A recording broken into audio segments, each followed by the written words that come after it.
And we are live. What it is and what it do. Your cousin Cletus here.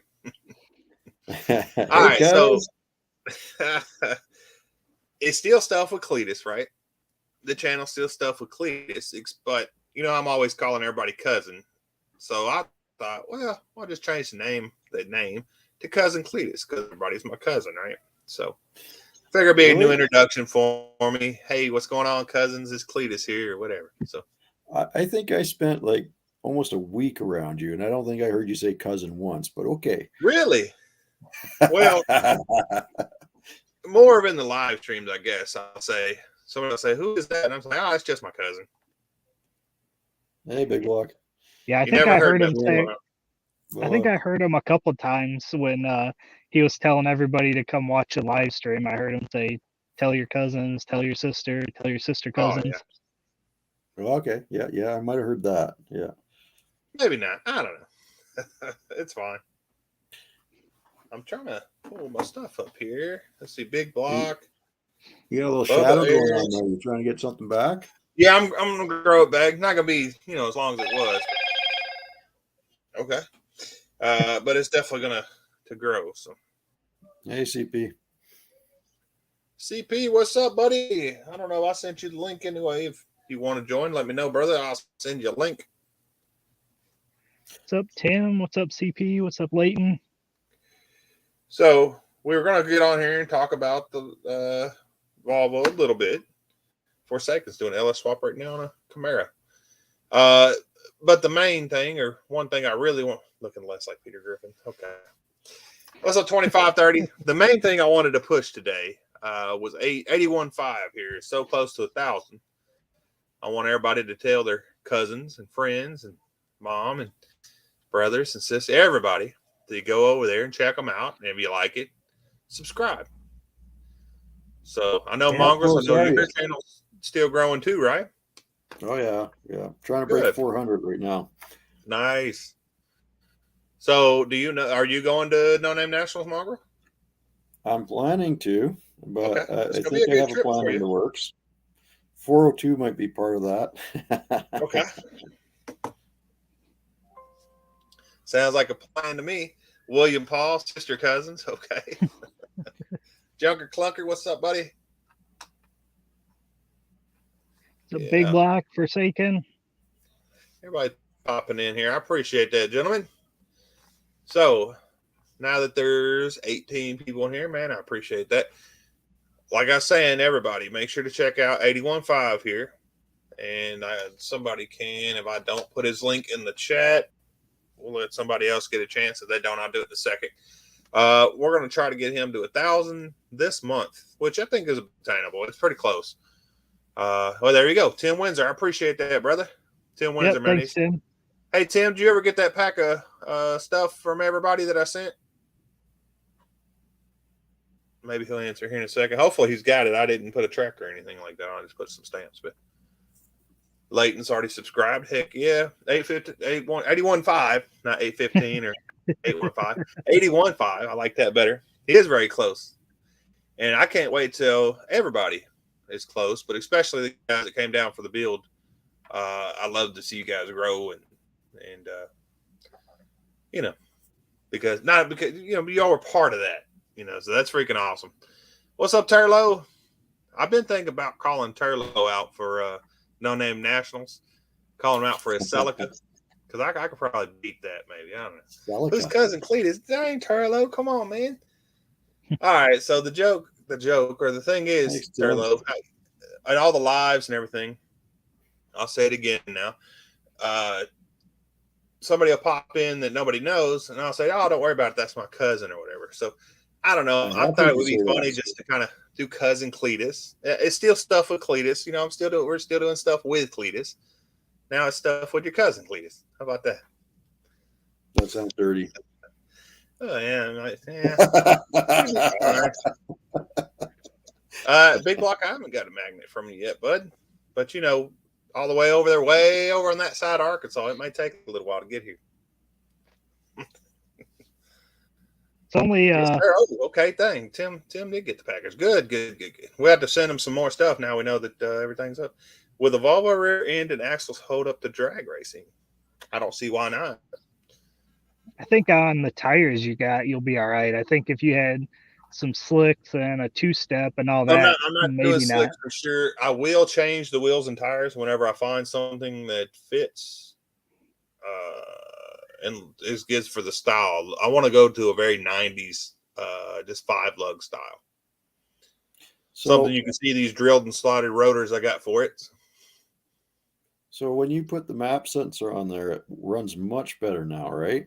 So we hooked up the electronic map sensor, right? Yeah.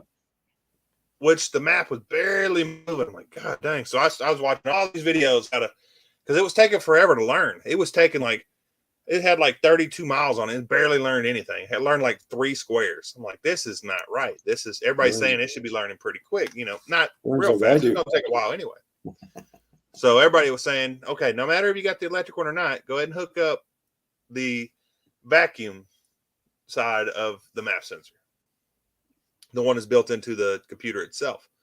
So all I did was get me a T and branch off and put the vacuum to it. And boom, instantly, not even 5 minutes later, it was already running better. It wasn't burning as much fuel.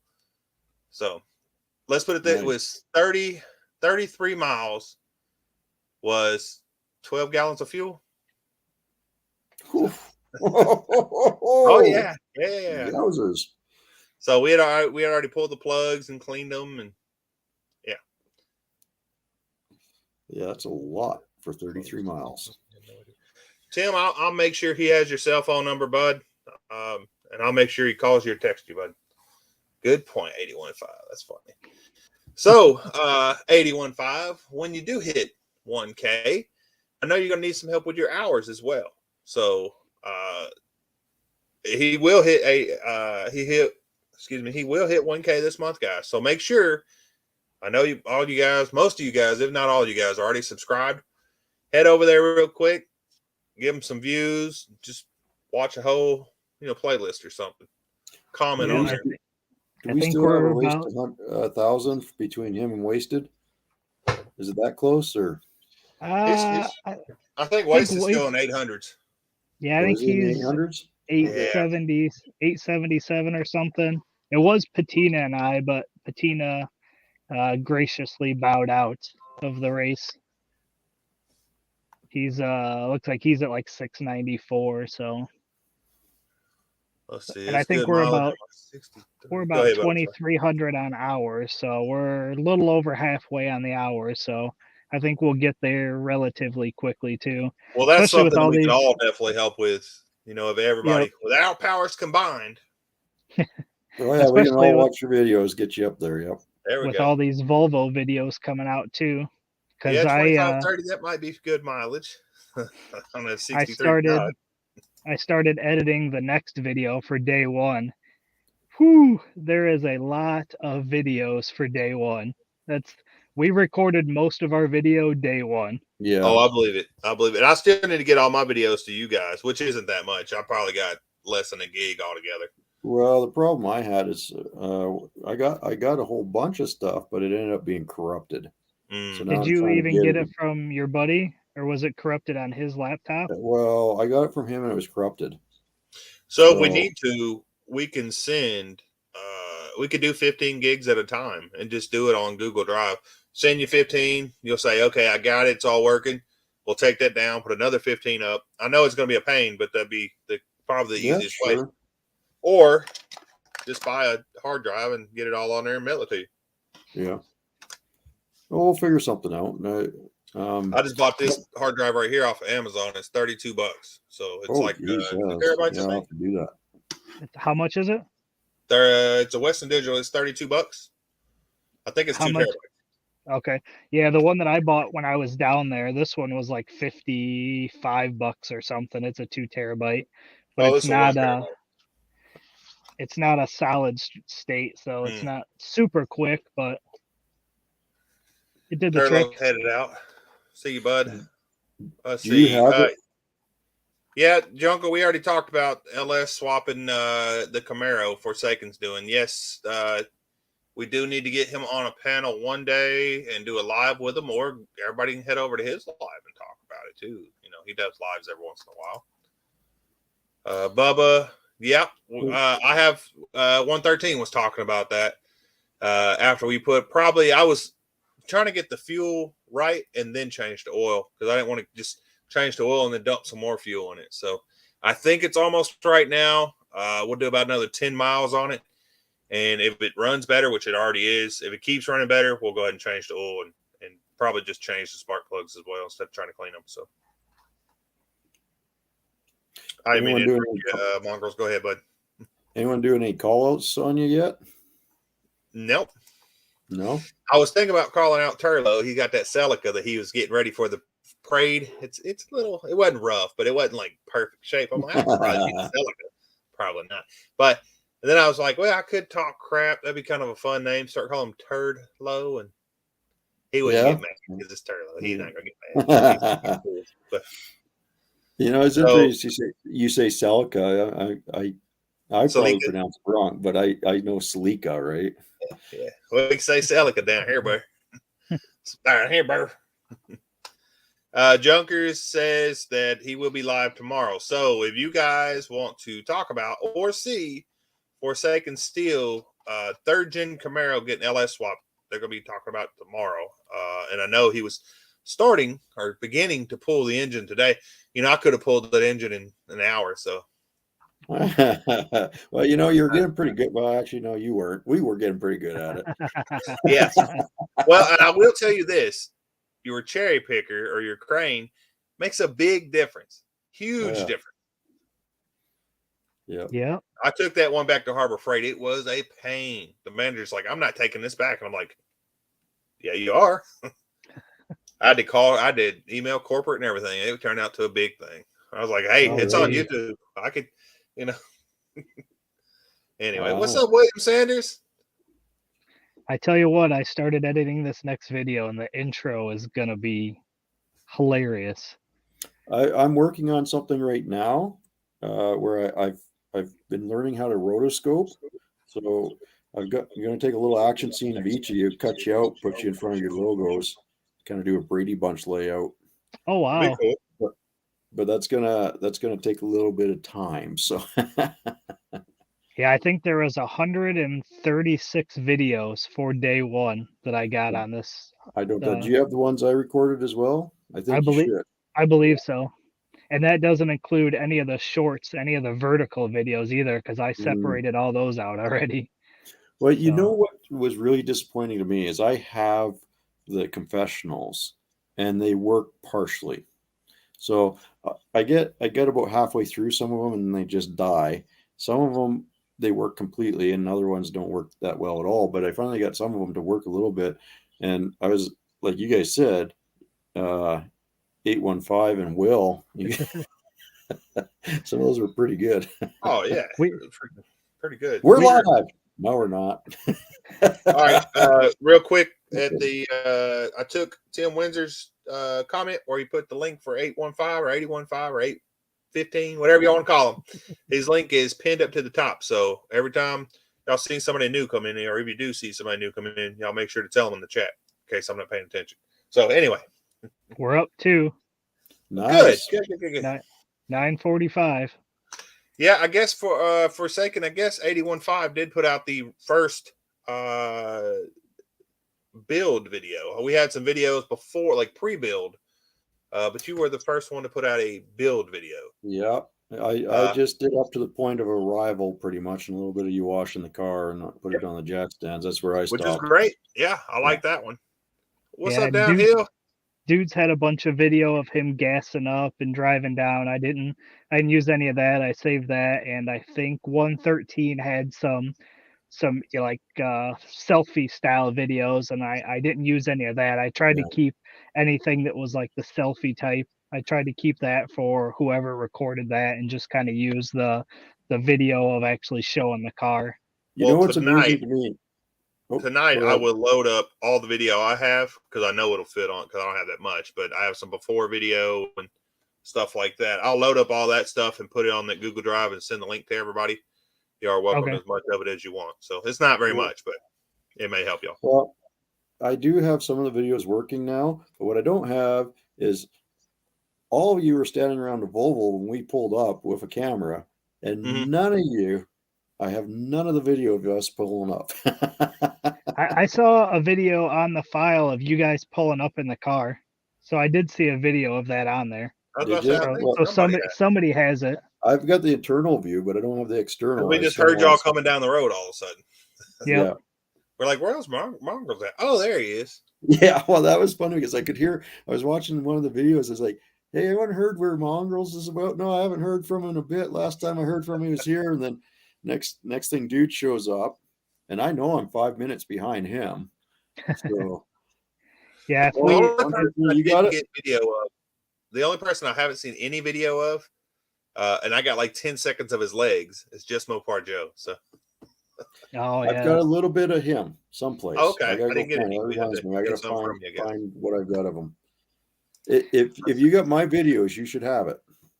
113 says he didn't get any of your videos. I don't have any of yours either, I guess. So okay, but to get yours from you, we could use that same drive, I guess. I think next time we do it, I think we just have. Hey, Nova guy.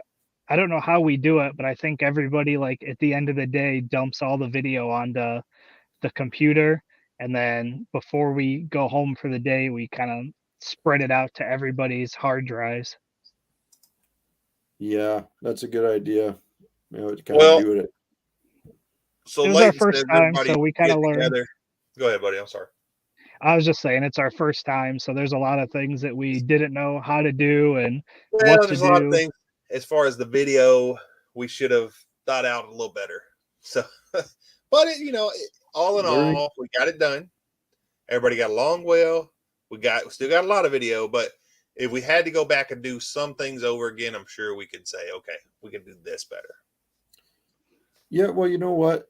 Like you said, everything went really well. Honestly, we got what we set out to do accomplished. We did get some video. There's still enough video there for a few episodes for sure for each of us. And but we can definitely plan it out. And we get the No Name Nationals coming up, which will be, we can plan out some video for that. But there's going to be a lot of people doing video there. we should have stopped and took a picture on Monday when everyone was there, Leighton, because the picture we have is missing Big Block and just Mopar Joe. So I think there's enough video to do a video for each day still. Oh, I'm sure. Because that first video I put out was almost 30 minutes. Yeah. And I know this next one's going to be fairly long because we did a lot day one. And then I think the rest of the days it'll kind of drop down to shorter videos because we didn't record as much. But there was a lot going on, but there's a lot of little things to make big things. Well, I'll check and see. I know I've got some video from day 2, 3, and 4 for sure, and some 5. So I'll check it. But I think it was me mostly walking around talking to people rather than filming what we were doing. That's okay too. That's part of it. I tell you what, in the video, the fuel cell is going way quicker than it did in real life. Oh, yeah, I bet. That was a pain. What's up, Big Block? Or Big Block. Yeah, appreciate that, Big Block. I was saying, what's up, Corey? And then I meant to say, hey, Big Block says you're at 949 now. Oh, wow. Perfect. Right on. Hopefully we can get you at least 950 before this chat's done. Yeah. And why stop there? Let's go right for the 1,000. Let's do it. That would be cool, but my first car was a Chevy. We won't push it. Yep. My dad has a 78 Nova. I think I showed you guys the pictures of it. Yeah. See, I want to take one of them and LS swap it. I should get the one I have in Memphis and throw an LS in it. Because I have a 78 in Memphis 2-door, but it's kind of rough. I like the 2-door. But if I'm going to LS swap it, I could just take everything out of it and just Oh, hey, there's Bryce. Haven't seen him in a long time. There he is. Hey, not to interrupt what we're talking about, guys, but Bryce, everybody knows he's got his Project Frankenstein. He has a challenge out right now that you guys should all participate in. Bryce, if you wanted to type it in a little bit in the chat there, we'll pull it up and let everybody read it and talk about it some. So hopefully he will, because I thought it was a pretty cool challenge. Monster Russ, what's up, buddy? So, Monster. I think you guys. I have my first car still, which is my '67 Parisienne. yeah, I wish I had my first car. It was kind of a hunk of junk, but I loved it. I didn't even get that much for it. Hey, Pat, man, I really appreciate that, brother. Yeah, it was super fun build. Super fun build. Like I keep saying, the only thing I would do different, Pat, well, two things I guess I do different is make sure we got more video because we got quite a bit. But there's some more stuff we could have got. And then also give us some downtime because that would have been cool. Yeah. Which is, appreciate that, Pat. Let's talk about the No Name Nationals for a minute. So Sure. are you showing up on the Friday or the Saturday, or what are you doing? So I don't remember off the top of my head what day it is. The day before is when I'll be showing up. Okay. So if the races start Friday, I'll be there Thursday or something like that because I want to help set up, and I'll have the compound set up for the LSV. And, yeah. And then so the racing will be for like I think Friday it's and Saturday Sunday, both, isn't it? I believe, or whichever Saturday? 2 days it is, whatever. It's the 29th and 30th. Let me look at the calendar. I thought it was the 30th and the 1st. I got to get the date straight. So you are correct. I'm sorry. You are exactly right. It's the 30th of September and the 1st, which is a Friday and Saturday. Friday, Saturday. Okay. So I'll be there on Thursday night to help start setting everything up, and I won't leave. Thursday night is when things set up then?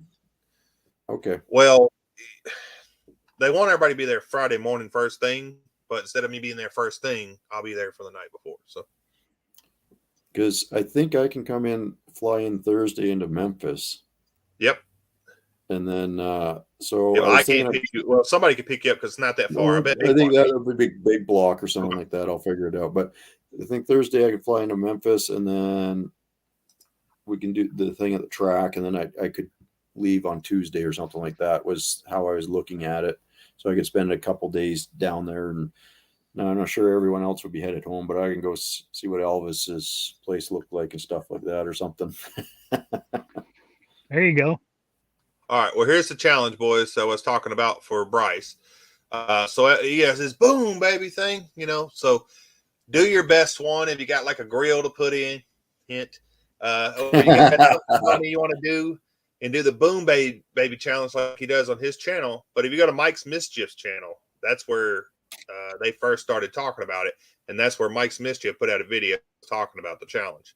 It's a pretty basic challenge. Do your best boom baby and make sure to tag Bryce. And yeah, should be pretty fun. I know a lot of us did the code start challenge that I did a few years ago, and that turned out pretty good. So I want to help everybody on his challenge too. And everybody else has a challenge. Challenges are great. So. It's a good way to get everybody else involved.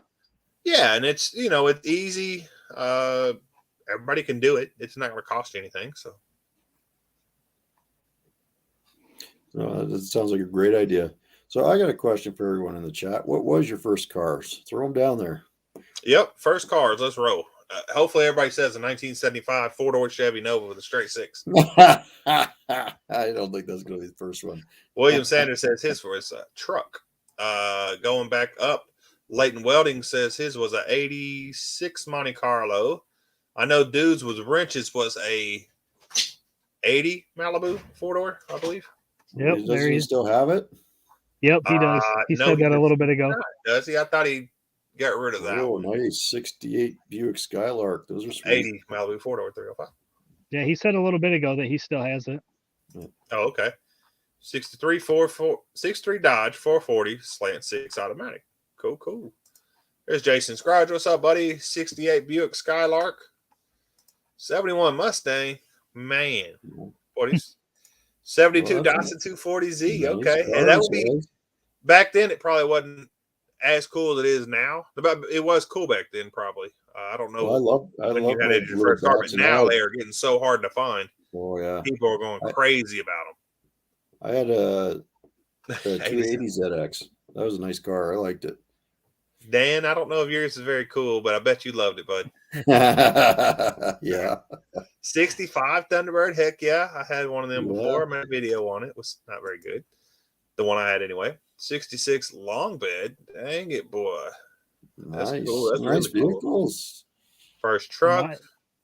So mine was a 86 Ford Mustang, Fox body, Blech. four cylinder.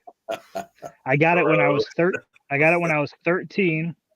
It was crashed, so it needed a front end and I think 2 windows. So at 13, I worked. So what you're saying, you've been meant for a jobs. shitbox since you first started driving. Oh, absolutely. That's pretty good. Absolutely. Shopcat's first car was a Fox Body Mustang as well. Huh. Let's see. 97 Ram. Yep. 79 Monza. That'd be cool. Total after 2 weeks. Dang, Dan. 7 Novas, 62 hardtop, 62 4-door, 63 wagon, 65 drop top, 64 coupe wagon, 69 2-door, and a 69 was his first. He had since 82. Well, dang, Nova guy. Sounds like you are the Nova guy. Yeah, no doubt. You know, the first car I had was my 67 Pontiac. The first one I bought myself, I bought at an auction, and I believe it was a 78 Ford wagon with a 460 in it. No, it had to be older. So that's cool. I like it. The wagons, man, I like them. So I bought it for $400 at an auction. It was one of the old hospital cars. One of my first cars was a 1980 Cutlass Supreme 2-door. That's pretty cool, man. I would love to have a Cutlass or Monte Carlo or something like that with T-tops. Oh, okay. You've been walking a lot, huh, Leighton? Boy. Yeah, sounds like everybody had some pretty cool first cars. Everybody remembers their first car, of course, because, you know. Yeah. That's why when my kids were getting their first cars, which my daughter already has hers. It's a Kia Soul. She loves it. But I remember I was like, well, I don't want to just get them something. You know, everybody's thinking, well, I'll just get them something dependable until we find something that they want. But it's their first car. You got to get them something cool. It doesn't even have to be like the coolest thing. It's just cool to them. See you later, Forsaken. Yeah, have a good one, Forsaken. All right, Forsaken. Hey, if you need help pulling that engine, call Mongrels. John Showcar Builder says this was a 69 Opel GT. Okay. Well, that's a small car. Interesting car. Nice. Are they pretty small? Yeah, the Opels are pretty small. Yeah. Cool. Everybody's saying hi to each other. Cool. Yep. I'll see where Forsaken's gone. Okay. Yeah. So we've done the first car you own. What's the first one you crashed? Like first one you've been in a wreck with, or first one or blew the engine up, blew the engine up, blew the tranny up, wrecked it. What's the first one you wrecked? I haven't done any of that, so yeah, right. I always sell them before. I mean, from the time I was 16 to 18, I had 33 cars, something like that. Oh, and I thought I was bad. Wow. Well, I would buy it. I'd drive around and sell it. Then buy something else, drive around, sell it, and I'd buy 2 at a time. Back then, you know, it was the early 2000s, 2000 to 2002 era. 2002, I was already gone because I dropped out of high school. But cars were $500, you know. Yeah, they were. His first car was his first wrecked car. What's my next project? I've been thinking about getting the Camaro back in, finishing that LS swap. Oh yeah, the Cadillac as well. Is it Camaro? Me? Yeah. Yeah. For some reason I thought it was a Pontiac. I got the Trans Am as well. I got both. Oh, that's what it was. That's why I keep getting them confused.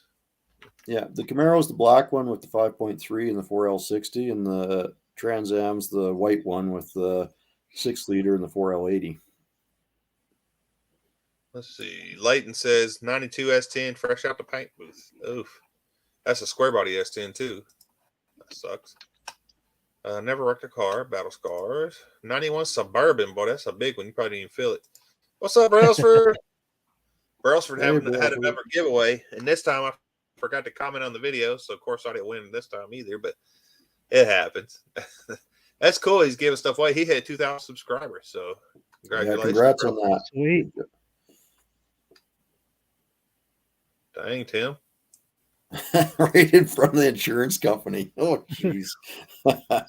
Seized up the 71 Mustang. Okay. First crash was a me so shitty Lancer. Damn it, boy. Yeah, I was gonna say I'm pretty sure that was a manual. Oh, yeah. Well, had to be. Exploded that bullshit. So what do you guys think of the shirts? I like them a lot, man. I like the new logo, and I thought I might have to order me one, but the Blow by Twins one or whatever the Destroyer had, I thought that was hilarious. So it's pretty good. So I don't seem to have one. What's going on? You didn't bring them with you, man. Dan set that up while I was down there. Oh yeah, no, they look good. He set the store up, but he's the one that took care of everything.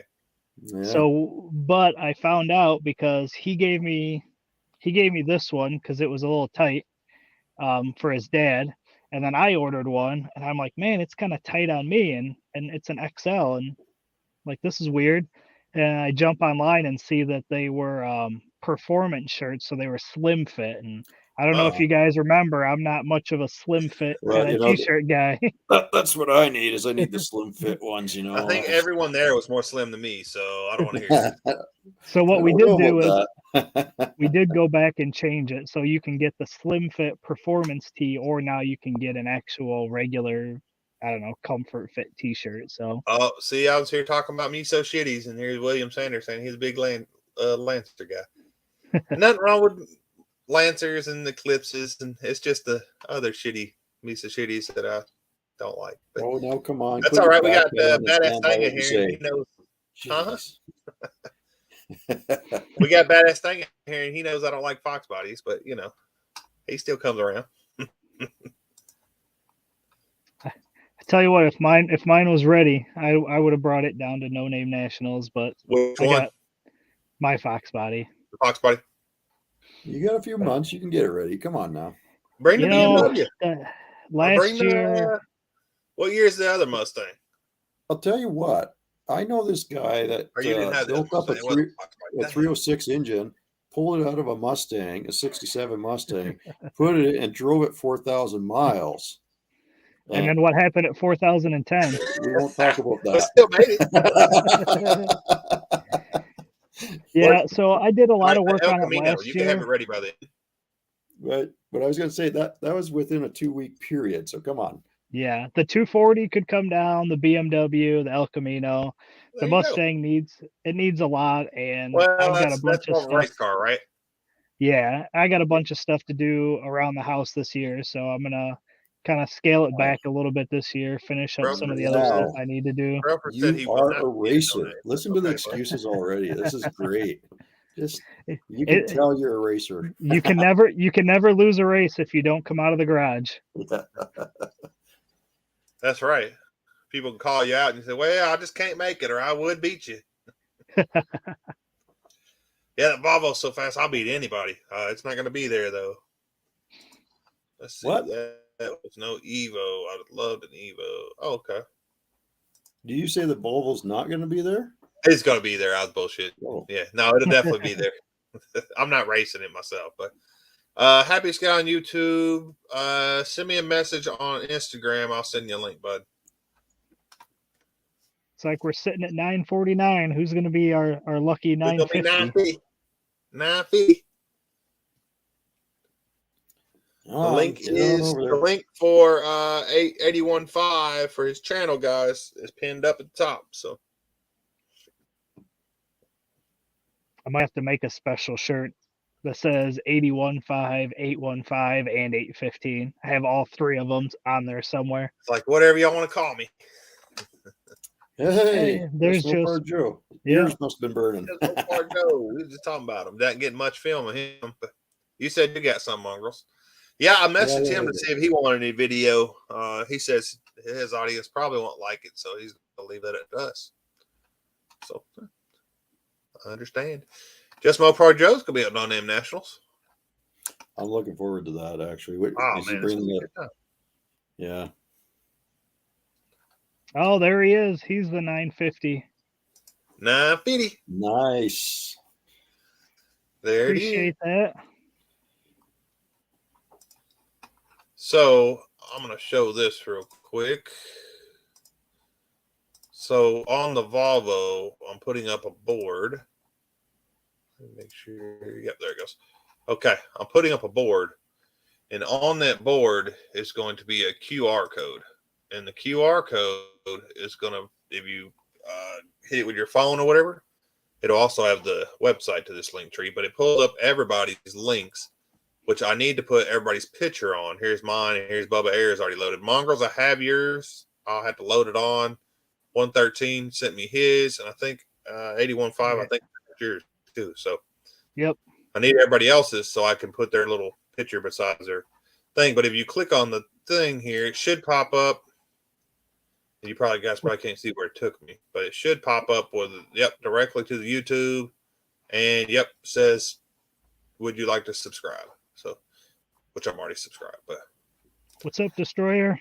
Very cool. so that'd be cool because instead of having to say, go to this, it'll be like, here's all the channels. If you click here, you find all the links. Check them all out. Nice. So you're going to have a little poster on the car when you go to car shows and stuff, and they can just do that? So the last car show we was at, because we're going to lift the hood up, and it lifts straight up, right? But on the back of the hood, you see where it's wasn't painted because it had the little fabric on there or whatever. And then you can see where we cut out a little bit so it cleared. So instead of seeing all out, I'm gonna have a board that just hangs on the little hooks there and hangs down. Right on. They have some magnets or something. Less aluminum thing will work. Anyway, it'll have something where it just sits on the hood there. So you see all the names and in the engine. It'll say the names. It'll be kind of like a description of the car.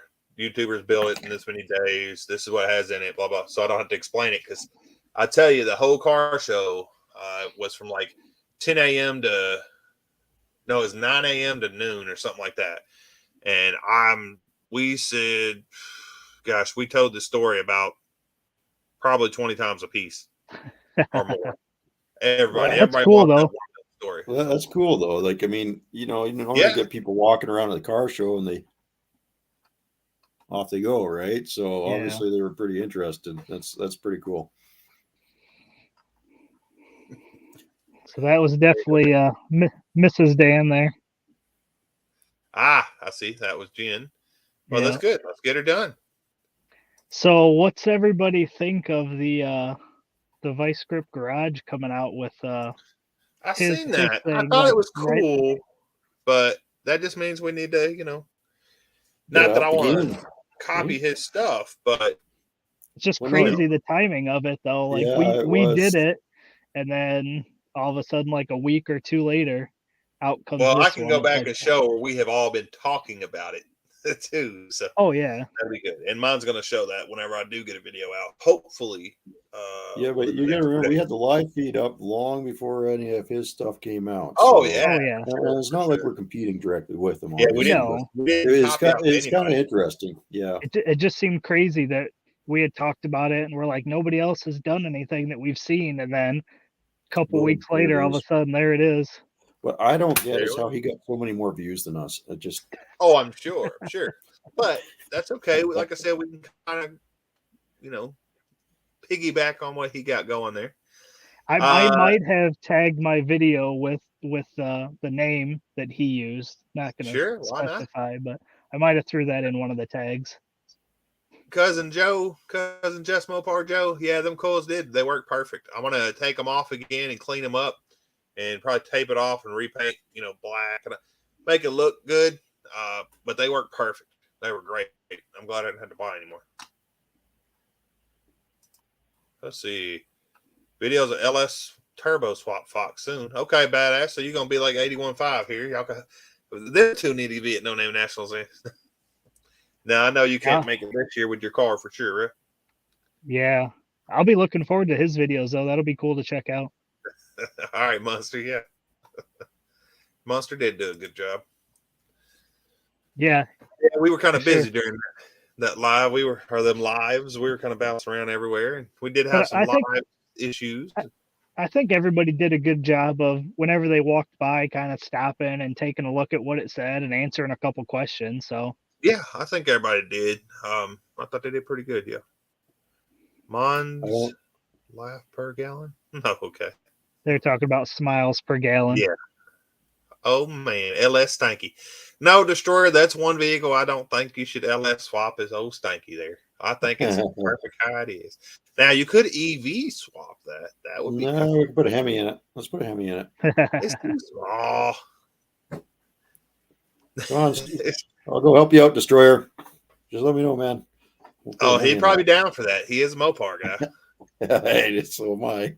I like it. I like the old Stanky there. It's coming along pretty good. He should bring that way he's flying in. I was gonna say, dang, he should bring that to no name, but he's gonna fly in. Yeah. Well, I'm gonna fly in. Destroyer's in there too, boy. I'm telling you, we're gonna have a whole compound set up, guys. Y'all make sure to come by and we'll just set everybody up and all hang out. So we're gonna have something set up where we can crash there and spend the night there and all that stuff. Is that the idea? I'm bringing a tent. Yeah. I'm bringing a tent. We got the Volvo that has the seats fold down and stuff. Somebody want to sleep in there, they're more than welcome. Hey, I remember what that smelled like. I don't know. I remember what that looked like. I'm going to clean it some more too. Don't worry. The Harbor Freight Hemi. Okay, Destroyer. Yeah, the Harbor Freight Hemi. No, it'll be clean and smelling much better by then. It already does smell much better. Just from airing it out. But what's up, Don E? Don E, if you haven't already, you should go over and check out the link that is pinned up top. And that will be for 81.5. And he is trying to hit 1K, and he's really close. So, dudes, you're not going to get beat up. Come on now, dudes. You know that can't happen. With all of us there, dude, even if you did get beat up, we got your back, bro. Who's going to beat him Bring up? it 10 speed. Do what? Who's going to beat dudes up? Oh, who would want to? But he did get threatened. Who would want to do that? Yeah. I don't know. I got threatened to get beat up for the weather or something like that. Well, but this was a real threat, not a joke. He was being like, whoa. Somebody was mad that we did the LS swap, I guess. And I was like, whoa, okay. Whatever. What, really? Yeah, for real, people. I mean, I don't know. We'll have to fill you in later, but it's a crazy deal, man. I guess some people just mad to see people doing well. So was that the video that you got the comment on 815, or was it on? No. It's something else. It's something. I'll sidebar you when we're finished here. I'll message you later. Yeah, I don't want to talk about it on live, but it's a bad situation for everybody. But we're gonna move on. You know, everybody's doing good, and 81.5 is almost at 1K now. You're almost to 400, right? Mongrels? Yeah, just about getting close. You got 6 to go or something like that. Oh, sweet. Shopcat broke the 400 mark. I seen that, yeah. And this time it's not an April Fool's joke. He got me last time, buddy. I mean, he really did too. Before I believed him, I actually went and checked. I'm like, oh, he did. I didn't get a chance. It was on my watch list, but I didn't get a chance to watch it yet. But I was already out telling people, man, go check this guy out. He did it. This is awesome. He made it already. Yeah. Made me look stupid there. Yeah, William. Yeah, some people. Yeah, you're right, bud. That line was there in very close 5 days. We technically had it running in 5 days. The 5 days we had scheduled. I think technically it was running dry by then. We just because it wasn't we didn't put the tires down, but we did put it in gear and watch it spin. So it was running driving in 5 days we scheduled. It might have been after midnight, but still doesn't. Well, it wasn't in Arizona. I don't think it was that late, was it? It was. Yeah, it was like midnight where I was. Yeah, exactly. It definitely wasn't midnight at your house, huh? No, but even still, I think I was in York by then when you guys got it running and stuff.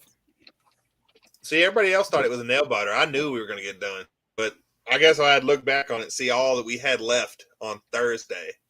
I thought the same thing. You know, I'd be like, "Ooh, are we going to get it done?" Because we had a lot going on Friday.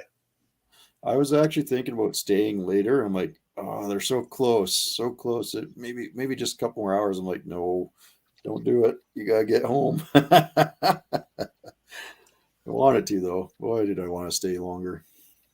I Yeah, was we didn't looking do at the some day. of the Yeah. I was looking at some of the confessionals, and I think it was Wasted, like on day one or something, was like, yeah, if we keep up this pace, we'll have it started Wednesday, and so it's kind of funny watching the confessionals and going back, and let me tell you, I spliced some of them together, and it's gold. No, I bet it would be. It's Like, I gonna be mean, good. even day 2 of Wasted. Okay, guys. Like, it's a complete change from day 1, right? He's like, okay, so didn't get as much done. Yeah, I just now got the hard drive. I'm going to take it down to 113's house there and get all the videos because I tried to take his hard drive and just load them on the computer, but it wouldn't communicate for some reason. His hard drive is an angry hard drive. Yeah, I It guess doesn't like so. it doesn't like anyone. Well, what it is, he has all Apple stuff, and I have But, nothing Apple, so they're like, nah, we don't talk. yeah, they don't like to talk to each other. I know some of the pictures that I was trying to do stuff with, some of the iPhone ones I actually had to convert because of whatever file format it was. HEIC compression, Because yeah. I used a couple of those in that blog write up, and it was like, nope, it needed to be a JPEG. So then I had to go find a site to convert it, but it worked. Yeah, no, I do that all the time because I could change it so the phone always takes JPEGs, but then it doesn't compress them as much, so it's easy for me to just convert them on the computer. And I am gonna try to do a blog post when I do every video too, because I actually I like doing that. I thought that was pretty like fun. that blog. That was really good. You did a great job on that. Thought I that was pretty appreciate good. that for the first time writing like that. It was just I just sat down here and I was like, all right, I'm gonna tell a story about how the first day went, and I just kind of started typing, and that's what I ended up with.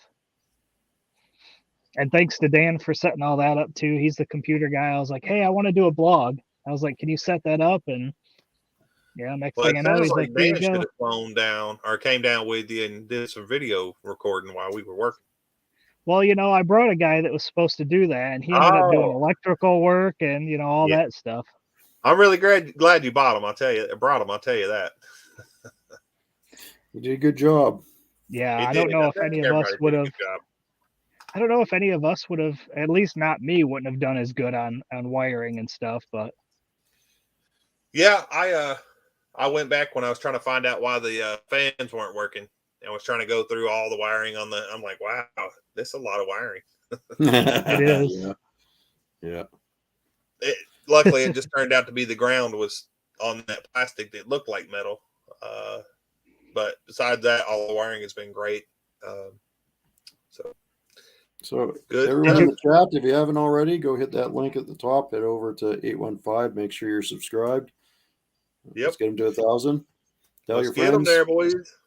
And Appreciate it, 953. Nice. So we are getting there. Fantastic. Nice. While Did you you're end at up? it, go find my channel. Subscribe to that too. Yeah, for sure. Did you end up mounting that Holly screen somewhere?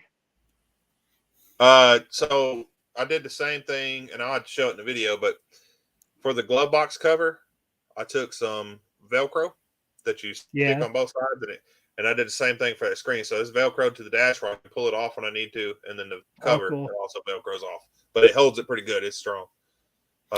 113 did have a guy that was supposed to be just on cameraman, but that didn't work out either. Everyone pitched in, man. It was great. Oh, we got to quit talking about wasted. Oh, let's see. Cleatus, make sure they plug the math up. Yeah. So badass. What's funny is we did plug the math up. We plugged the electric math up.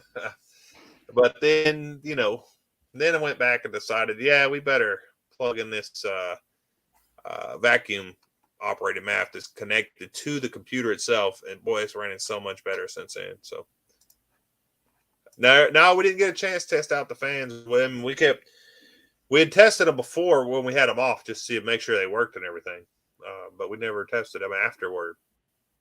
And they just weren't coming on, but we figured it out. Appreciate that, Don E. Yeah, thank you. Nerds. Yeah. Oh, forget 815. Come over to him, huh? He's still trying. He'll get there. Wait. Wasted, we're going to get you a push there too, bud. Come on, man. We're going to get you there. Somehow, some way. How's it sound? Does this sound okay? It's okay. It's not fantastic. I won't lie. You get that Monster Rush sound going on. Well, I'm in the middle of nowhere, so this is. I understand. Are you in bed? No. You're speaking from your bed? No. No, it's only Yeah, 6:50. that's probably good. Rob's Rides and Street Rides. What's up, brother? What's up, cousin? Hey, I'm not gonna lie. Dan actually did do some helping from the computer there. He's like telling how to do things or what we're doing wrong. So. Oh no, Dan welded those tips on your muffler, your exhaust. Oh, okay. So he welded it before it came then. Well, yeah, but I mean, still counts. Andy built the intake and the intake bracket. Yeah. So He set up a Don E. website while I was gone. Don E, we're gonna have a whole compound set up over there, buddy, with this Volvo that's in the background here. So make sure to come by and see us, bud. Even though my name's Cousin Cletus, I'm still stuffed with Cletus. So make sure to come see us, bud. Yeah, I'm not a fan that you changed it because now Stuffwithcleatus doesn't work anymore. Maybe that's why I changed it. I started you guys picking on me. Hurt my feelings. I think he changed it because I bought a Stuffwithcleatus t-shirt this week. Oh, it's still Stuff with Cletus, guys. Don't get me wrong. See the logo is Stuff with Cletus. It's just, I kept saying cousin, all this stuff. So, yeah. Well, thanks for passing through, Roadkill. There's my cousin Roadkill. Yeah, he's passing through. I appreciate it. Appreciate you subbing to 815 there. Yeah, Roadkill thank you. is another guy. He's helped. He's sponsoring No Name Nationals, and he's got a whole website up. In fact, we'll cover that in a little while. I have not Pretty good stuff. The no names lately. Say it again, bud. I said I haven't really been paying attention to what's going on with the no names lately. Well, so far it's still kind of the same thing. It's a while out, but just people saying they're coming and getting things set up. If you go to, and I'll go ahead and share it now, I guess. So go ahead. you don't know that Cletus called you out. No, I don't. Please don't want the smoke. Oh, so if you go to Roadkill's website, guys, which is roadkillcustoms.com, whatever, and you go over to blog and then hit No Name Nationals, whatever, it'll pull up this right here, which gives all the information. It gives a link to No Name Nationals so you can pay and all that. Here's all the rules and stuff with the American Hot Rod Association, the Facebook group. There's John Williams, John Wilburn's page. And then also here's all the pages. So here's some of the participants right here. These guys obviously already paid.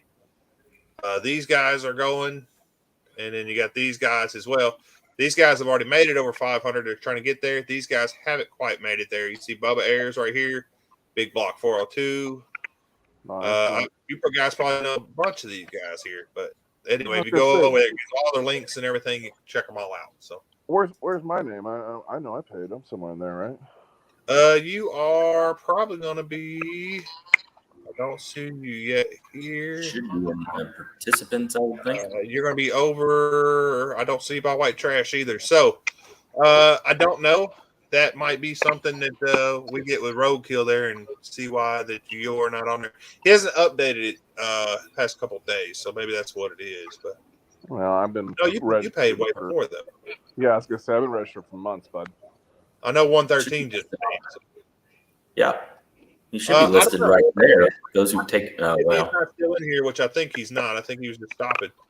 But I can follow up with him. Let me write that down right here on this little note. My notepad again.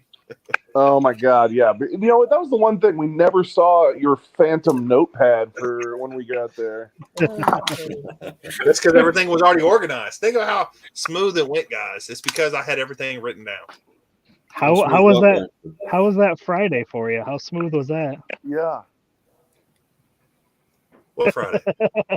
He says, I don't even remember a Friday. I remember the chicken. You were gone Friday, weren't you? Oh no, I you didn't. left You left Friday. after No, we had the chicken, then I left. I He's ate like, mine. my food, I'm gone. We made him wait. That was some good Listen, chicken. Oh, there's Jesus. parts of that I just blocked out. Wednesday. There's there Wednesday. may or may not be some footage heading into day one video about one person putting meat into another person's mouth. Things got a little weird day one, so you'll have to stick around and wait for the video to come out to see that. But Listen, I wanna there put is that into nothing short, but I weird can't work it about out. barbecue. I'm just saying. So I'm not going to make it to your retirement party there, Wasted. I was trying to figure out a way to get there. I'm not going to get there. Well, I don't have everyone on Facebook, but you're all invited. What was it? July 2nd June, is going to be the July party. 2nd? Yeah. Southern Yeah. Oregon, if you're all interested. Well, I was like, well, I guess I'm not going to Hot Rod Power Tour. Maybe I can move some funds around and get up there, but I just can't do it. So Hot Rod Power Tour, for you guys didn't know, Memphis Motor Speedway is shut down. Hot Rod Power Tour is now up in Ohio and Illinois and all that stuff. So it's coming to now. It's actually coming to my hometown track. what you gonna happens go to now? people that's already paid for the VIP and all that stuff? They get a refund, or they just have to go there? They're asked out. I don't know. Yeah. I was kind of disappointed because last year they went through our track, and then this year it was more southern. But now that happened, they added in our track Byron, so But I'll what did be they I'll be change hanging their out there for team? the day. I know I wouldn't want to pay. I'd be pissed because it went from being right here close to me, which I was like, okay, I might do the Hot Rod Power Tour. Being way up there, it's like, oh, I don't know if I'll do it now. I mean, I won't do it now. That's too much gas, I was going to say what gas costs right now. I'm telling you, that's a huge difference, and it's not real cheap to set up on it either. So, they lost me. I have no idea what the gas costs would be. Neither would dudes. No. Neither would. I'm going to say, yeah. I can tell you that 35 gallons of diesel every 400 miles is not fun. No, I don't imagine it was. And I'm sure it got more expensive the more north you went. Yes, it does. The more northwest, it definitely got more expensive. What did it get up to? Did you crack the $5? Or oh, it's $5.50 here, bud. $5.50, yeah. Wow. Yeah, I started my trip at $4.50 in New Orleans and made it a full $1. So CP, so far we have not got 25 miles a gallon. So far, what we break it down to 3.5 miles a gallon, something like that. What? Yes, I think that's what we're getting so far. But now that we're not burning through fuel so hard, now that we have the map sensor, everything, or the map hooked up, everything like it wanted it to, I think it's going to do better. It's not using as much fuel now. It doesn't puff out black smoke. So does that mean you're Not at idle. you're going to pull the engine apart, straighten the rods back out, and then put it back together? I don't think it needs all that. We're not saying it doesn't need all that. Exactly. Yeah. You're running rich enough to hydrolock that sucker. I don't think it did all that. I did run out of gas, though. That's how I knew I was out of gas. So I was like, what? I can't be out of gas. I put all these, like 15 gallons or something. Or it was 13 or 15. Anyway, it's like I put all this gas in. I was out of gas. Just ask Dan about putting too much fuel into the engine and how that works on a BMW. Oh yeah, no, I know it's not a good thing. Trust me. That's why I was like, man, I hope this if clears it was up. a brand new motor, that would be a big issue. But being as it's an old motor, it's not like you're washing down the. Oh, and it's an old LS, so come on. Yeah, it'll be fine. It had 200,000 something miles on it, so So it does need to be tuned. CP. That's what we've been messing with, and I thought it was like I didn't even think about the maps or the map sensor, yes. But the God, what am I trying to say? Not the electric one we hooked up, but the Vacuum. one that runs off Okay. vacuum and goes directly to the Holly. That's what cleared us up. I have a question about that. You keep saying electric map. Yeah. So there's one on the back of the intake that's a map sensor that has a plug-in. Yeah. Oh wait, so is that the MAF or the map? I don't remember. MAF, I don't know. MAP. I thought I believe, I don't remember honestly. Because It you was one got of the them. map sensor, which is your manifold air pressure, right? Yep. And then you got Hey, the map guys. sensor, which is mass airflow sensor. Yes. So which one are we? Does it still use a mass airflow sensor? No. With the whole Speed system? Didn't think so. All this sensor talk's making me hard of hearing. I actually just did a short up that's going to come out in a couple of days when we were talking about all our transmission talk. Oh yeah, I saw that. But I've got it from my phone angle that I was recording at the same time. It's pretty good.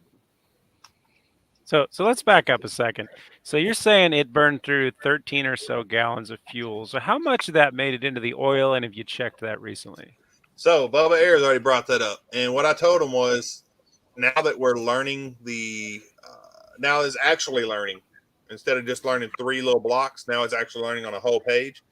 I was going to run it about another 5 miles, and if it's still doing well, I'm going to go ahead and change the oil. But I'm sure it did get in the oil. Not that I can tell yet, but I'm going to change. Well, I mean, it's pretty easy. Pull the dipstick and smell it. If it smells like fuel. That's what I was saying. Not that I can tell yet. Not that I smell a lot of fuel on it. But I was going to say, if it smells like fuel, you should change it right away. Yeah, they don't like that. They try to, combust things that shouldn't combust. Well, it's I'm going not to worried get about changed either that way. as much Let's put as it that way, washing boy. out the bearings. You get it warm enough, it'll burn off. He's not wrong.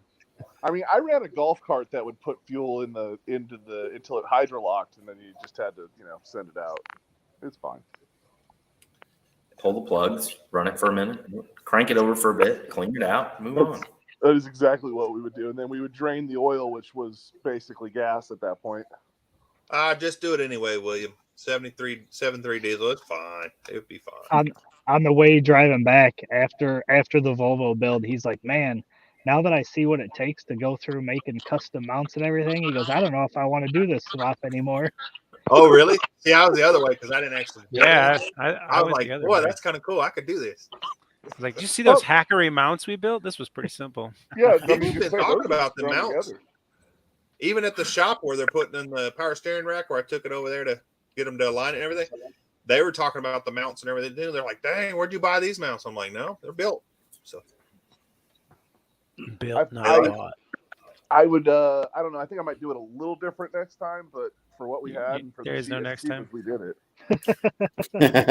What do you mean there's no next time? I literally put things in cars that don't have kits made. If you buy a Volvo 960 Estate wagon, I don't know, I'll give you a cookie or something. Well, I mean, I'm not necessarily meaning in a Volvo Estate, but I mean, that won't be the last car I scumbag a LS into. You know what I mean? Scumbag racing motor mounts. That's what we got to call them. CP, I didn't see it pouring out of the tailpipe, but you can't really see the tailpipe. So it was pumping out a lot of black smoke. Well, you didn't watch that video, CP? You got to watch that video, man. That's like a mosquito so cloud. Badass, you're not on this name either. I don't see your name on the list either. Oh, well, maybe not everybody's there. I thought they were. Yeah, I don't think it's everybody. I think it's just the Dodge Club guys. I'm on there. The important people. There's a no names list. It's just the important people. It's not us, common folks. It's not that updated, dude. See, I happen to Not know that the Uncle minions. Tony hasn't even paid or registered yet his name's on the list. So Uncle Tony's garage or whatever. Yeah, that's all hearsay. Really? Yeah, it's definitely right here. Yeah, it's before that's my name. Look at that. Oh, look at that. It says some of the established channels. I'm an established channel, I guess. I'm not an established channel, so yeah. I want to be in the next list. That's the list I'm trying to get into. Which one? This one or this one? Right there. Well, the first one over 500. The second one, Yeah, you should be here. I should be next to Bubba Ayers, just to the right. So the way they have it listed on here is this has the lowest subs and this has the most subs up to 500, and then it goes to here. So So does that mean Bubba's Bubba Air next is one to not drop that. into the list below then? Yes, he will. Yeah, when you hit 500, you should Okay. drop down to here Of that list.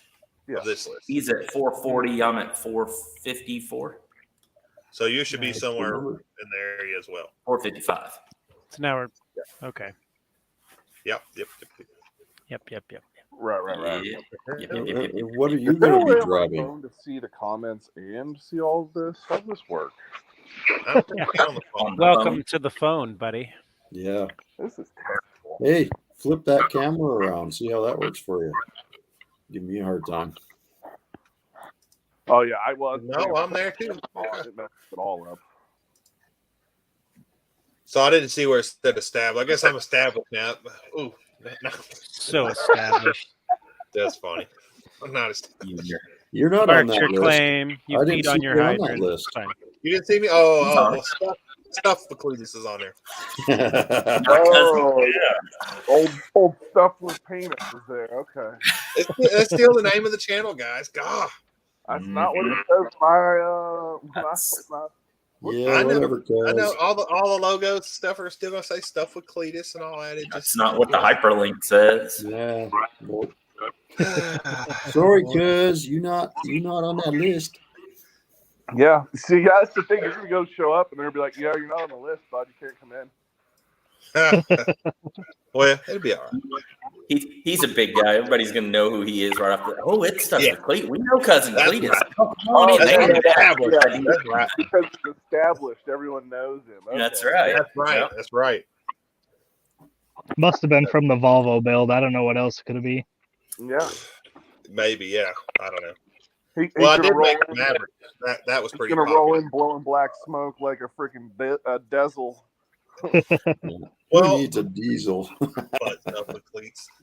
So the Volvo was blowing black smoke, but after we hooked that line up, it's not blowing as much, and it has so much more power.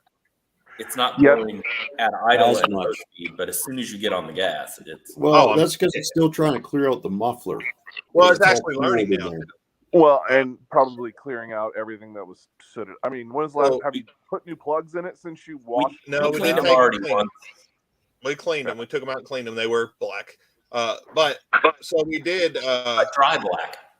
So it learned like 3 or 4 blocks, like out of the whole page, it learned 3 or 4 blocks in that first 32 miles. In the last mile and a half I drove it since then, it already learned a whole page. So Yeah, it's learning so much better now. yeah. And listen, that's 100% our bad, but that's what happens when you build a car in 5 days. Well, not everybody hooks that up. Totally should have hooked that up, but I didn't think about it with everything else. You know what I mean?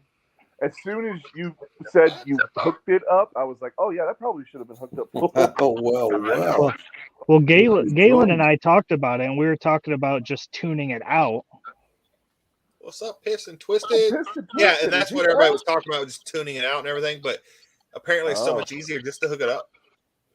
Well, see, So, I wasn't just part think- of those conversations, and I never looked at it, so I just kind of assumed it was done. You know what they say. Sure. But it wasn't The nothing to assumptions? put a little tea to it. Now that I know it is working and everything, I'll make it look a little nicer because right now I just kind of got teed and it's hanging in there kind of. So I'll work it through and make it look nice and everything. 815, where you at, buddy? Let me take a check. Piss and We Twister, are how you been, bud? at 954. while? Nice. 954. So you said something. You had to put a new rack in it. The rack was bad. Well, it wasn't bad. So I got the seal kit because it was a seal that was bad. But apparently it takes a special tool because you can't, the driver's side seal, you have to replace from the driver's side or the passenger side. Sorry. So you have to have a tool that goes all the way across to remove and install the new seal. Well, I'm glad you clarified. I was going to say, well, you're a special tool. You should be able to handle it. Right. Yeah, the vacuum line cut off the Terminator wheel. We were I hooked up, and we had talked about not hooking it up, and that's why I wasn't hooked up. But it's nice. Yeah, Will, it's not hooked up on the Mustang either. I haven't hooked it up on that, but I got to figure out where I'm going to hook it up if I'm going to hook it up still. Well- See, I haven't even got to drive mine enough to Oh yeah. to do anything. Oh, you'll know pretty quick when you go to drive it, because the more it'll start fouling out the plugs and all kind of stuff. Yeah, I was gonna say. It sounds like you weren't. At least it was burning it off. They weren't wet. It was just running super rich. Yeah. Right. Well, at a certain point, after a few miles, it was starting to get them wet and everything. So that's when we took them off and cleaned them. And yep. All right, William Sanders, take it easy, bud. Yeah, we're good See one. ya. Okay, Will, how's it going? So Piss and Twist is back home. That's great. That's freaking awesome, bro. Look forward to seeing some more out of him. I know. Get him back up on some of these lives. I haven't seen him. Yeah, his channel's been real quiet. In fact, I've almost caught up with him on subs. I got I think I need 10 more to catch up with him, something like that. So What are he you was at? blowing me out the water for a while there. What are you at, Cletus? I think I'm like 1490 or something. Okay. Yeah, I'm trying to hit that 5K this year still, but we'll see. I've got a lot of events planned. I've got next weekend I've got a car show. It's supposed to be a pretty big car show. The weekend after that I'm going to a YouTuber car show. The smallest YouTuber there will be me. Or 113 if he goes. But besides that, one of the guys has like 12,000. One of the guys has 90,000. One of the guys has 100,000. It's supposed to be a big one, so we'll see. Cool. And it's gonna be right outside Little Rock, so I'm not mad at it. We'll see what they think about the Volvo. Rob's Rides the Street Ride says he needs all the subs he can get too. It's not right out of Little Rock. It's like 2.5 hours away. Benton? It's in Marianna, isn't it? No, this one, the YouTuber one. No. Yeah, the other one is just a big show. It's the steak one. Magnolia, yeah. I'm back. But it's not the YouTuber event. The YouTuber event, to be honest, it looks a little sketchy. It does. But there's some big YouTubers supposed to go there, so we'll see. When in the description, they say security strictly enforced. That's one of the things it says. Also, it's $35 to put your car in, and it's $20 for people to look at it to come spectate. Yeah. What? I'm not What are a we fan talking of about? paying to spectate. The car show, the YouTuber car. Yeah, and then, well, I can understand if you had to pay $1. They're charging people to look at the cars? They're charging $20. people to spectate, yeah. Because there's some big YouTubers coming. What? Yeah. So Well, they think and people are gonna pay $20 to come look at some random YouTuber's cars. I guess. Wow. That's what happens when you hit 100,000. You think Cletus is an established channel at 1,400. that's These right. guys are, I don't even know what you call it. I thought Cletus is at 15, almost 16, isn't it? Almost 1,500. Almost there. It's getting Almost, there. call it 15. About 10 more. We'll call it 15. We'll give him the 10. Get him that 10 more. Let's get him to 1,500. Those 10 can Yeah, go yeah, subscribe let's to do it. 815. But one thing we do have control over and we can help with is we get 815's view times up, guys. Yeah, Yeah. You're over there watching we can videos. all help with that for sure. If you have YouTube Premium, you don't even have to watch his crap video. I mean, you don't even have to watch his videos. Just go- I was going to say, you can put it on when you go to sleep. Or You put it to could. sleep, If you have know. YouTube Premium, all you have to do is get on your phone and go to his playlist and just download his playlist. It gives him 100% watch time automatically. And there may be a playlist that is all videos. But there you go. What's up, Midnight Road?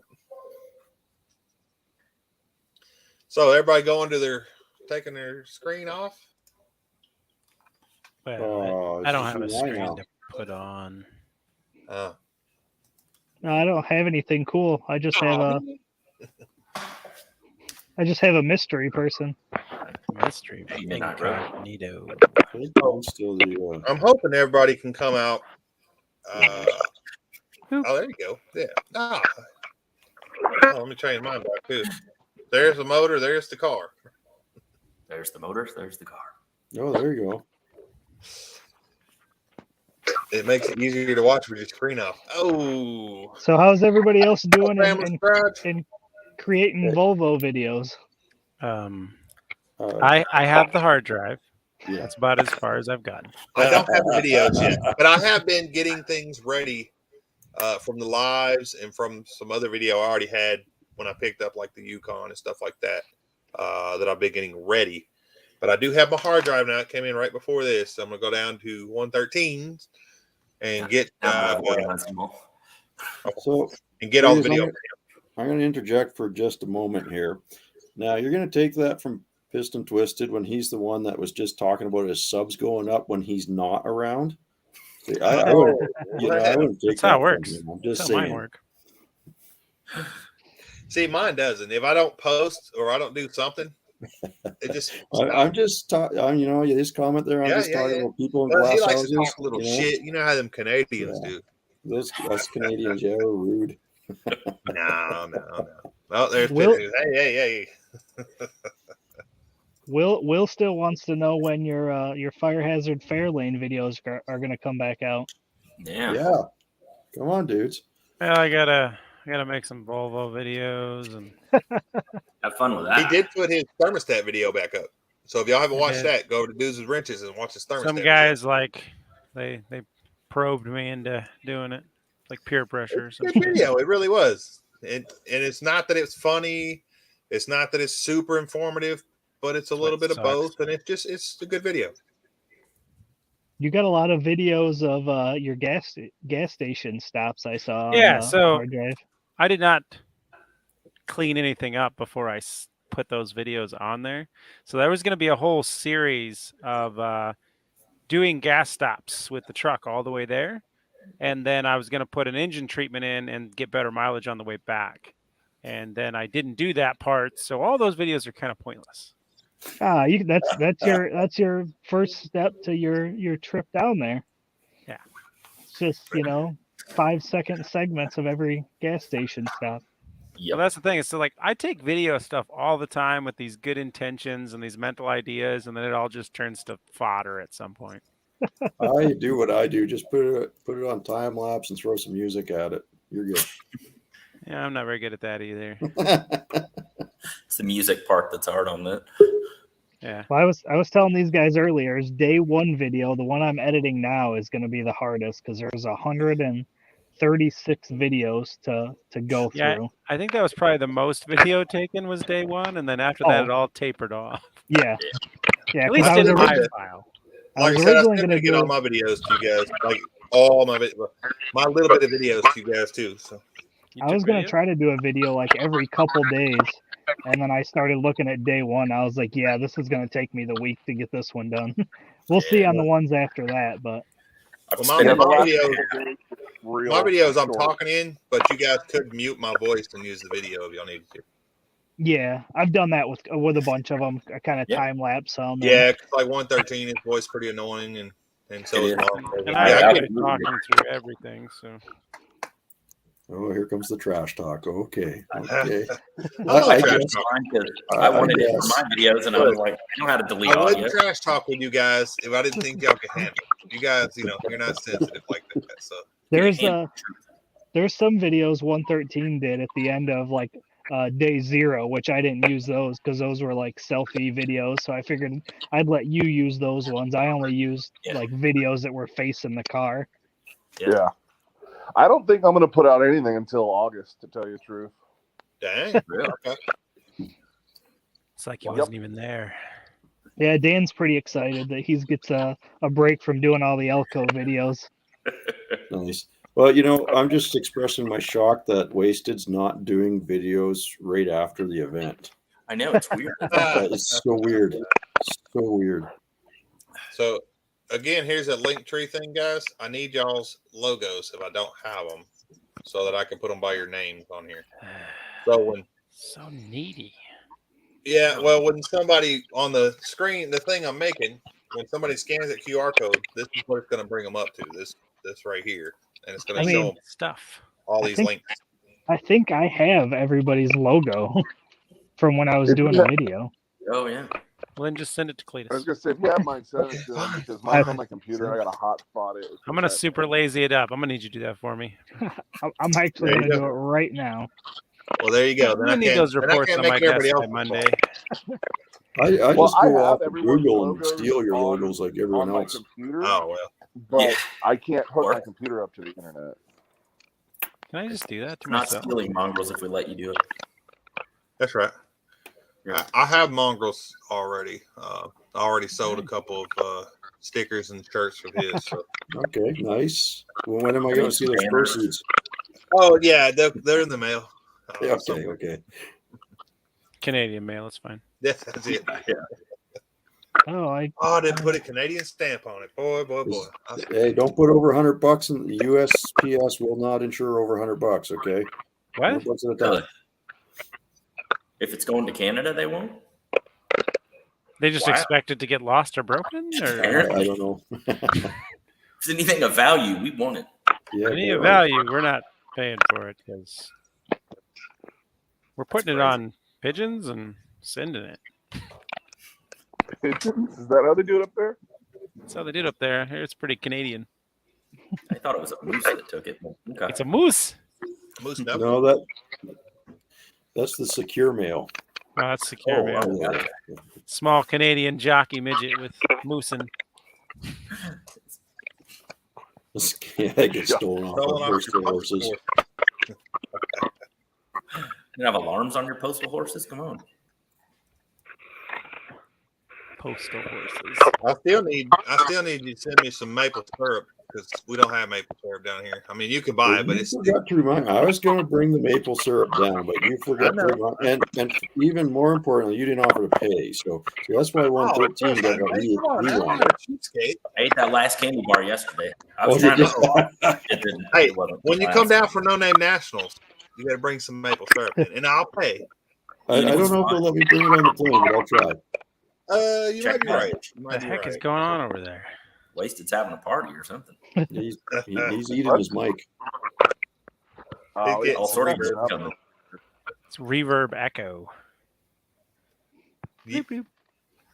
Oh, now I scared him off. So I guess I have everybody's logo now. Way to go, 815. Good man. Good job. Now I can't blame it on everybody else. If I'd have known you were going to do that, I wouldn't have said it. This is just like the build all over, man. You do all the work for us. Come on. Let's go. We all get the credit for it, right? Yeah. Well, especially the dash, right? Yeah, man. Who gets credit for the dash? Dude's got credit for carrying that thing out. I did take it out. That was me. That thing had so many bolts. It's like, why don't y'all use some zip ties? They bolted they had brackets and bolts for everything. It's like one so the wire. real question Put a bracket is, how many of those bolts didn't go back in? Like 5. Oh, really? Oh, wow. I wouldn't have put half of them back in because it's like this 2 wires does not need a bracket and a bolt just for the 2 wires. It's stupid. Well, it's a good thing that we had to modify that transmission tunnel. Otherwise, you would have been blowing rat crap out of that thing for months. Oh, man, yeah. Well, what about the ants? Come on now. Well, yeah. Hey, those aren't in the video They weren't series in yet. the HVAC system, so. I don't have any video of the ants. I have that. I do have the video of the ants. Yeah, that's in the next video. I need some. Yeah, I don't have any. Volvo I don't have that video. So I need No, video. Of actually, just Jesse, has any. Volvo was very well built. Overbuilt. Overbuilt. I don't even know if well is the right word. Just overbuilt. We'll stick with Except for the shocks. The shocks were terrible. Well, that wasn't they were well used. Yeah. Well used for sure. And they weren't even the original shocks. Yeah. Yep. Mm-hmm. The ones on there right now are pretty stiff. Are they? So my buddy, sorry, he's looked it up. We can totally air ride swap that vehicle for like $1,000. And when I was going to replace the coils up front, they're really hard to find, the coils and struts for the fronts. It's going to cost me almost $500 to replace them. So I was like, I can just air ride everything. It'll be much smoother, nicer, and it'll sit the way I want it. So I think that's what I'm going to do. There is plenty of room for that tank back by where we have the exhaust where the old gas tank used to be, by the way, too. Nice. Well, that's even better. 75% of the dash bolts. Hey, I even told you, Will, when y'all was putting it back together, I'm like, y'all don't have to put all the brackets back in. Y'all can use some zip ties. It's not that serious. I'm just glad. So I had started putting the interior back together. I think I got like maybe half of the box, like 2 bolts in there or something, the HVAC box sitting up in there. And then I had to go do something. When I came back, them two had most of the interior put back together already. I'm like, oh, I'm glad I didn't have to do that. What what was interesting for me is I did retire early that first night, and watching you guys try to get those seats out. Oh, God. Well, even when I go to take them out the second time to either replace them or to repair the tracks or whatever, it's going to be a pain because it has the 2 bolts, which that's all it would need, or 4 bolts actually to hold the seat down. Then it's got these 2 little pins with like hooks on them. It's way overkill. You don't need that. I don't know. Volvo is overbuilt. Well, the commercial, they drove it off a parking ramp onto its nose and got out and walked away. So maybe there was something to that. Sure. Yeah, I still haven't. I was doing a bunch to it, and then I took it over to the shop, and it's been waiting on the parts since. The part came in this morning, putting the new rack in. Oh, okay. They were supposed to put the seals in, and that was my reason to take it over there. They gave 2 shits about the LS motor. They're like, "Oh, it's not stock motor? Okay." I was like, "Okay." But yeah, we didn't like the Volvo motor anyway. Well, it upset somebody on YouTube, so. I seen that. That's hilarious. It'll upset like, some more. this car is obtained originally to go to the scrapyard, and then through a video on YouTube, it was selected to get saved. Uh-oh, there's trouble. Mr. Toolwall himself. Welcome, fellow Canadian. You guys hear me all right? Yeah. No. Yeah. All right. Can you You hear still us? hear me okay? Nah, it's not good at all. So everything's I'm going to going say I'm not quick. hearing anyone very well. Good to see all of you. Holy crap, it's been a while. Yeah. So go and you liberate Ukraine and all that, or We won't talk about that. okay. But- Let's not talk about that. So I was lucky enough to hold on. Okay, I'm going to swap my Wi-Fi so I don't drop off. If I drop off, I'll be back. Okay. Thanks for the warning. Yeah, we'll see how this goes. There we go. Some Wi-Fi. Hey, what's up, Big Block? Hey, welcome back. Big Block's at work. Big Block, you're always working. When you gonna retire, bud? Yeah. Retired. Hey, Did you see how fast he was running in that video? Hey, he's trucking pretty good. In the beginning of the Volvo video? He's running? Yeah, I had the time lapse on and I might have sped it up a little bit. And he was I was gonna say, I don't remember seeing him run. he was booking down. He was booking down the driveway. Yeah, that car was coming in the driveway hot, man. I tell you. That's funny. What we got going on? Oh, okay. I see what he did here. He gone. Yeah, I think he's trying to pop back in on this Speaker one. doesn't work. He back. Oh, hey. Well, hey. All right. So Well, I'm going how's to talk it about going, Ukraine, man? but holy hell. All right. Oh, wow. I forgot the air compressor on. Man, am I not allowed to say that country or what's going on here? Crazy. I don't know. That was the best bleep out noise ever. I was lucky enough to go to El Salvador for a bit, which has anybody been there? No. No. No, I've never been there. I've been When there. I say Oh, a freedom motorcycle, what's the first thing that comes to mind? a what?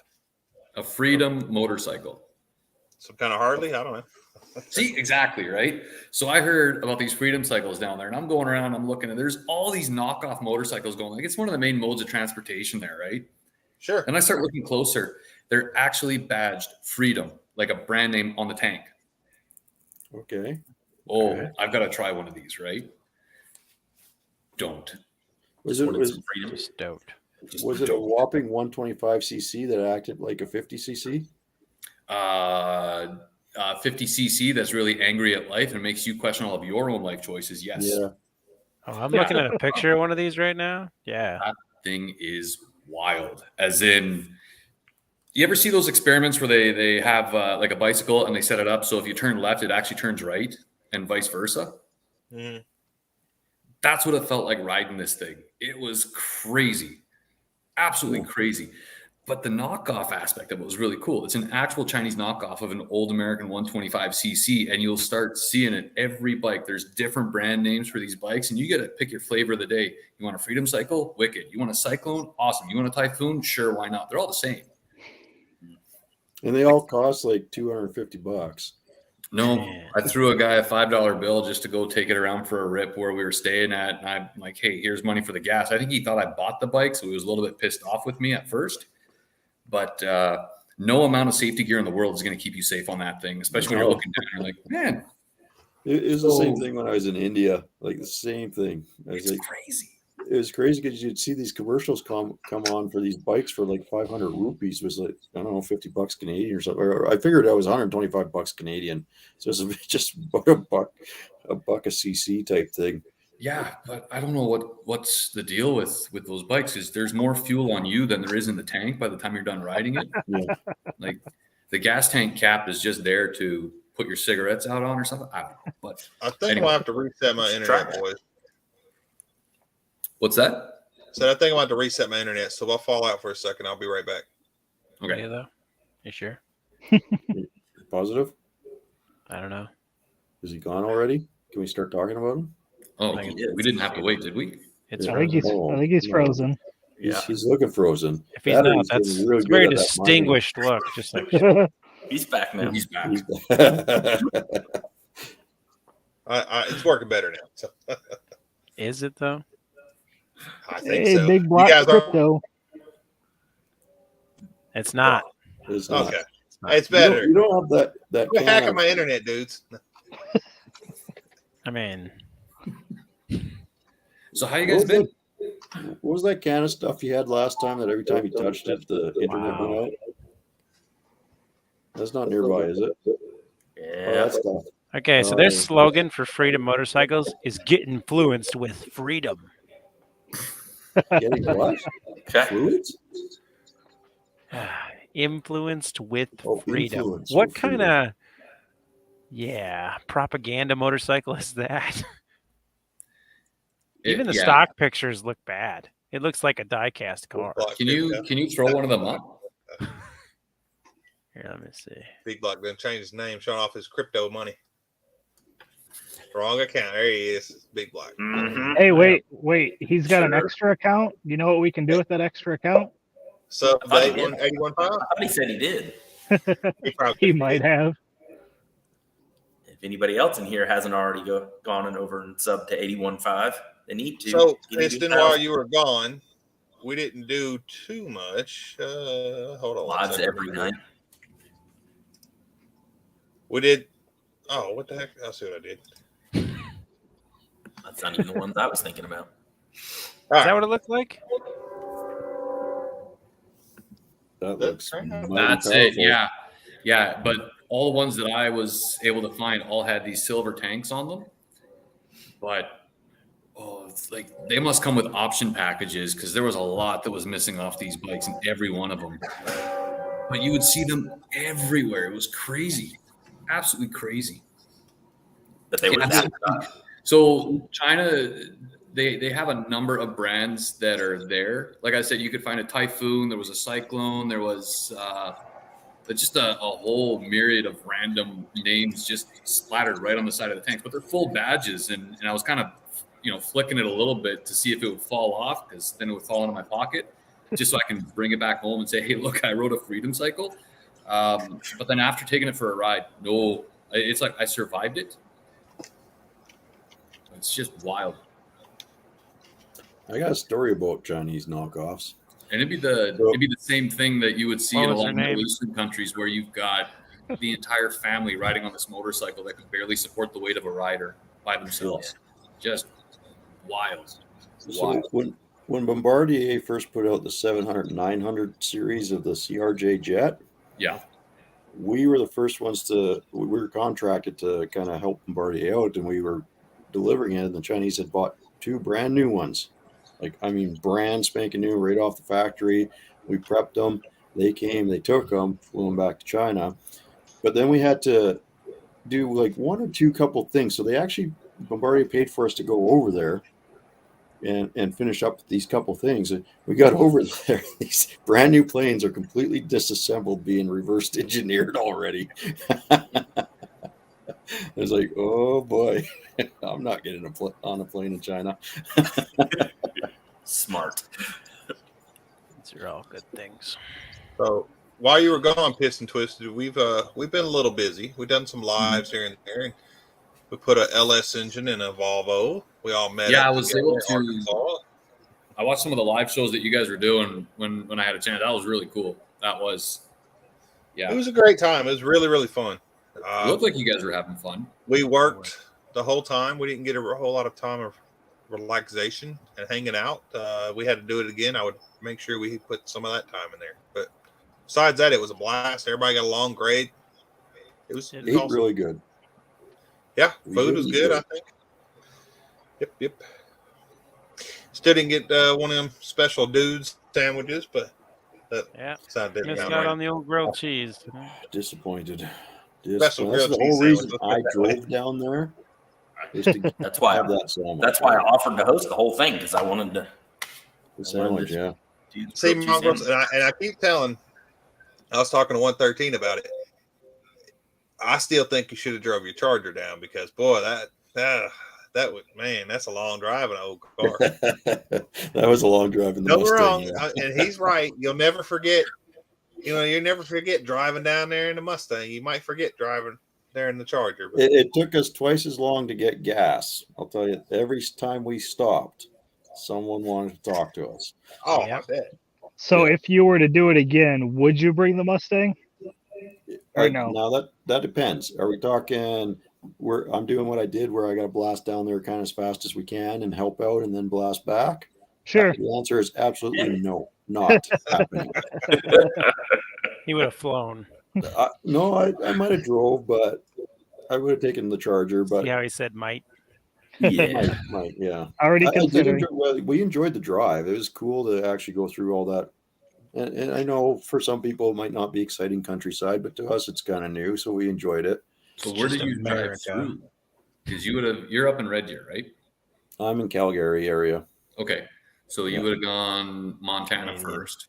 Montana, and on the way down we went Montana, South Dakota. Okay, and then kind of cut just the corner of Wyoming a little bit, and then where was Iowa at that Falls, point. Iowa. We went into Iowa, yeah. Yeah, you went into South Dakota, Sioux Falls, Iowa, and then Nebraska would be Omaha area. Yeah, it's a nice drive, man. That is nice. It was nice. And then on the way back, we went a little more west first. So, and then we came all the way through Wyoming and didn't use South Dakota that time. So probably for the best. There's nothing to see in South Dakota. That Wyoming was crazy because there is nothing. Oh yeah, there's no people even. There is nothing there. Wyoming houses the most least populated places in the United States. Yeah. I remember going through like south of Montana and going through Idaho. Idaho was painful. Yeah. Like, really? Driving through the prairies, at least you have grain elevators to look forward to. Not many anymore. But there's just, there's another tumbleweed. Go through Nebraska. Yes, we did stop at the casinos at Omaha, but we didn't get a chance to go into any of the casinos. I wouldn't have. Paid for the whole trip. Yeah, or we would have had to turn around and go home. Yeah. One or the other. I think the latter was more likely. But no, it was a good trip. Like, it was definitely enjoyable, and I just wish like Cletus said, I wish we had a little more time. That's that. Yeah. Now, if I had 2 weeks, I would totally take the Mustang again and just take our time going through the states and stop and see different sites and whatnot. Definitely would take the Mustang again. Yeah. What's up? We just make. What's up? Fast. Just have to make sure we bring spare rocker studs with us. Apparently. Yeah. Everybody know who cousin Johnny Cloud is here? Johnny. Check him out. In fact, dude. Johnny, make sure to check everybody out that's in the chat here and everybody that's on the board. Mr. 815 here. We are for sure trying to push above 1,000. He's really close, bud. So old Johnny Clyde here, he likes tasting different food. And I was he's gonna got say, a like, new there's. project. I don't know if he wants me to show it off, but he was sending me. I'm Johnny just looks looking pretty at all happy. the Subway that he's got there. That looks pretty good. Oh yeah, Looking he pretty does some happy. pretty good eating there. He used to live up by Narc, and now he lives in Texas, I believe. So Texas. Texas. I won't finish the quote. well, he ain't no steer. He ain't no steer. Yeah, He he said I ain't can no do it. steer, right? Yeah. All right, I'm gonna Yeah, I show just- his new project that he sent me All right. just a second ago. I think you guys will like it. Show us the projector. Ba-boom. It's a Volvo. It's Volvo. oh dang! Oh, It's a Oh, look at that. Mercedes. It's a Merc. That looks. Is that a 280 beside it too? Semi hood. Like it. yeah, it looks. I was gonna say that's what I saw first. Yeah. 300 turbo diesel, Turbo. Yeah. diesel. Oh, it's a 300. Yeah, that is a and he's Datsun. putting a God, my freaking computer. He's putting a K24 in it with a Nissan CD009 training. That's a big car for that motor. Yeah, well, it'll be fun. I think he said he's going to take the. In fact, let me go back to the chat here. I think he said he's going to take the turbo diesel and put it in like a Jeep or something like that. So I agree with all these things. So Johnny, I did a video. It's not too much yet, but I'm gonna do a follow up. One of my buddies is doing a K series into a C6 Corvette, so I did a video on that. And once he gets it finished, I want to do another video on it because that's gonna be pretty wild too. That's like the K series is like the new LS swaps. Everybody's dropping Ks and stuff. Hey, I want to put one in the third gen. did y'all see that? K-series? Did y'all see that video I shared with y'all about the Ranger with the Volkswagen engine? That he did out in his, that he did outside in his apartment building, or whatever. I didn't watch the video, but I did see the link for it. Yeah, I was like, wow, that's a pretty cool build. I thought anyway. I've been busy. I wanted to watch it, but I haven't gotten a chance to yet. You must have a very K24, forgiving apartment complex. maybe so. You know, Yeah. But he said he did it pretty quick, and he did it all right there in his apartment complex building. So Well, I guess you can rent a garage in an apartment complex.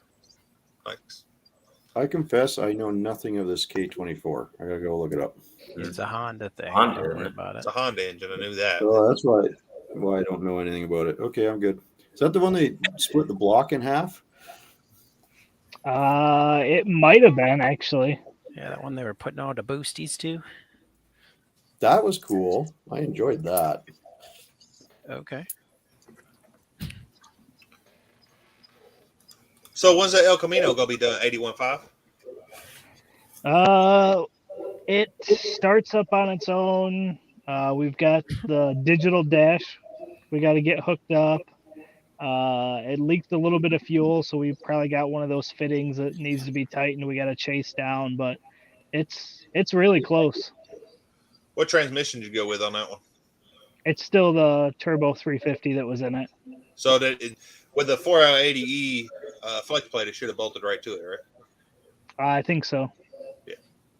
I don't Because know. I think that's what I used in the Mustang too. Because I still have You should start selling some of 350. them LS projects, man. LS swaps when you're done. Boy, I was looking. They're selling for crazy amount of money. some As of long them, as yeah. shit, obviously. But When are you going to finish your El Camino, cousin? I don't have one anymore. Did you get rid of it? He's He came done. out. Somebody else's problem now. Yeah. It's gone. It's gone.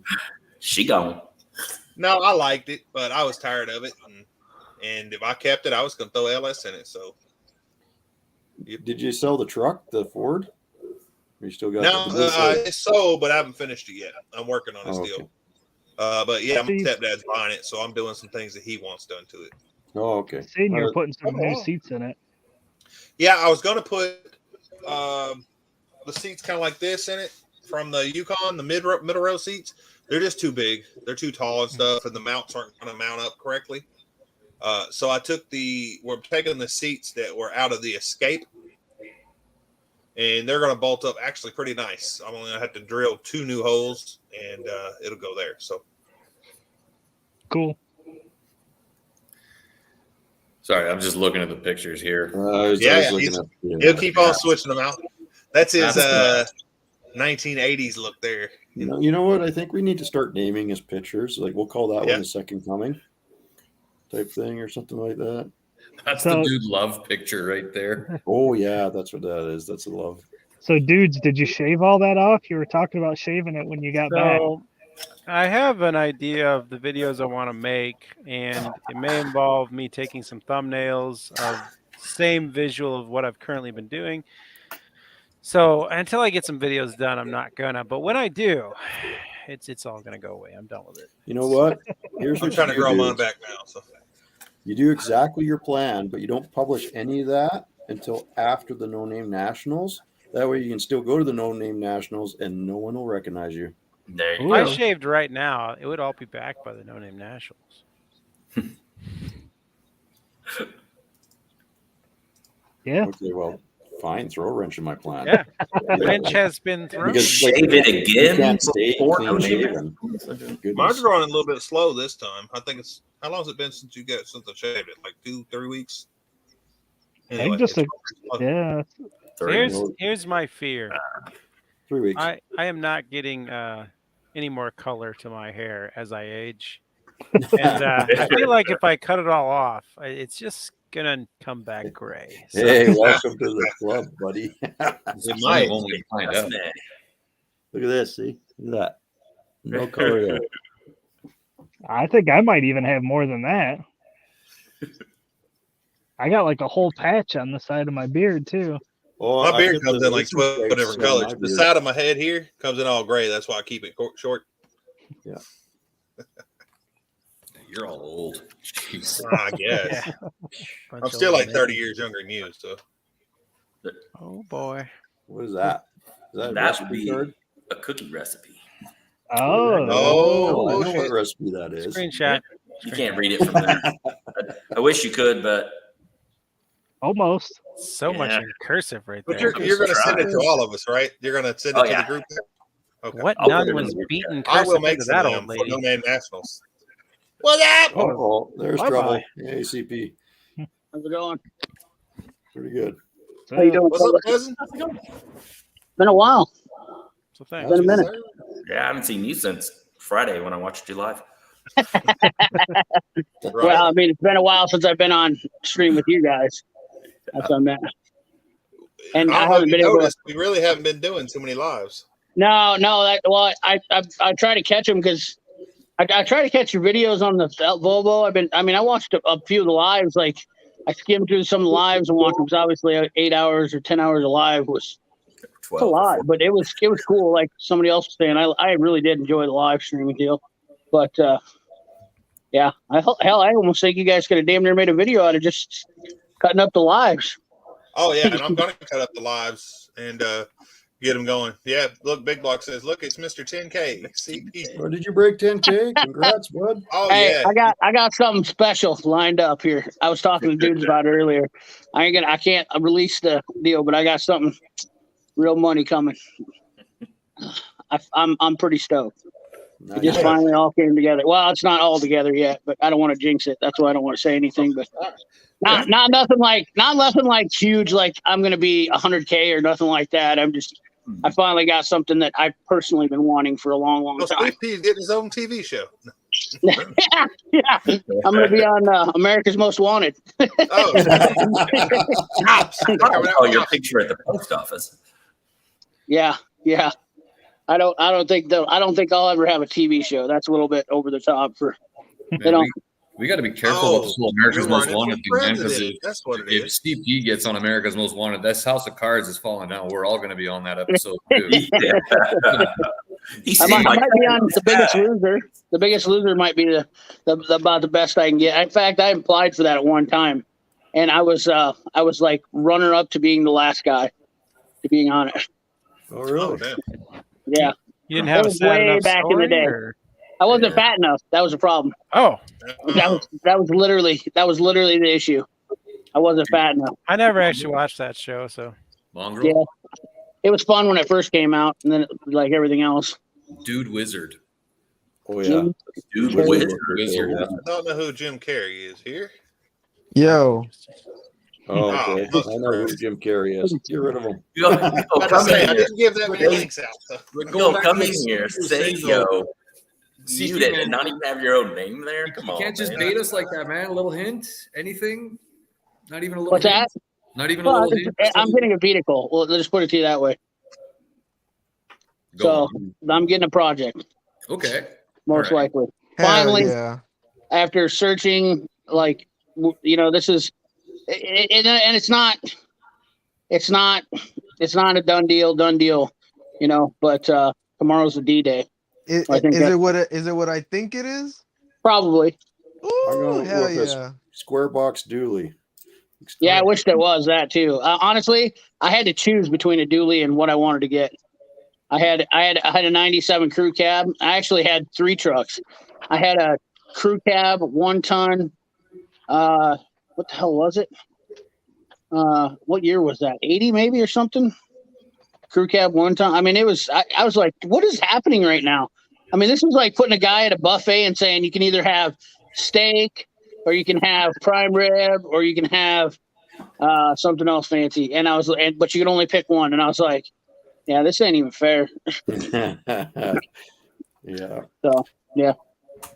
I But usually I'm take excited the because I got all. something to do now. That's my thing is I just got something to do and something to. So are you going to be like, is it going to be one of those projects for you quietly on the side where you have the camera turned off, or are you going to be making videos with it? Oh yeah, I'm going to be making videos for sure. It's going to be definitely a big part of my channel for sure.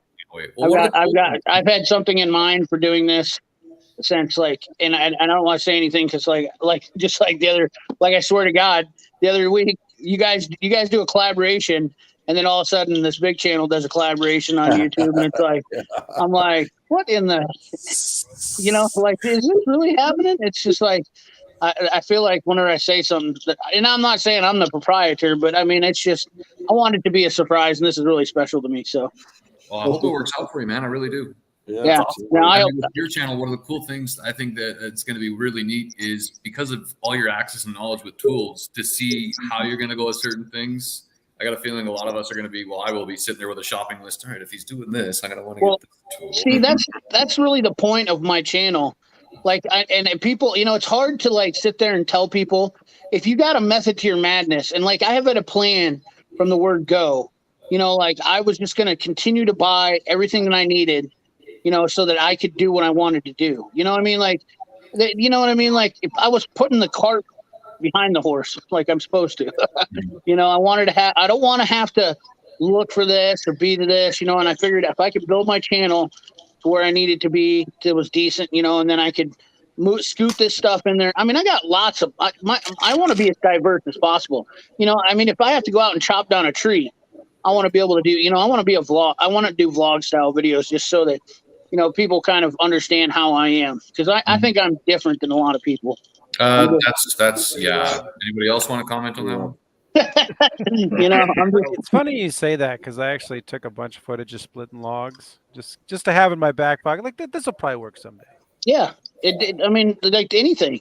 I don't want to be stuck under YouTube's one genre rule. You know what I mean? Like if you know Chris from No Nonsense Know How. I don't know if you guys have seen him. He's been doing a bunch of Willet runs, so I've been watching that guy ever since I started YouTube. And he is one of the most diverse guys. This guy literally raises a baby squirrel. He's got chickens in his backyard. He's talking about doing skateboarding. And I mean, he does everything.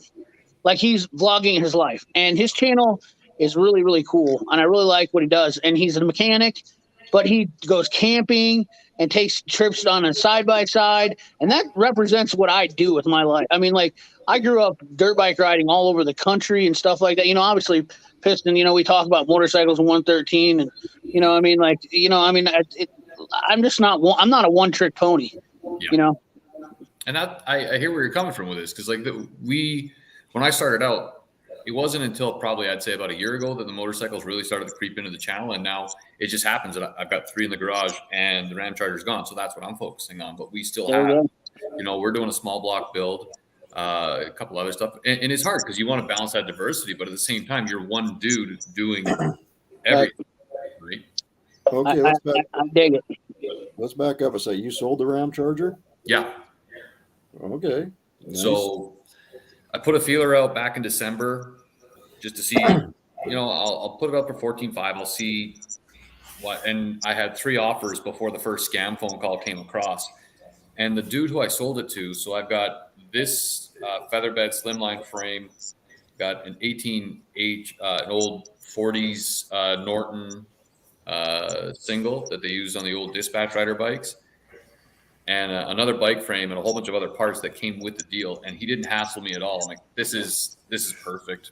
So wow. I would have been an idiot to say no to that one.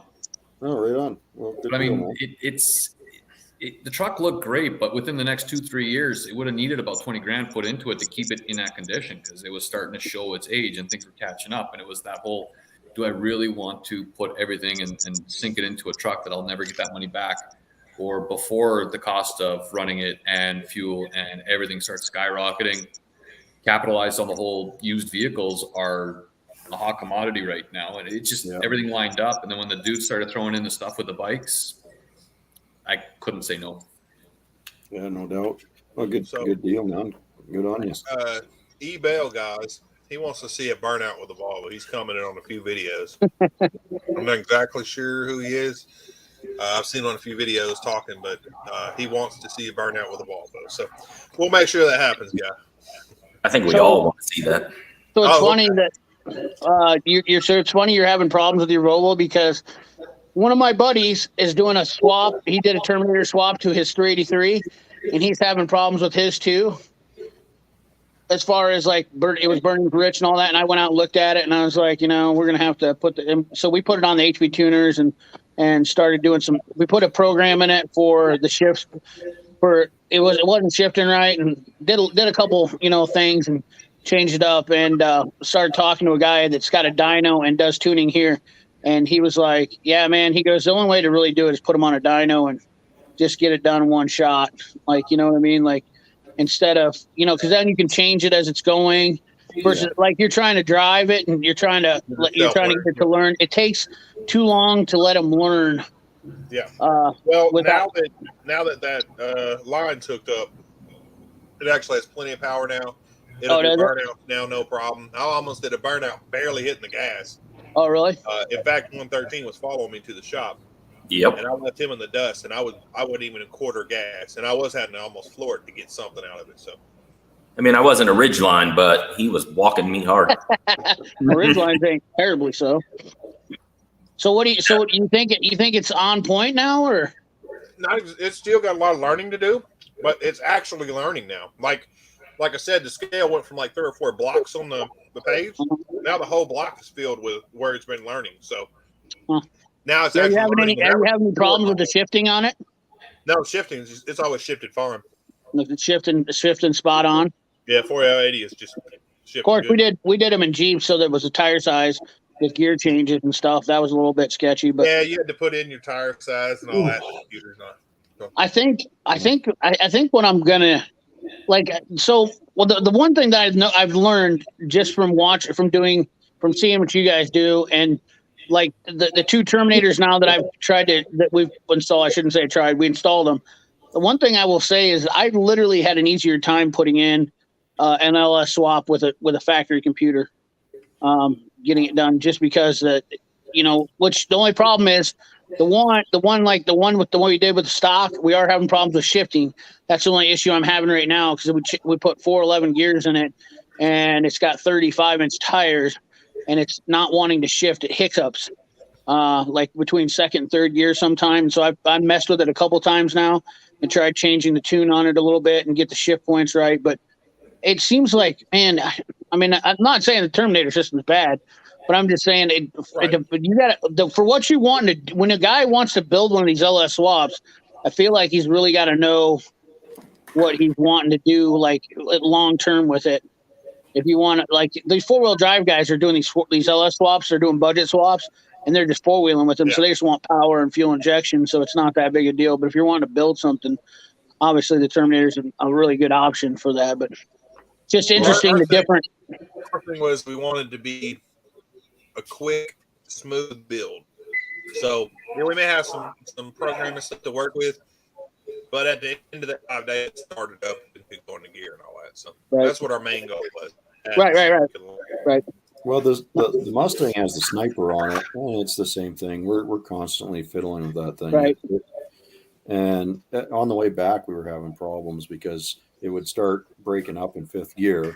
We'd have to downshift, rev the hell out of it, and then back up in 5th gear and be good for a bit. And then if we got into any gusty winds or anything, it was all over the map on the air fuel ratio. So we got some tweaking to do on it. It works pretty good, but there's tweaking to be done yet. That's kind of what I'm seeing mongrels is with a lot of, so like my other buddy switched his over. He did a budget LS swap in his Jeep and then switched it over to the Terminator, and we've messed with it now. I mean, we're constantly just messing with it. Just a little bit of tweaks. I mean, granted you're going to eventually get, but it's not like, that's the thing about it. If you're wanting to get something running and driving and like, and then maybe not build it right away. But if you're wanting to build something, obviously you don't have a choice. You're going to have to go with the Terminator or Sniper or whatnot like that. But well, I've learned just when they're wanting to do this now, for the next person that does it, I'm going to say, look, here's the deal. If you want to build something for somebody else, not like anybody, you know what I mean? Like if you want to build, are you going to build it because you just want a good daily driver, or do you want to build something that you're going to build a race, put a little race behind it? Because you got to get ready to do like you're doing, mongrels, where you're going to have to babysit it. Well, we're taking the car back to the dyno, and that's what we're just gonna put it on the dyno and try to sort it out there. So that is the plan, and I mean that is one of the videos we were planning anyways, is to see, hey, how much did we improve the car with this engine, and we have to do that second part of that video. So we'll do the tuning on the same time. Right. Oh yeah. I like it. I'm looking forward to seeing it getting running good. That other guy's the guy from Kansas City. His is all tuned up and dialed in, wasn't it? Yeah. He started. His is a 240 with a 5.3 and a T56. T56 in it.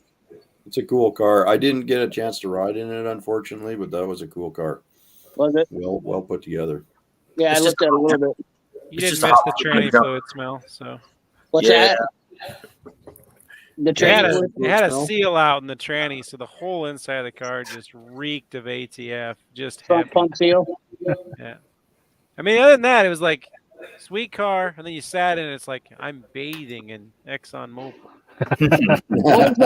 What was the biggest struggle you guys had with the build? I don't know. Maybe I'm not. Did you guys get out a bunch of videos yet? Because I'm like, I got questions for Dave. No, do I need to wait and watch the videos to see before I ask questions? Or oh no, we'll answer. I'm not sure we videoed enough. Yeah, because like I was wondering how did you guys end up doing the drive shaft? Dynamic drive lines. Did you? You had to buy a brand new one? No, they built a custom one. Built it custom one. We thought they were going to use parts of the old one. We sent the big 2500, the Chevy 2500, where it came out. We sent that drive line, and we sent the drive line from the Volvo, and they just ended up building a custom one, all brand new parts. I'll be damned. I was actually a little bit surprised at how many times you guys pulled the engine out. It was impressive. I mean, I understand. I'm not knocking it, dude. I understand. You guys were fabricating motor mounts. I'm not knocking it. I get that, but I was impressed that you guys were whipping that thing in and out as fast as you were. I will tell you this. That has me being not that it didn't already, but that for sure, wasted old ass cherry picker has me being a true believer. Do not buy a cherry picker from Harbor Freight. Don't do that. Well, because it was old as shit and was still 100 times better than the shitty one I bought at Harbor Freight. You understand why I'm a stickler about tools now from that one incident? Yeah, I do have a cherry picker that I got from the Canadian equivalent of Harbor Freight, which is Princess Auto, and it's got a multi, so you can pump it up with your hand or you can use the air. And that thing has been trouble free from the day I got it, and I've probably pulled like 100 engines with that thing. It was built in Taiwan, not China. It's fast and it's fantastic. So when we were pulling the engine out of the LS, and even when we're moving the engine around in the shop and stuff like that, we had so much trouble out of that one from Harbor Freight. Yeah. And I'm glad that I'm glad that Wasted brought his, because even though it was old and didn't turn and stuff like that, it was so much better. Right. Yeah, that was the thing. The only thing was with those front wheels not front moving. wheels, We had to yeah. kick it all the time. That was literally the only downfall on it. Right. Yeah. Yeah, and you can't. If he had an old one, it's probably built better, anyways. I mean, dude, I've used one. The guy built himself out of. I called it fence post because it was all tube, and dude, that thing was a gem because he had it really long, and then it slid. He had a track that slid on it, so he could bring the motor back down too to level it out. But I mean, I don't use a cherry picker that much, and quite frankly, I'd just soon not use a cherry picker ever. But they, I know it's worth your weight in gold. Getting the right one. I mean, Yeah. obviously. Well, even if I had to pay, and I think it was only $50 difference for a Jags brand, I would definitely do it. There's certain things you just got to know. That's all there is to it. I mean, there's stuff from Harbor Freight that you can get that will work just fine, obviously, but that's, I was surprised too, because you think something as simple-minded as a cherry picker, how could you screw that up? Well, and brand new. It wasn't like it was 10 years old or 5 years old. It was a brand new one that out the gate was having issues. But well, you bought two of them, though, didn't you? Was that swivel socket? It's a swivel socket. Harbor Freight used it one time. But that's also an impact one, isn't it? It is an impact one, but I didn't use the impact when it broke. I used it one time, barely put any pressure on it, and it snapped. That's because their impact ones are really not. Look at that socket, and it says CRV on it, and they're really cheap. It's chrome vanadium, which it's not always that the chrome vanadium is bad. It's just the chrome vanadium that they use is bad.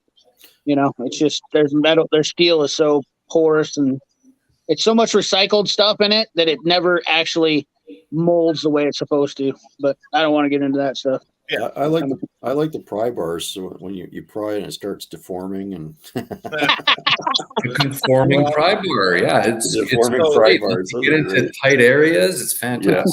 Yeah, so the one that Wasted had was a Goodyear brand, and he said it was used when he got it like 10 years ago. So yeah.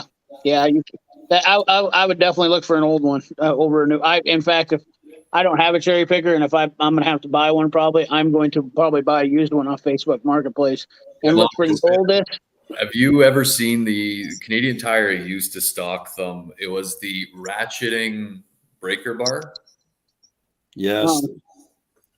These things were a thing of beauty because you would never, ever snap a bolt head off them. It was amazing. I'm using one and I'm like, it's convenient. You just swivel it, okay, clockwise, counterclockwise.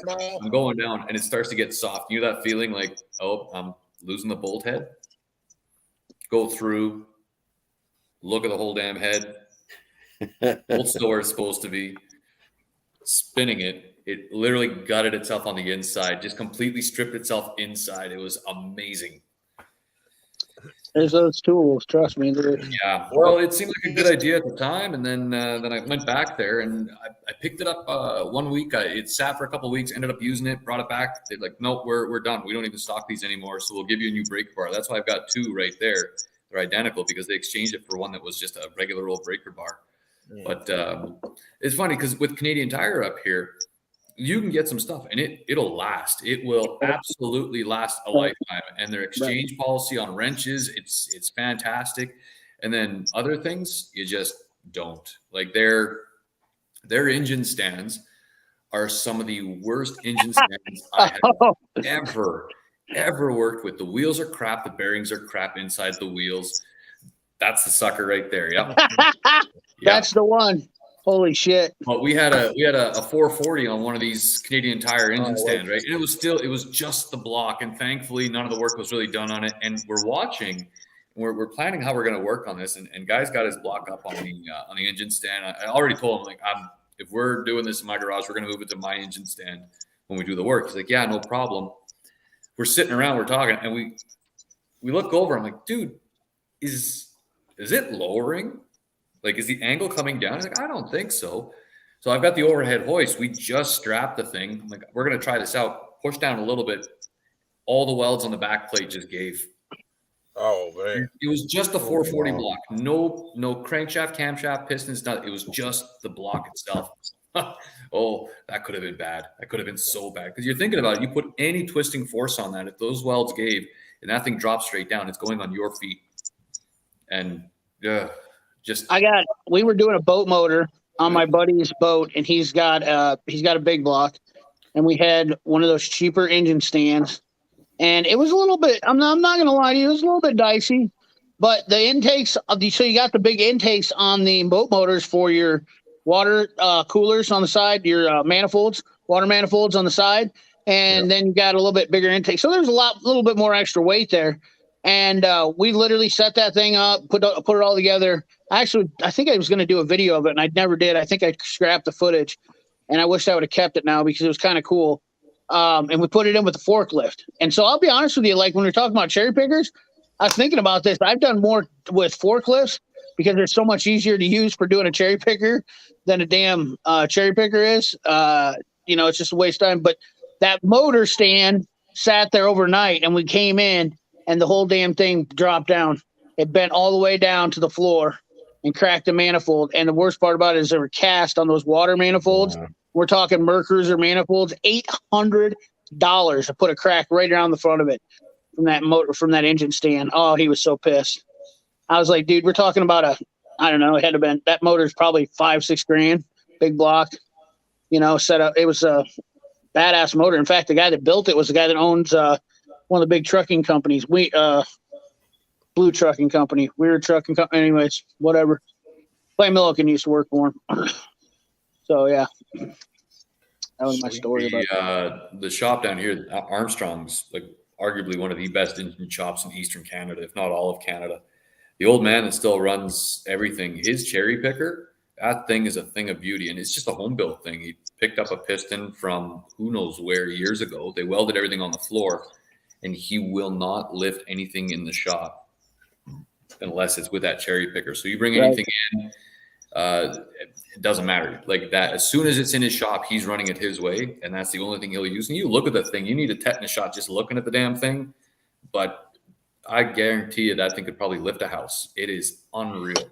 But it's a really smart design too, right? So instead of having, because it's just for loading and unloading out of vehicles and off of beds. So it's got a nice wide stance because the legs are so long. So you can get this thing in between wheels on a truck. So you can go right up and pick it up from wherever it is. You don't have to slide anything in the bed of the truck. The dude's 87. He doesn't want to haul stuff, right? And the extension arm that can go pull out, you can pull something that's 8 feet up on a bed without issue. Doesn't matter. And I mean, he's building 456s. Well, they actually make their own engines too. It's really cool. But it's this thing that's probably been around longer than most of us have been around, and it still works. And yeah. It's good to have a good motor builder around there too, because I'll tell you what, that's another thing. You said it right there. You said the guy's 87 years old. That's another thing. Anymore, I don't get any engines built anymore. Those are like, there's not a machine shop unless I went to, what's the one, Blueprint in Nebraska. Unless I was going to get a Blueprint engine built, I wouldn't. There's not an engine builder around here that I would trust anymore. Little Bill was the last machine shop guy that he sold it to a guy, and all he does is circle tracks. And dude, they put those things together so sloppy. If I wanted a car motor, I wanted a car motor to build that was going to burn oil. I mean, like I wanted it was going to run like hell and burn oil. That's what I'd take it to. Speed or whatever. They didn't good. I mean, people say there's different stuff. Cleatus McFarlane's a big sponsor, but there's a lot of guys that use them. I don't know. And I don't. I've heard you hear internet talk, and car guys are car guys. They're no different than anybody else. And I think that they're probably a pretty decent. They've got a good reputation. You know what I mean? Like I doubt that Texas Speed is putting up some, putting out really, bad crap. And nasty shit through his motors and done some pretty, rough stuff. I mean, it's pretty hard for me to say that those motors aren't good. I mean, I don't think Cleatus has any skin in the game to lie to anybody about anything. Maybe I'm trusting, but I feel like he's one of the most honest guys on YouTube. Well, Richard Rollins, when he had that TV show, he's having Texas build them engines, and they look really good. And Aaron Kaufman, he's a hell of an engine guy. So if he said they did good, I'll believe him. Yeah, and I don't know who else, but Blueprints has been around for years. They've been around. Those guys know their shit, so you can't go wrong with them. And Texas Speed. There's plenty of people like I would trust. If I was going to get an engine, is Bubba Ayers. Yeah, Bubba Ayers for sure. Man, Yeah. he just put out the other video when he put in his new crank and whatever. I'm like, this dude is, he knows what he's doing. I've got to say, if anybody ever comes up to Nova Scotia to visit, I am taking them down to go see Armstrong's, because there's 5 dudes that work there, the old man, and then the team that works there. When you walk in, you won't know that this building is a machine shop. You'll just drive by thinking it's another barn, right? But you walk in, first of all, every bit of equipment in there has already been paid for. So they've got no overhead that they got to worry about. Every engine that you see in there, when you walk in with a 440, that's a small engine. Their own dyno, their everything. Their small room has 5 CNC machines. So when I say they build their own engines, the first time I went in, they were building 3 engines for a team out in Switzerland. Damn. By building, they are machining the blocks. They designed and made, and the dude still races. At 87, he was still setting records in the U.S. with his old Opel that he's running, and nobody can catch the guy, right? But what's amazing about what they can do is that, how to put it, they're humble. Yep. They are as down to earth as possible. They know they're good, and they'll never throw that in your face. And then you walk into the office and you're looking on the wall and you see the CASCAR teams that they built engines for and the NASCAR teams that they built engines for. And you got guys like Gordon pictured with the old man up on the wall, and Dale Earnhardt Jr., because when they're in the area, they come up to visit the guy. It is one of the best kept secrets around here. And when they work with people internationally. And you can walk in there with a cup of coffee and just be some dude, and they will talk to you because they want to help you out with what you want to do. Like you can't find that anymore. No, that's cool.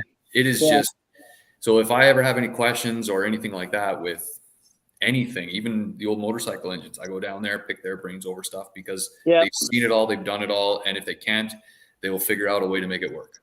That's how little Bill was to me here, Piston. He used to do so I did a bunch of motorcycles, and I would go with her, have him sleeve a cylinder, do whatever, and I could talk to him and we could work it out, and he'd get it done. He'd be like, he'd sit there and he had a walleye, so he'd sit there and I couldn't tell if he's looking at me or like, I was like, and he's like, well, he goes, you know what, CP, he goes, we'll do this. We'll just go ahead. And he'd be like, let me write this down. And he'd write it down. And he'd be like, I think this is where we're going to be at for you. And he put it in, boom, everything worked. Mm-hmm. I get the cylinder back and I never had a problem, he's like, oh, let me look at this part number in here, and he knew his shit, and that's just it. He retired and sold the shop to this other guy. And I'm not saying he's not a bad builder, but as far he builds and I don't know if you guys know, but Carl's Customs is here in Des Moines. And so, the dirt track circuit like Bristol, he just sponsored that big dirt race down there. Mm-hmm. And Carl Chevrolet, it's Carl Moyer, and they owns one of the largest Chevy dealerships.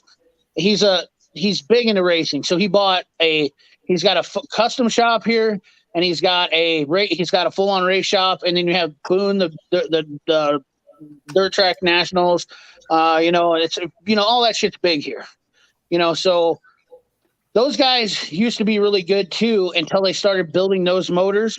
And then this machine shop does all his like overflow, and they don't spend enough time with engines for longevity anymore because they're building these things for a season, and I say this to him all the time. I'm like, dude, I'm sure you're capable. He's like, well, let me have a shot at it. And he's like, no. I'm like, he goes, I can build you an engine cheaper than you're buying these reman blocks for. And I'm like, I know, but like, he saved me a couple $100, and then I end up got to pull it out next year and put it back in. I just can't. I don't want to take that chance because I went down that road before. When he first opened the shop, he built a 6.5 diesel for me, and it was an absolute nightmare. Worst deal I ever had. I had the motor in and out 3 times of the guy's truck, and I was absolutely ready to like scream. And he's like, it's not me. You guys are installing it wrong. And he was making excuses, blah, blah, blah. And I was like, and that was it. That's happened 10 years ago, and I still won't have him build an engine for me. Like, if the guy if he'd build me a dirt track engine, I'd have 100% confidence. But, shame on me once. But this went three rounds, and it ended up costing me $10,000. I had to buy a short block, plus I ended up paying for a block that was junk. that he built, and it was never ending. Blew up 3 times. We're not talking about it went in and it didn't run right. It blew up 3 times consecutively. That's crazy. Yeah. Like, that's why you don't have confidence in somebody. If you're blowing engine up, it's like you put it in and you run it 100 miles and you blow up. And I'd be like, dude, this is ridiculous. He's like, yep, it's knocking again. The guy called me. He goes, yeah, it's knocking again. And of course, that guy was furious with me by the end of it. And it's all because one guy couldn't do his job right.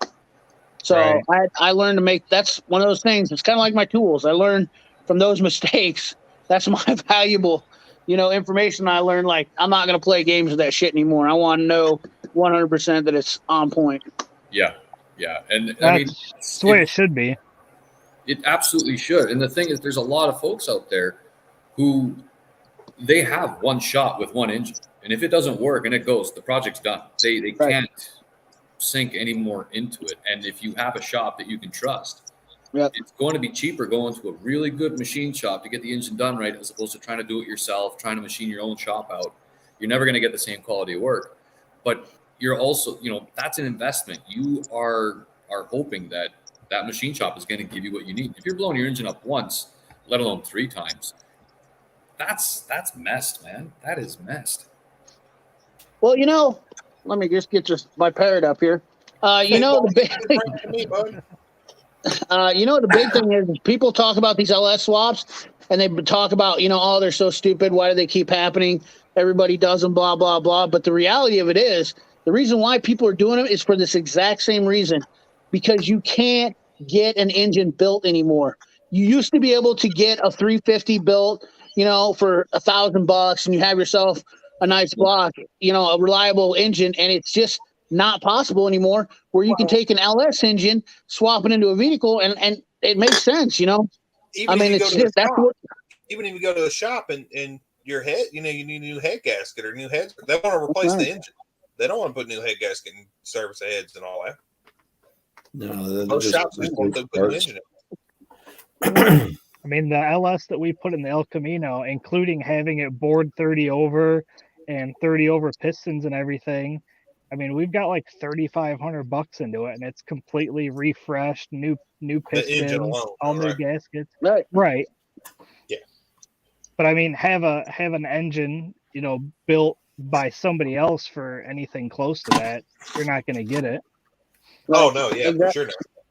I mean, you dude, everybody knows you can literally, these LS motors is, if it's burning gas, you're good to go. Like, there's not much to them. They're pretty solid, and that's, you can't give somebody that peace of mind. Like, that's why a lot of guys like me, that's why we like these LS engines. I don't like the vehicles they're on. I mean, the GM vehicles are junk, but, and the 4L60s are junk. There's a lot of problems outside of it, but they built the car around the engine. Yeah. They built whatever it is around the engine. So, they just needed to work. They need to work on the damn truck now. The rest you can of do them, what 81.5. You can do what 81.5 did here with the Camino, and he took the turbo 350 and bolted it up to that. Was it 5.3 81.5? 6.0. It is 6.0. Okay. Yep. Well, I mean, the same thing in the Mustang. The Mustang's got a 350 in it as well. But the 4L60 can be made into a good transmission. You just got to put the money into it, right? Yeah, well, yeah, right. You're not wrong. Yeah, well, that's a problem. That's exactly it. You can get a 4L80, and that's exactly where it is. The money is. Hey, you know what, buddy? You got it. I don't know why you're. You guys, I didn't realize how late it was, and I got to work stupid early in the morning. It was great seeing you all again. Yeah, great seeing you too, buddy. It's good to see you, but I got one question before you head out. Yeah, man. I don't know if you even know anything about it because you've been out for a while. If you do, are you going to No Name Nationals? No, I won't have a chance to. My entire little plans trip, for summer for January. What's that? Said it'd be a little trip for you. A little. I'd love to do it. Like everything from the plan to go to Australia in January, that's getting pushed to the right by a year. Everything's getting pushed to the right. When I got home from this trip, there's a lot of personnel changes that are happening with where I'm working at. So I'm getting bumped up faster than I was expecting. But with that also comes the change in all my plans. So this year is still pretty shaky. I was hoping that it wasn't going to happen, but it did. And The good news, though, is I'm going to be able to be at home working on all this fun stuff. That's awesome. I'm Make glad to see videos. you're home, and hopefully we see some new videos come out. Yeah. There's going to be quite a bit coming out. I just need to be able to get my footing underneath me and go at it right. But speaking of going, I do have to go because 5 a.m. comes way too quick. Yeah. Good to see All you. right. All. Talk to you soon. See you later. Cheers. See you, bud. Step Fast wants to see a front wheel drive LS in the rear of something. That could happen. Get That's like already happened. They did that in Palace. Well, he's saying he wants to put it in the rear of something. So you take that engine, that front wheel drive LS, and you put it in. I think they're gonna like in Sierra or something I've seen. Oh yeah. Okay, we'll go watch that Roadkill Garage, or no, not Roadkill, Hot Rod Garage, where they did the twin LS Impala. Yeah. Twin LS. I'm trying to think which one that is. That's where they had. Well, I think it was an SS, wasn't it? Big Block, you're going to Coyote swap a 64 Chevy C10? Dude, I'll tell you what. Big Block, you're not that 7.3, that Godzilla motor. That's a good one to do to that. Let me get your money. Let me get your 402. I mean, I don't know what they are running. What is a 7.3 Godzilla running? I don't know, but Stefan, if you end up doing that, let me get your 402.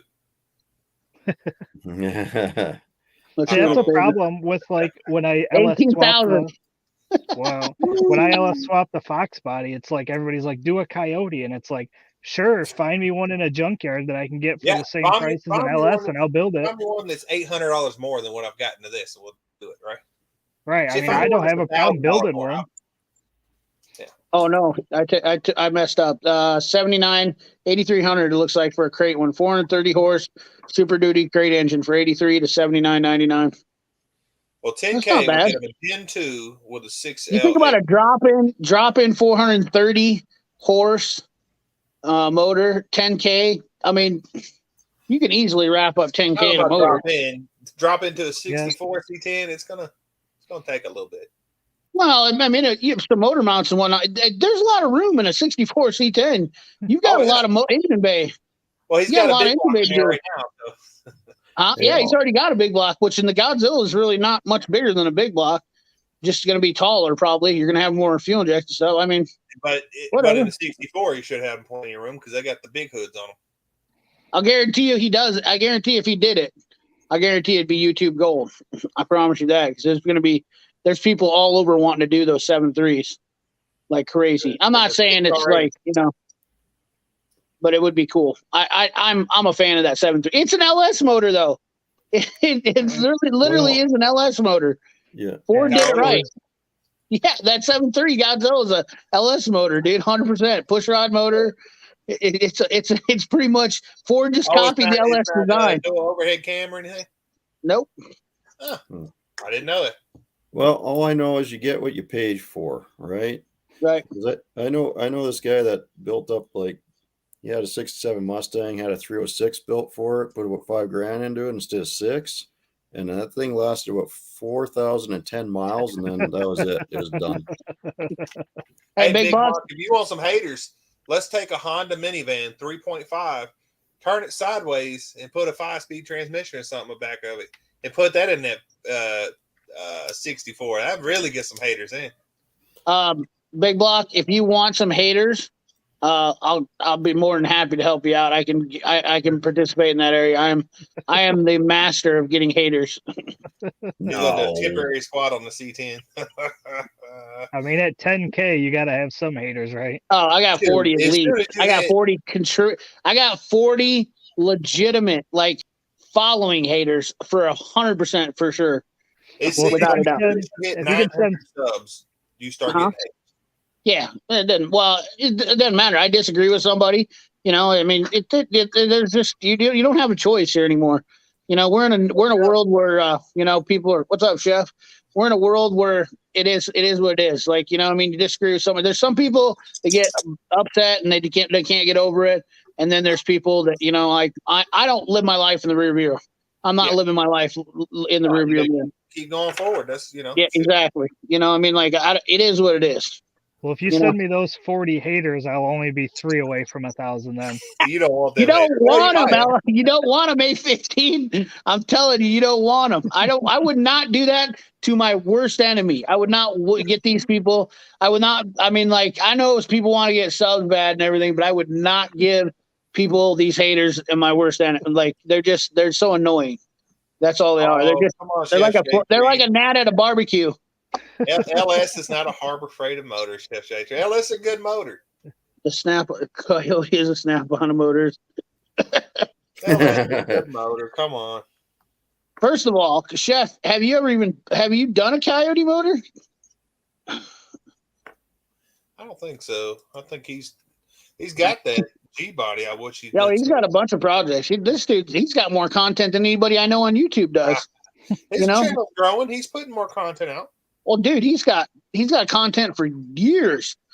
Like he's set. All he's got to do is build it, and it will come. That's all he's got to do for sure. He's getting there.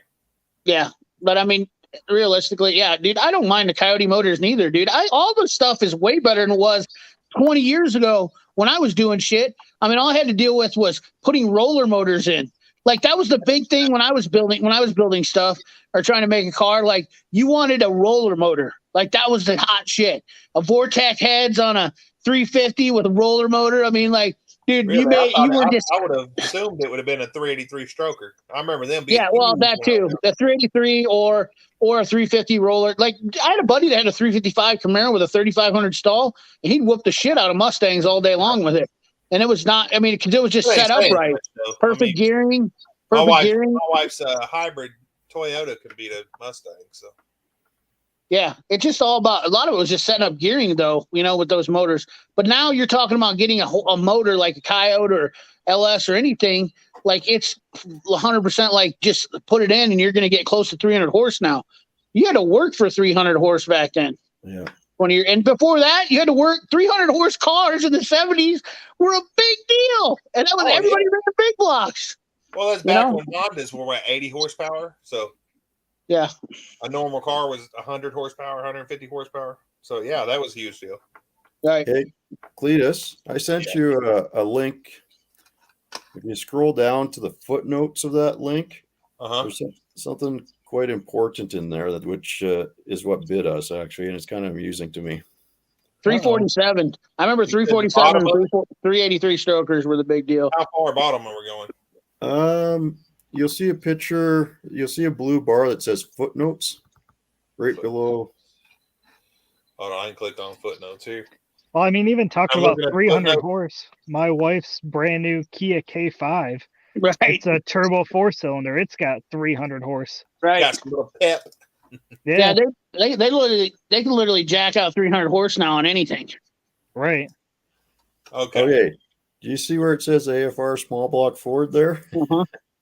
Highly recommend we highly recommend using 716 rocker studs with today's fast cam rates and RPM capabilities of 3/8 rocker studs can occasionally break. So, hey, didn't your rocker studs break on yours? Yes, they did. And my question is if that's what you're recommending, then why the hell do you sell them assembled with the 3/8 studs? Are you saying that Ford would do something? No, that's AFR. Oh, AFR, excuse me. AFR. That they say it right in their literature that, hey, don't use the 3/8 studs. We build them with the 3/8 studs. Don't use them. Yeah. So we are going to upgrade to 7/16 studs. But I was like, well, why did you sell the heads with the 3/8 then? If you know they break, why are you selling them with them? Right. Yeah, that doesn't make any sense. Makes no sense. It's all about saving a couple bucks, though. That way you'd spend the extra money. Because, it was funny because we're sitting there discussing this, trying to figure out, did we get in valve bind or what happened here? Why did we break this stud? Because just boom, popped it right off the top, right? And then Chris goes and looks on the AFR site. He's like, hey, I got something to show you right there in the footnotes. The very first line. I'm like, are you shitting me? That'd been nice to know before you drove it 4,000 miles. Well, you got almost all the way back home, didn't you? Oh no, we he made got it home. Yeah. We made it Oh, it home. broke after you got home? Yeah, it broke after we got home. He's like, he calls me up. Hey, it's making a knocking sound. I'm like, what do you mean it's making a knocking sound? Oh, no. I'm at home. He's driving his car. Yeah, I got it home, but it's got this knocking sound to it. I said, I'll come out tomorrow, take a look at it. He said, okay, fire it up. Clack, clack, clack, clack. Oh, shut it down, shut it down, shut it down. It's like, well, let's pull the valve cover off. I think it's this side. And the rocker falls out when I pull the valve cover off. And I'm like, uh-oh. Well, luckily, it was only a rocker, though. Thank God it was only actually, a rocker. It was surprising. It didn't do any damage. The push That's rod was amazing. good. It had to have been rocker was loose. good. You guys had to have been getting horrible gas mileage for a while then, didn't it? When it came back, it had to have been working itself loose then a little bit, but when you're on your way didn't back, work huh? loose. It snapped the stud. Oh, just snapped it right off. Just popped the top right off the stud. I'll be damned. Where else Yeah, did I it see that happen? Somebody else was doing a video and I saw that happen too recently. It seems like it's been kind of an epidemic with stuff. Yeah, Well, so if it's ARP, that's why. well, they are ARP studs. That's what I'm saying. That's why that website. That's our AF. Well, are those pressed in? No, Was it a 302? it's a 302. Oh, so aren't those studs? So they're threaded in those studs. They're known for doing that though, aren't they? On Well, Ford. that's what that footnote says. Hey, Okay, yeah. don't use the 3/8, use the 7/16. I think I watched that on Thunderhead 289. I'm pretty sure he was talking about that when he did that Mustang for his buddy. And I think they had some rockers and it would pull on the studs on it and they put it back in. And I think they put some Loctite on it. And he said, yeah, that's, and I don't know. Like I said, I don't mess around with many. I had one 5-liter Mustang in my entire life and it ran like a raped ass ape and I never had to do anything to it. And I was like, this thing's awesome. I can just beat its guts and it never does anything. Yeah. Well, no, it broke just the top half inch of the stud off. Yep. It just popped it right off. Doop. I'll be damned. Yeah, I remember seeing the short on yours. I was like, holy shit, that's lucky. Yeah, we got lucky on it. I was quite happy that it didn't do more damage. That thing could have been bouncing around all over in the place. But oh, dude, took a look and everything looks good. So we just got another set of studs for now, just so we can drive the car because he's in the middle of moving. And then he's going to order up all stuff for 7/16 and we'll upgrade it later. But I was like, what do you do, right? Made it 4,000 miles, but didn't like the last 10. was that car? Well, I can't remember. Was that thing carbureted or fuel injected? It's got the sniper fuel injection. Oh, that's right. That's the one you had sniper. Okay. Yeah. Okay. Yeah, that's pretty awesome. Then you drove 4,000 miles and that's all you had problem with. Yeah. That's pretty freaking cool. Yeah, especially coming back in that storm. Can you imagine being in the blizzard? That was and then brutal, breaking? man. Oh, I was dude, exhausted horrible. after that. The only time that I've ever seen anybody do that, my buddy came up to Canada and bought a Corvette, and this guy did a Batman theme on it. He had it all wrapped in a Batman thing. It was a yellow Corvette. And I guess, so you guys up there have an ice chain deal where you have to chain up in wintertime somewhere? Well, in BC you do. Okay, so he was in BC. Going through the mountains, like through BC, Alberta, you got to go over the mountains, right? And BC has implemented you need chains or you need winter tires. Yes. So listen to this. So he bought this Corvette up there, okay, and he's driving it back, and they pull him over as it must have been going through the mountains. I remember him saying that. And he pull him over and he goes, "Hey, you need to put chains on." He goes, "Dude, it's a Corvette." He's like, "I'm not putting chains on a Corvette." He goes, "You don't even have winter tires." And he goes, "Dude, I'm fine. I'm from Iowa. We drive in all sorts of crap all the time. It's no big deal." and the cop's like, "You can't be driving this thing out here." And he's like, "Why would you drive a Corvette in the wintertime?" Right. Yeah, you have no idea how bad the snow can get up here and the ice and all that stuff. Oh yeah, it was bad. It was snowing like hell. He said the car was barely going. It's a Corvette. It doesn't weigh nothing. Oh, rear wheel drive. It was a nightmare. Yeah, the and this thing had Z-rated tires on it too. Yeah, yeah, it's nuts. Like I was driving back from Edmonton to Calgary. And I was in my 99 Trans Am and I've got the summer tires on because I never winter drove the car. This is late May and all of a sudden, boom, snowstorm. And it went from about 70 degrees Fahrenheit to dropping about a foot of snow. Oh, damn. I was like, uh-oh. Cars are, I'm looking at semi trucks in the ditch. I'm looking at truck 4x4s in the ditch. I'm like, we're just going to take it slow and we'll make it through this. And I was just inching that car along and I made it through. And then a little while later, everything clears up. Off I go again. Man, that's crazy. Put a 460 and a Fox body cheaper than putting an LS in one. I don't know. 81.5. What it costs to put the LS in the Fox body? I don't know exactly in the LS because when I got that Fox body, it was a shell. There was no suspension or nothing, so I've got way more into it than I should have. Oh, I got you. I mean, How much people could it out. cost you? What's How that? much you think you can get it done for if you was going to just get a Fox body and put LS in it? Well, I they mean, make full I get- conversion kits. Yeah, I mean, I get ICT. Fox body, or I get LSs, 6.0s out of the junkyard for $400. So Yeah. it's a couple hundred in a rebuild. I mean, you can get a fully regasketed, cleaned up LS for under $1,000. Yeah. Depending on what you use for a trans and wiring and mounts and that. There's a lot of different ways you can skin a cat, and you're talking about like trying to do it the most cheapest way. For sure. I mean, I can put a Harbor Freight 212 in anything for $150 and make it move. Yeah. You know what I mean? You can make it run. And I used a factory harness the first time and just depinned everything and got it running. And then I bought the Terminator X. And you don't even have to go that far. If you get the fuse box out of the truck or the Yukons or whatever, 3 wires. Yeah, that's what I had. That's it, man. And that engine is running. Yeah, I depinned and pulled everything out of it that I didn't need. And especially if you're putting a transmission that's not electronic. Right. Right. I mean, I had like I bet you over half of the wires I pulled out. There was not much left by the time you're done. You thin that thing out a lot. And I mean, I did the same thing with the 2 cars I have, the Camaro and the Trans Am.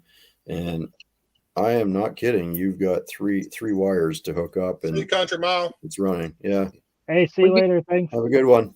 We did in my buddy's Jeep, he got his transfer case. His transfer case cost more than the actual build. Well, he did the fuel pump too and the fuel tank, so I guess that costs a little bit more. But I think he's $2,500 all in on putting it. But he did a LS swap with no Terminator, we did stock GM motor, and we had the PCM flash for it and set it up. We had it set up. We sent the PCM out. They got the gears in it for it, set up, all that. Other than, like I said, the shifting issue we're having with it, it's actually been pretty legit. Like right off the bat, got exhaust put on it and got an O2 sensor in it and everything. I'll tell you what, if I was in Cletus's shoes where I was going to do it once and that was it, then that's the route I would go. I go with the Holly Terminator and you go that way.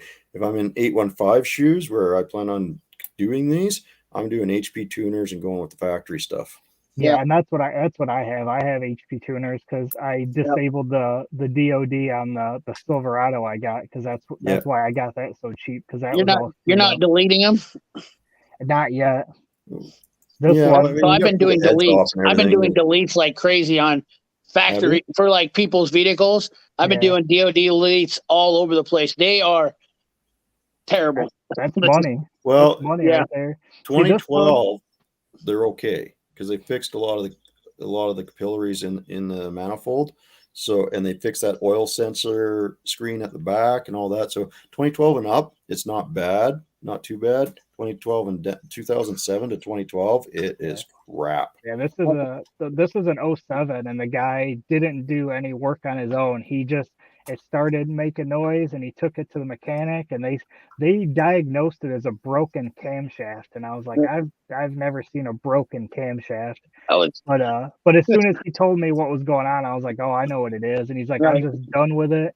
They want to charge me $6,500 for a new engine, and he's like, I drove it there, and that's it. So when I went and picked it up, all I did was change the oil, put some oil conditioner in. Got that lifter free and then disabled it, and I've been driving it. It's been no issue. But if he would have kept driving it while it was stuck, that would have been where the problem came. That's 90% of the problems with them is I cannot get those people to stop driving them. So I got a guy that's got a 6.2 that's bringing it in, and I'm hoping, cross my fingers, Not gonna lie, he's got a 6.2 coming in. I'm hoping I get his engine, and that he didn't ruin it because we're doing a swap. He just said screw it, and he wants to do a whole engine swap. Even if he does ruin it, if it's not too bad, you just ruin the cam and a lifter. Right. I know people talk about the metal going through there and stuff, but a lot of times they're very salvageable as long as you get them quick enough, right? Right. Yep. And that's they exactly can handle what a lot of metal going through the oil system. Well, if you're pulling it out, so I had one that I did, and I pulled it out, and we just cleaned everything out, and I flushed the screen and oil passages and whatnot, and then it was good to go. I felt pretty confident about that one. It's still running fine now, but me personally, me being me, I'm not gonna take that chance. Oh, sure. I mean, it's all up to you and what you want to do, right? But as a general rule of thumb, like moving over the Hemis for a second, they're known for eating the cams and the lifters. And if you pull the VVT, the cam solenoid out of it, there's a screen behind it. If that screen's filled with metal, don't even bother. Just rebuild the engine. If it's not filled with metal, go ahead, replace the cam, replace the lifter, off you go. So there was a guy I found in Minnesota that was selling these. It's just a metal rod, and it's been machined on the bottom to fit the radius. Hit the locks.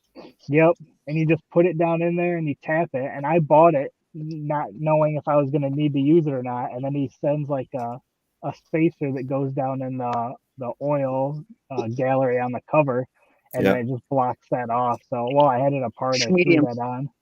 Yeah, you just give it a whack, and then if it frees up, you turn off the DOD, and you don't even have to pull your heads off. But you know what's? Do you know what? Also, you're talking about doing this.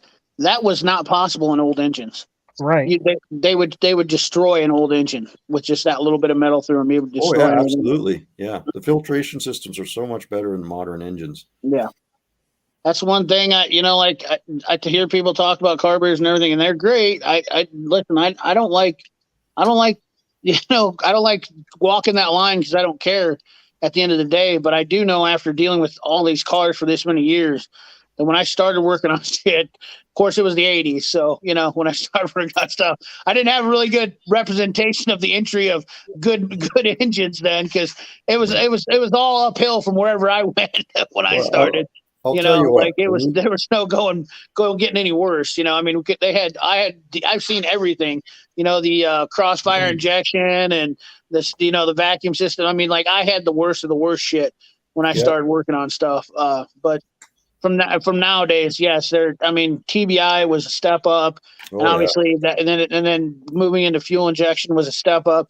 And I've progressively seen, these engines have went from 100,000 miles to 200-300. Dude, Cletus McFarland's that guy, what's his name? The old guy. His truck has 712,000 miles on a factory LS engine. Yep. Well, you can't tell me there's a single 350, 302 carbureted, any of them out there that's got those many miles on it, because it just isn't possible. Well, when never make it. When you pull the heads off the modern Hemis or the LSs, and they got 200,000 plus miles on them, and you can still see the crosshatch. Yep, that's what I was just gonna say. And the bearings are pretty much brand new still. Yeah, you get a very good idea of how much those systems have improved that. But another big thing is the overdrive transmissions. Yes. Simple physics, right? You dropped your RPMs in half. Right. That thing's just not revving as much as it. Right. Yeah, those cars were going down the road at 3,000, 3,500 RPMs. Yeah. Just exactly. Right. I remember my 66 Chevy. I had a 327 in it. And I did everything in that truck, and I loved it. But dude, I was going down the road with 410 gears, and I'm pulling a trailer at 70 mile an hour, and I'm running 3,600 RPM. Just that thing is just screaming. When I go by people, they knew I was coming. There wasn't, and I had glass bags on it, so it was like, 4-speed Muncie in it. The 2.5 Ford engines are pretty good, big buck. Oh yeah, 4.6. Oh, for sure, 427. Absolutely, dude. Yeah, dude, the 4.6s, all the engines. I mean, literally, Coyotes, Fords. I'm not. And I think these Ego Boosts are a little bit. I'm on the fence about them still because they're newer. and I'm skeptical. I'm a pessimist when I've been through this shit enough that it's really hard to get me on board with some stuff because I'm, just trying and true. Like a 302 is a great motor. I don't knock on Ford. I don't give a shit about any brand. Like I'm not brand loyal to anything. Hell, if you want me to, I'll put a 302 in my, in my truck and drive around. I don't give two shits. I do it worse. And I like 302. I like Ford 302s.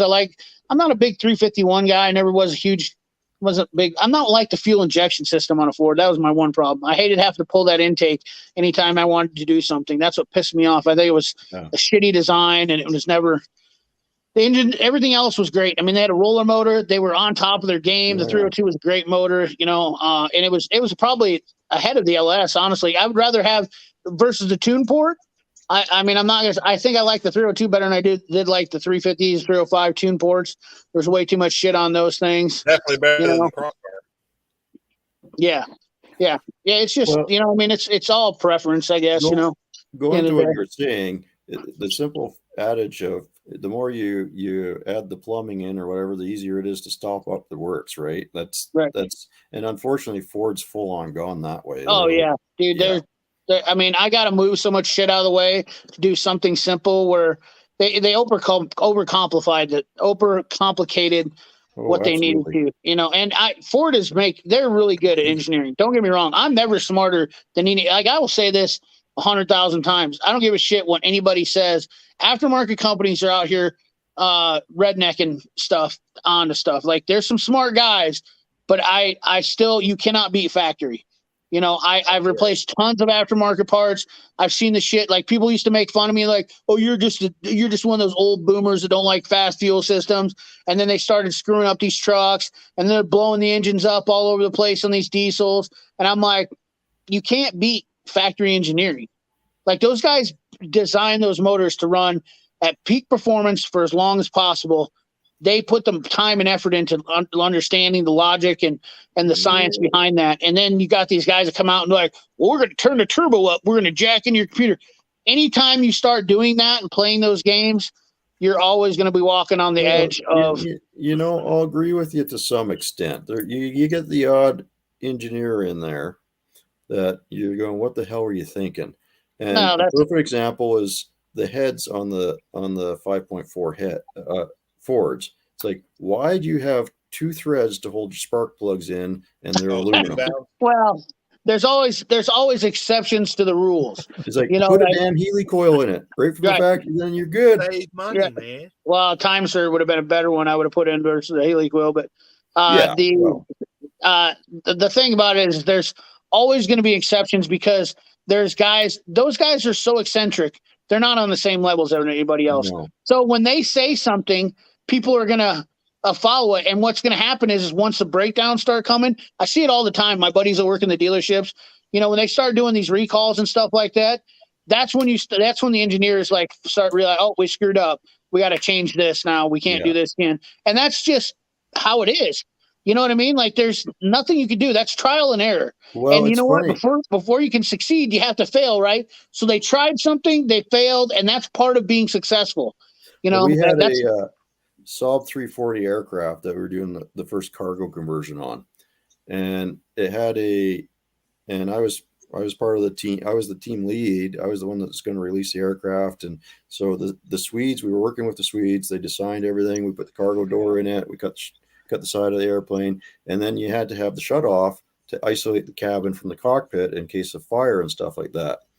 So I'm trying to put this system in to isolate the environmental system, and there's a valve in there that you actuate. And I'm like, well, and I looked at it every way I could, and I'm looking at the engineering drawing. I'm like, this does not work.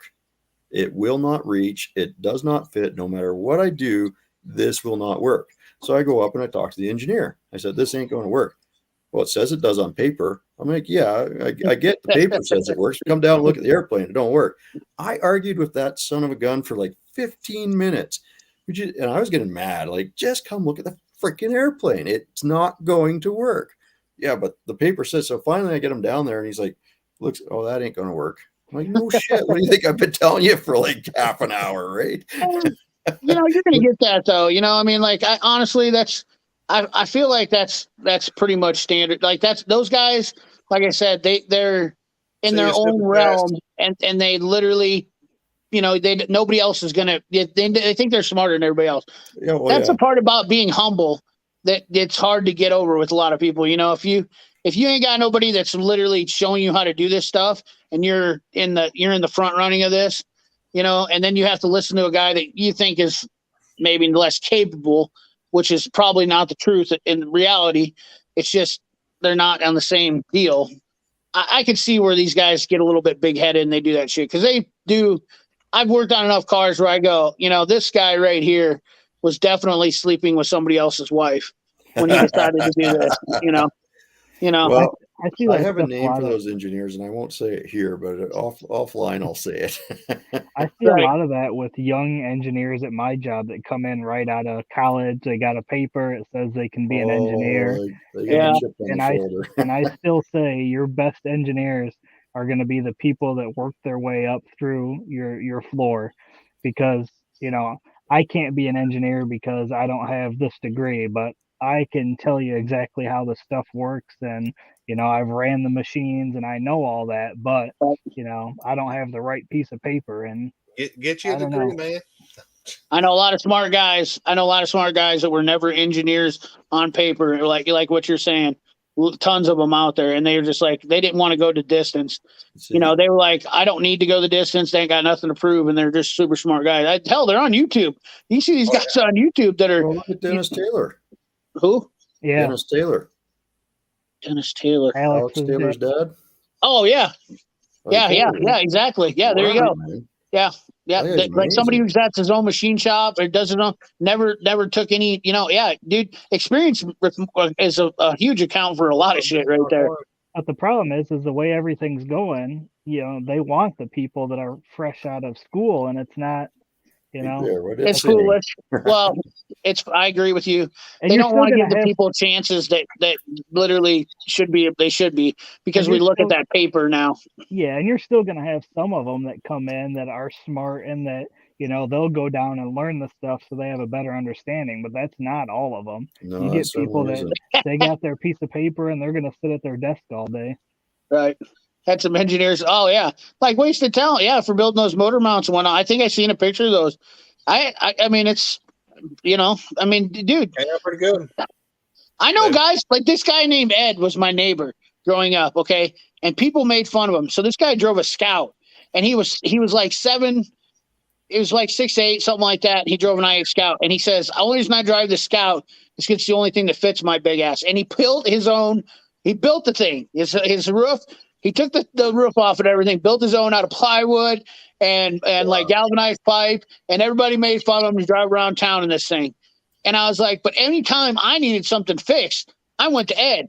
He was an awesome welder. The dude was a smart guy, and he didn't have this like clean posh base, but he was he could fabricate shit. You know what I mean? Like. And he didn't have no college degree or nothing like that, but I trusted him way more than I would anybody, some guy that would, that didn't know what he's doing. He's like, oh, I got a degree, I'm not saying the degrees are bad. Don't get me wrong with that. But there's just some people that use that degree thing like, oh, I went to school. I learned all this. I know it all. It's not the end all be all. No. Experience I know is some a lot. people with licenses or degrees, and they're the most useless people I know. I don't disagree. I don't disagree with that. I try to tell everybody all the time, like when you're going in, like anymore with car work, like or guys that want to go to school for cars. I'm like, stop wasting your time. Go work on cars. Yeah, you come in $1 or $2 less, maybe $2 less at a dealership. You work your way up. Not now. I know when I was service manager with a bunch of dealerships, if you had a college degree, or you had your certificate from whatever school you went to, you get paid $1 more than the person coming off the street. Yeah. Well, and that's the only reason I did go to school was because what you're exactly saying. I wanted to get it. I wanted to get more money to go into start working on cars, and so I went through class. It didn't save me because you know what I did? I bought an extra set of tools for the shop that I was working 40 hours a weekend. Plus, I was going to school. So I had 2 sets of tools, which was my goal was to take one home anyways. So you can do side jobs. I mean, you're always working. That's just kind of how it is. But Yeah, well, I mean, there's guys out there I wouldn't trust them to squeegee my windows, right? Like, No, no. and they're fully licensed and trained and everything else. You're like, don't come near my car, man. Well, it's like these people's like, I got this ASE certification. I'm like, yeah, I've got a couple of ASE certifications too. What's that? Yeah, I don't get all hyped up on that. Well, that's because it's just a test. That's the problem with them anymore. They got to be where they were something. They were something at one time, but when cars started getting more complicated, they didn't mean shit because all the information was out on online. Basically, they could take the test and regurgitate the information, make them look like they're a master tech, get paid their extra $2 an hour, and they couldn't fix shit. But you know what? I never did the master tech. You know what's missing? A couple of ASEs, but you know what's missing from most techs nowadays? Techs is troubleshooting skills. Yeah, electrical and diagnostic is huge. Well, it's because the computer, you rely on the computer too much. I was like, you have to, don't tell me. Well, you have to, but there's certain ways you don't have to, especially like electrical troubleshooting or air conditioner trouble. If you try to take your air conditioner to get fixed now, if that sniffer doesn't find the leak, they're asked out. They're like, I don't know what to do. No, I know what to do. There's the sniffer I hate. I'll be honest with you, I've never used a sniffer. I use dye. I use dye as well. I like the sniffer when it's like on a big semi truck because you can find it's a lot easier to find. And in a car, the sniffer just doesn't work as good. Right. Yeah, cars are just pain in the ass. But yeah, diagnostic and electrical, period. Let's just put it down, narrow it down right away. Wiring diagrams are everybody's weak link. And they're not my strongest point. I'm not a master. I'm not saying I'm the baddest mechanic in the world by any means because I get schooled every day. But you know what the best part about it is? I am all about learning. And so I'm all about all about being humble enough to learn. If I don't know something, like I'm okay with learning something and I enjoy it. That's my whole attraction to what I do. There was a lot of learning going on for the LS build. Yeah. No, I was interested. And some of these guys knew a bunch of it, but it was learning stuff of this is how I'm doing it, this is how I've done it, and you know how it works. Completely different than what anything I'd done. So I was completely interested because you guys are cutting out the tunnel. So I was like, I wonder how much they had to clearance that.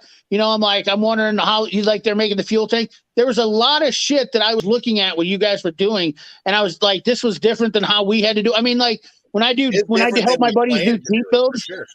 When I help my buddy do Jeep builds, we have to do different clearances for transmission pans because the transfer case and how the cross members run. And I mean, there's just different strokes for different folks on what you're doing. Every build's different. You're putting something that wasn't engineered to be in that vehicle. Yeah. So, and that's just it. It's a learning curve. And that's the beautiful part about all this is you're learning. You know what else is that people tend to overcomplicate things. The internal combustion engine hasn't changed in over 100 years in reality. It needs the basic same things. It needs timing, air, fuel. Right. Now, if one of those things is wrong, it don't run. Well, compression, you need compression, right? But it's been like that for over 100 years, folks. So if your engine's not running, go check those things. Right. Well, you know what? This is how they look, mongrels. This is what I walk into when I see a guy, and this is what he's like. He's like, I don't know. I can't. There's so many wires. You know. I'm like, calm down. Take a breath. Okay. Here's a simple thing. Are you getting injector pulse? You know, do you have spark? Yeah. You know, let's start with the basics, and it's just keeping it simple, stupid. Like that's exactly, and they do, and. Don't get me wrong. If it wasn't for emissions, it wouldn't be as bad. That's the number one problem.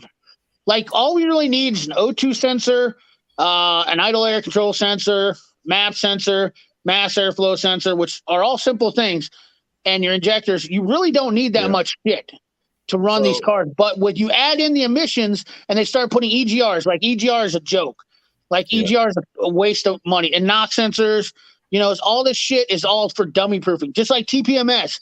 All this shit is because other people have sued these companies. So this is their precautionary measures they take to avoid this from happening again. And then they're putting in regulations. You know, like TPMS is the biggest cost of money that's a waste. Yeah. Oh, yeah, absolutely. Well, you got health and safety and EPA. Those are your biggest people wrecking your cars. Exactly. See you later, Mark. Roadkill. If you, I don't know if you know CP down here. I know his name says Sweet Pea, but it's CP the Tool Addict. If you haven't, make sure to check out his channel, bud. You'll probably enjoy it. Mr. Mach 1's gone. Big Block says he got called out for No Name Nationals out of his garage. I'm hoping I can make it to No Name Nationals. So I'm pretty excited. Okay, so he's from Searcy. Okay, I need to check that out. I like finding Arkansas channels. Yeah. Well, I'm starting to plan the flight and stuff down there. I just got to figure out where to stay and stuff like that. So, if I can swing it, I'll come down. You're more welcome to stay in my tent. Okay. It's a big tent. It's not a one person or nothing. It's like an eight person or something. So, hey, yeah, nothing like that. What's that old joke? Hey, Mom, don't go there, buddy. If we went camping and I get sex with you, would you tell anybody? You want to stay in my tent? You're more welcome to stay in the back of the Volvo. And then also, I think Waste is bringing his. In fact, I know he's bringing his big trailer, which has, I think, it has air conditioner and everything. So it might be the way to go. Yeah, I'm hoping I can make it to No Name. I'm really pumped. We'll get figured out. You should CP, even if you do like 81.5 here, Mongrels. Just what do I got? 148 days. So I got 140. I'll have 146 days from tomorrow to get something wrapped up to do it. That's pretty. I might even just come down to watch or record or hang out. Yeah, I'd like to spend a couple extra days just so I can hang out a little bit. I don't know that I necessarily want to race, but I want to just have something to drive there. I just want to hang out more. So, well, I've got an offer to race something. I'm not going to say who or if that person wants to say, they can say it. But he knows he could drive the Volvo. Well, I actually had something else I was planning on getting. I don't think it's going to happen, so I'll just say it. There was a Chevy Sprint that came up for sale for dirt cheap, and I was like, dude, this is like perfect for this time because gas prices are so high. I'm like, so what if I buy the Chevy Sprint and I put like a little 50 shot of nitrous on it, and just stick around? I can drive this thing. It's kind of cool. It's kind of an iconic car because people made fun of it. You got this fat guy in this little car, and I was going to do a video, fat guy in a little car, and like blow the doors off of it and all sorts of stuff, but I don't know if I'm going to do that now. Oh, yeah. See, someone's kind of hinting there in the chat. Well, I know what you're talking about because I've already heard it. It's already been said on live. So. Oh, has it? Okay. Look, there he is right here. Look for a Canadian driver for his Mustang. So, yeah, I've been talking to Big Block a little bit. So, there you go. I wrote that he's already updated the list for No Name Nationals. So I need to go look at his site. If I crack 400, once I crack 400, I'll go register for the No Name Nationals. Are you not to 400? If you know for sure you're going to No Name Nationals, either way, I'll help you. But if you know for sure you're going to Name Nationals, we'll all get together and push for you to hit your 500. You'll get 500. I guarantee. Yeah, I can put you into the Filipinos if you want to be over. If you want to get over real quick, I got to make 100 accounts. You get there. We can get you into the Filipino connection. I mean, yeah. I got like 22 just tonight. That's awesome, man! Congratulations. I got a couple tonight too, actually. Yeah, we're sitting at 959 now, so only 41 away. I've seen people. I tell you what, like Chef Shade Trees, that dude, he had that video go out and he just blowed up with his, and he fired right up. But I'm not having good luck with shorts, but man, some of these people are getting, like, for you guys that are smaller channels, I've seen a lot more success with you guys with smaller channels than shorts. It helps. I wouldn't make it like a crush. Like, don't expect it to do well for you. Well, YouTube's finally changing the algorithm or the analytics or whatever for shorts so that it doesn't go into it. What's up, Corey? It doesn't go into your normal videos. So I don't know. I've seen even Chris from No Nonsense Know How did an awesome video. Did you watch his video on that on shorts and how it's just it messes with your stuff? And it really does. But if you have a smaller channel, it's really good about helping you get your name out there. Yeah. So if you have less than 1,000, I'd definitely say my channel is my subscribers watch my content. I mean, I at least have 1,000 people to watch every one of my videos, religiously. So I'm thankful for that. And it's, like if I try to do a short, it's just, I got stories now and I'm having better luck with stories than I am shorts. No joke. I think I had 10,000 views on stories last week, my first week of having stories now. So Like, Actually, I've got a question while Roadkill Customs is in here. So if you paid to be register for the No Name Nationals and you don't make the 500, does that revert to at least a viewer? Well, yeah, they're not going to take your money. So I can answer this for you. Well, the 3 people put CP's link in there. So what it'll do, Mongols, thank you guys. so if you don't make 500 for some reason, your ticket's not going to disappear. What it's going to be is now you're going to be a spectator. You just can't participate in the race. Or if you go down, you're going backwards. They put you into spectator mode. Well, if you don't make the 500 should cut off to be. Once you make 500 and you go back to 480 or something like that. If you can show that you made 500 and it hits their site, then you're good. You're not going to go. I mean, if you're like 498 or something, I give you guys all the subs to get you there right now. You know, if I could, trust me, it's harder than I've tried like hell to do it, and it's a pain in my ass to try. I mean, not that I don't like doing it, but it's a little extra work for me to get it done. I just try to, tell people the best way it happens for me is in my live streams. If I give people a mention in my live streams, because you're going to get more people from that than anything. Chef Shade Tree, it's $75, and that puts you in for the race, the burnout competition, and the car show. Now, Roadkill, you could probably correct me here. I know if you have to have a second car, it's another $75. I think if you do the monkey bikes, it's a different $75 as well. But it may be the same $75. I don't know. But if you're just coming to spectate and you don't want to participate, it's $15 in advance and $20 at the gate. Yeah, but that's 15. Is it 15? I thought it was 15 a day. No, it's 15 altogether. It's the whole event. Okay. Yeah, that's yes. And the 75. I feel like No Name Nationals is going to be bigger than Power Tour this year because of the fact that you got to be a Rockefeller in order to run Power Tour this year. Well, Power Tour messed people up bad. So all these people that paid and already signed up for the VIP and all this, and then now they just changed and made it in freaking Ohio and Illinois. Oh, they changed the route? That's way different now, and they didn't give anybody their money back. Oh, no shit. I didn't even know that. I heard you talking a little bit about it when I was driving home, but I didn't catch the whole deal. I didn't pay in advance. I'd have been pissed. You know what? I'm kind of liking the No Name National feel to it because it doesn't have that stigma about it. Right. It feels like just a bunch of car guys. And that's all it is automotive YouTubers. And I'm more excited about it than I would be. Like, don't get me wrong, I'd love to participate in Rocky Mountain Race Week or yeah, that's all fun stuff, but it's not for the automotive all that stuff. But I'm more excited about the No Name Nationals than anything. Oh yeah, I definitely. So wait a second. So due to the concerns of the venue closure at Memphis International Raceway, they moved it to Liberty Park in Memphis. Oh, did they? Yeah. I seen that's not too bad then. In a whole area, I seen they moved to Ohio, Illinois. Well, I'm looking at it now. I'm like, because I want to see here because. I mean, I really want to do it, but you're right. Power Tour isn't what it used to be. Yeah, well, like back in the day when I was younger and all my buddies used to go on it, it was like a bunch of car guys. There was a bunch of dudes. I've been there a few times, and especially the one in Memphis Motor Raceway or whatever. When you go there, you can it's in Memphis and Nashville, in Lebanon, Hoover, Alabama, Pensacola, Florida, and Hampton, Georgia. Yeah, you're mixing. Oh, okay. I thought it changed. No, you're mixing up the Power Tour and Drag Week. Oh, Drag Week is what moved to my local track in Illinois. That's what I mixed up. What I to kind of clarify my statement is what I mean by that. If you're not connected, or if you're not in the know, or you don't have the cash, you're not getting in those other events. Right. Whereas No Name Nationals, you can be no names. And you're getting in.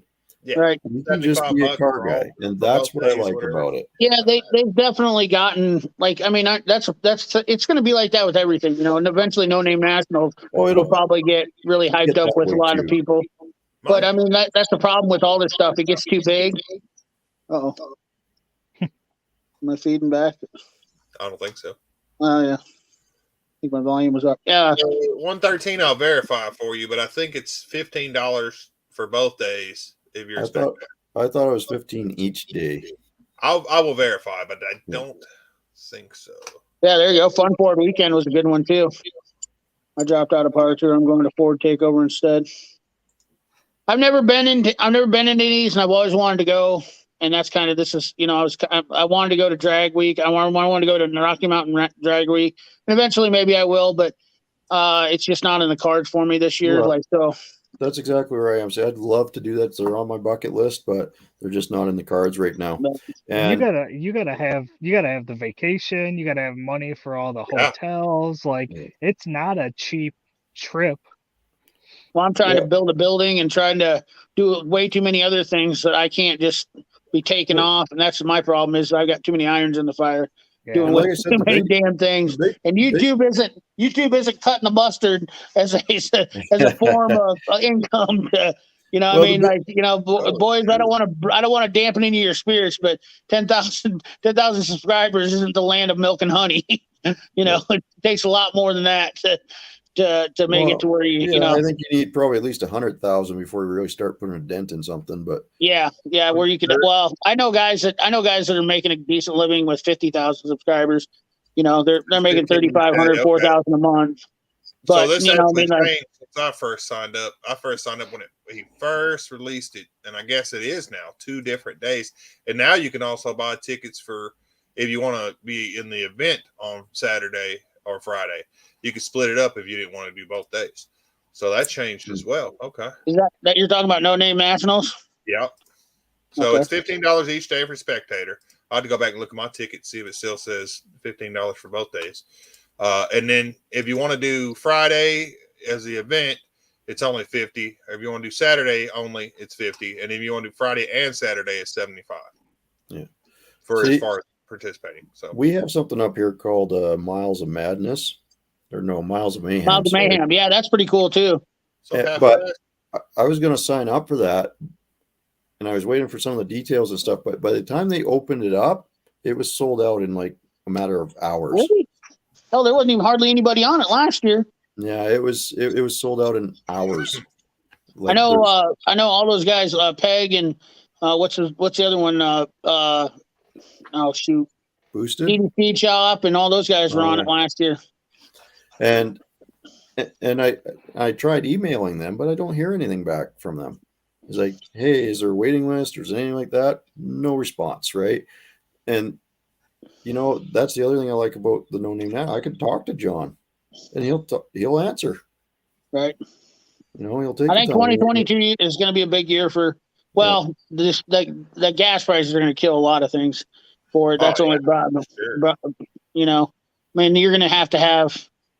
To go on Power Tour, I can't imagine $1,000, $2,000 for fuel alone. That's we got Roadkill in here answering questions too. The guys are awesome. Yeah. But yeah, the gas. Well, that was part of the Mustang trip. Is I wanted to prove that you can still do a road trip. For sure. And we did. We could have probably made it in about 2 or 3 hours faster if I took the Charger too. How much did you guys spend on fuel in 4,000 miles? I'm curious. I think it was less. It was around $1,000, $1,000 round trip. Really? Oh, that ain't bad at all.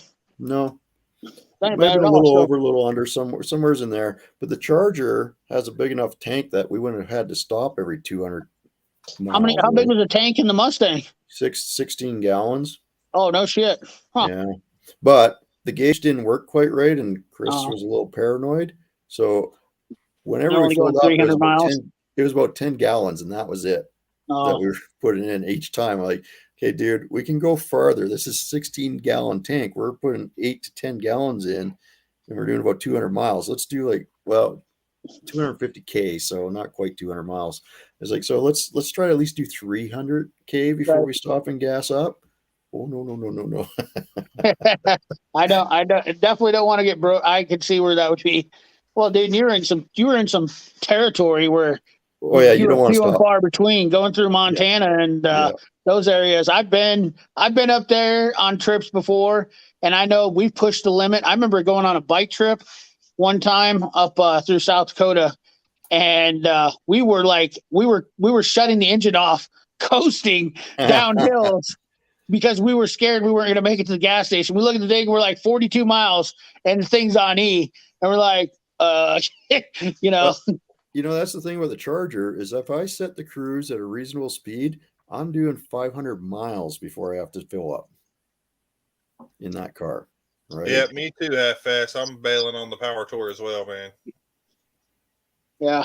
Well, we'll see what happens. I'm curious. I think I can get, honestly, with an LS, and I don't know anybody else that's in here, but I know that I'm able to get 17, 18 out of my pickup, which is pretty well tuned for, I mean, I know my stuff. So I'm not saying I'm the master, but I'm just saying like, I got it dialed in. Right. And that's just a 4-wheel drive, nothing fancy, 2002 Chevy. So I'm hoping with a 2-wheel drive truck, I can literally get 22, 24 miles a gallon out of it, properly tuned and whatnot for driving. I think with AC even. Yeah. Well, I'm hoping, and I will have AC by the time that No Name comes around, but I definitely won't buy Power Tour. But I'm hoping that I'm getting between 12 and 15 miles per gallon by then on the 6.0. So we'll see. Well, as an example, like the Chargers, that's a 4,000 pound car, all-wheel drive, and it's got just about 400 horse in it. And I'm getting just about 30 miles to the gallon on the highway.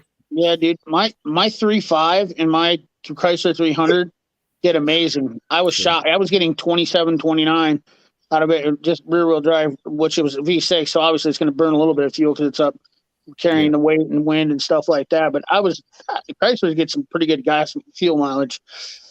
And get some good power out of them.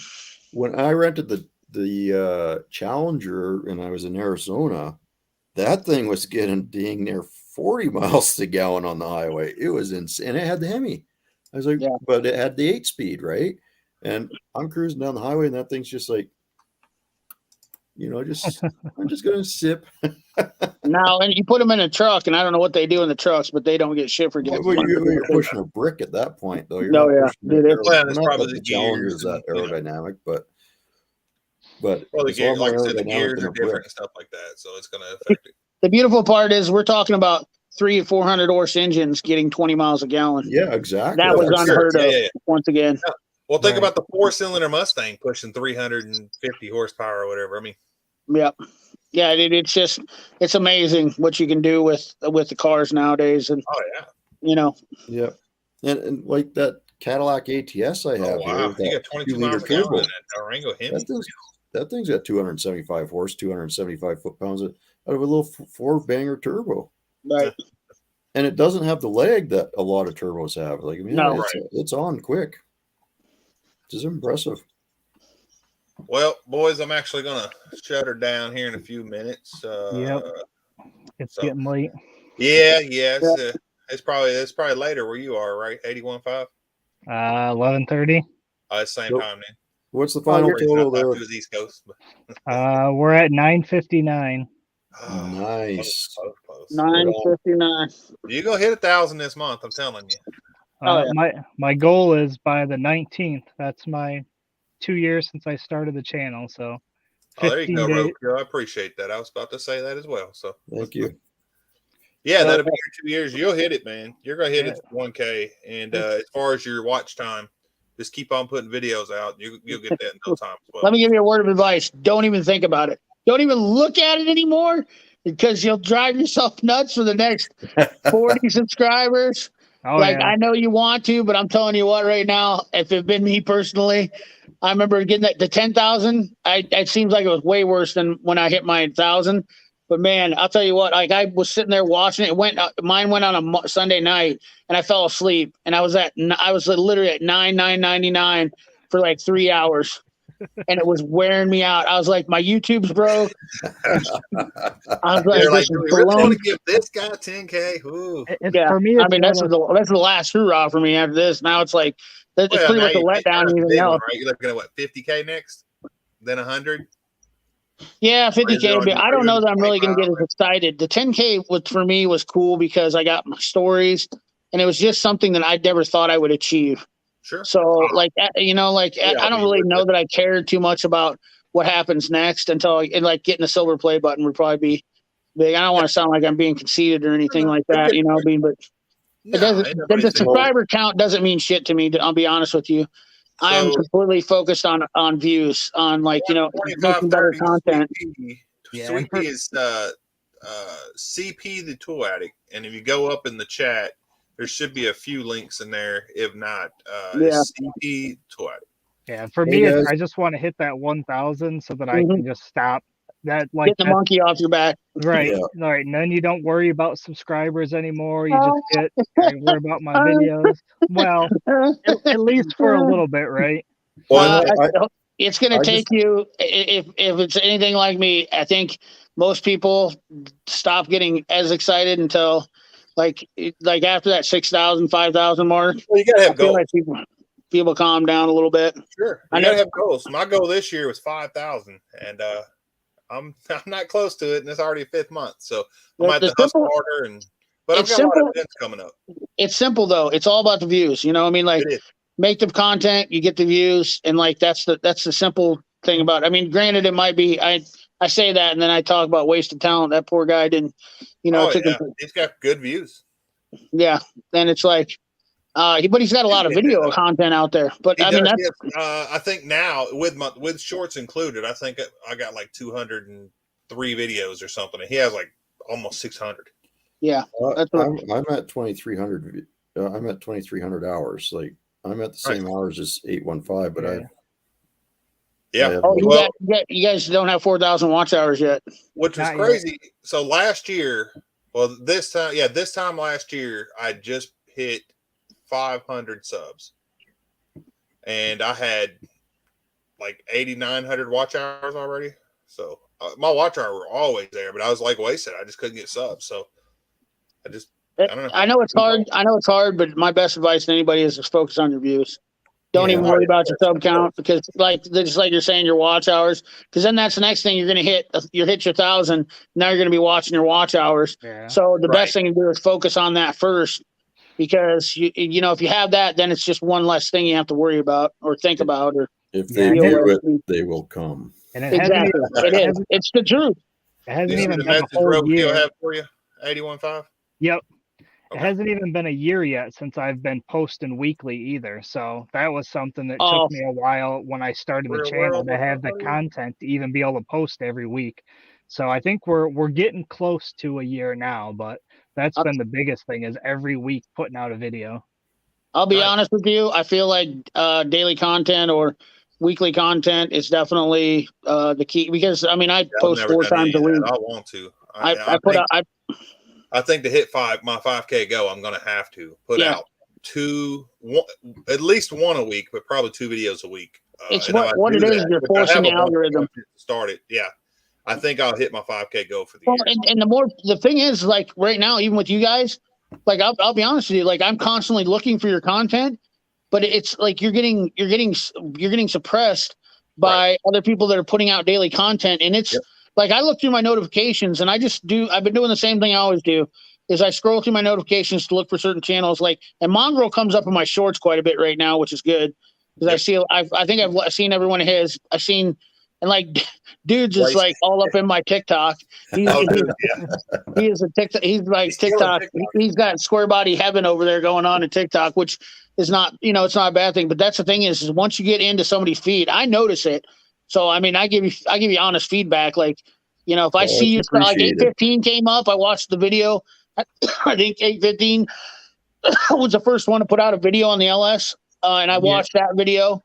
And I seen that one came up in my feed, which I was really happy with. And then like Wasted Talent was consistent with coming out, but now that he's retired, he's been. He's there where he has no internet as well. So he's semi-retired. We'll call him semi-retired for now. Yeah. Well, I haven't put many videos out this year, except for shorts. I put out a bunch of shorts, which had really, you came up in my feed a lot with your shorts though when you're putting them out. I mean, even if it is the shorts, actual videos though, if I want subscribers and view counts, and I stay pretty steady on I've got some evergreen content that I get at least, I usually average about 1,000 views a day off my videos that have been out, years now, a year, 2 years, whatever. So I feel like you get better traction off of making shorts or content. Honestly, live streams are I do those for the subscribers, but like the shorts, like if you start coming up in the feed and I start noticing it and I start seeing it, that's awesome. I really like that. Shows, hey, I can see that right there. That tells me that you're hungry to make your content, and like that's a good thing because you don't want to have people search for your stuff. You want it to naturally be induced or be enticed to it. Yeah, Right. so that's the good thing about it is make the stuff, get it posted up in people's, throw it in their teeth, get it in their face, get their eyeballs on it. I mean, like 'cause they're gonna watch it. Eventually, they're gonna be like, oh, this 815 guy, he keeps coming up. Damn it, what's his deal? Like I'm gonna look at his stuff. Or Cleatus and Mongrels, all those guys. And then once the more keeps coming up, then people are gonna, oh well, hey, I watched a couple of this guy's videos. I like his stuff. I'm gonna keep, and that's exactly what it is. Because I don't even not a lot of times follow like other channels I don't know. A lot of times I'll see them a couple of times and I don't subscribe until I've seen a couple of their videos. I'm like, hey, I like this guy, and yeah. So that's just the best advice I can give to you.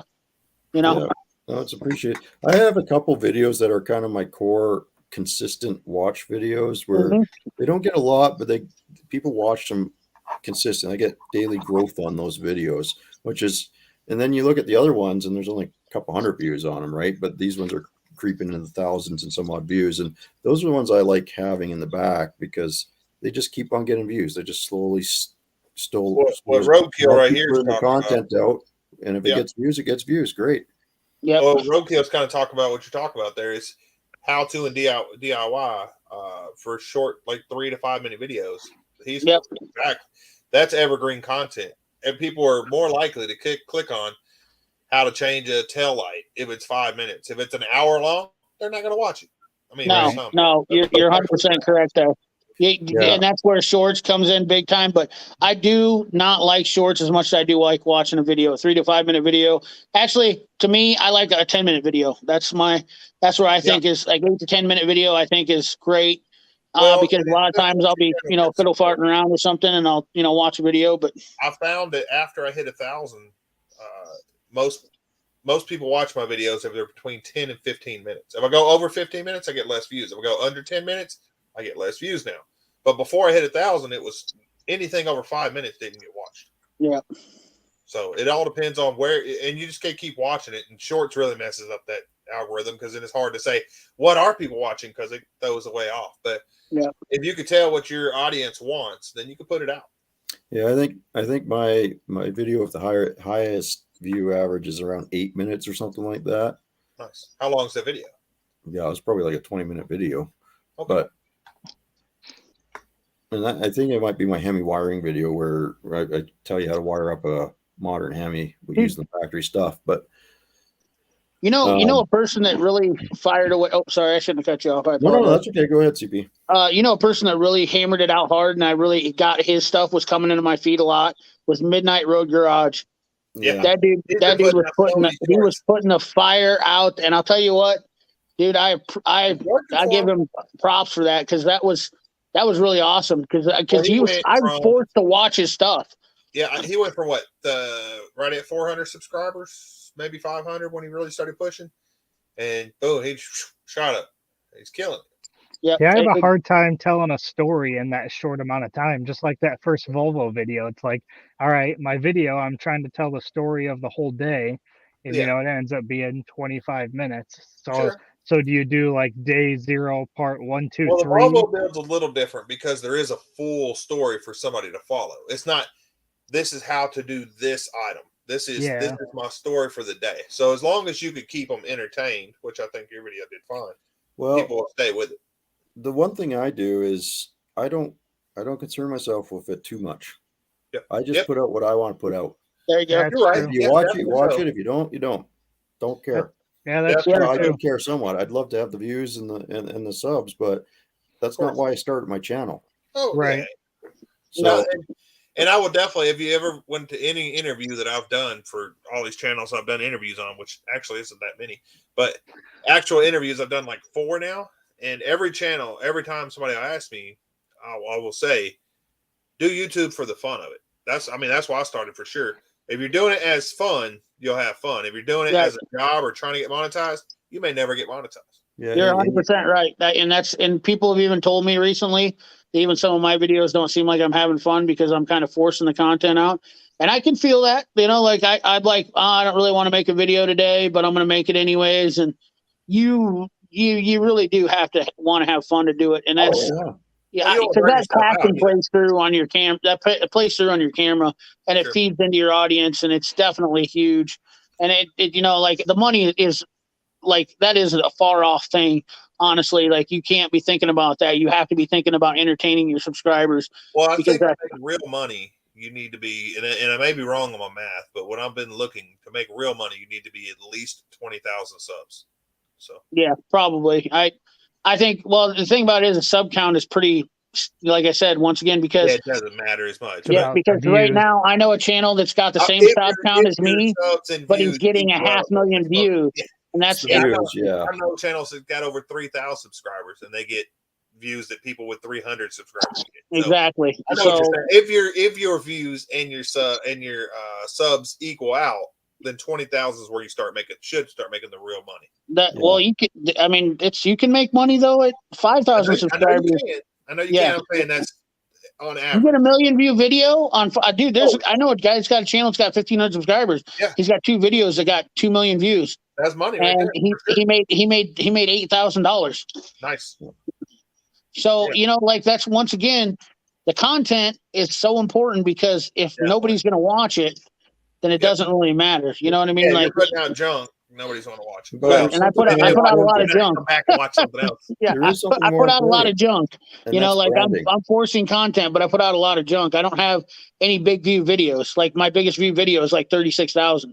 Well, but still, your videos, especially yours when you first put out, I see that you get between 1,000 and 3,000 pretty much every time.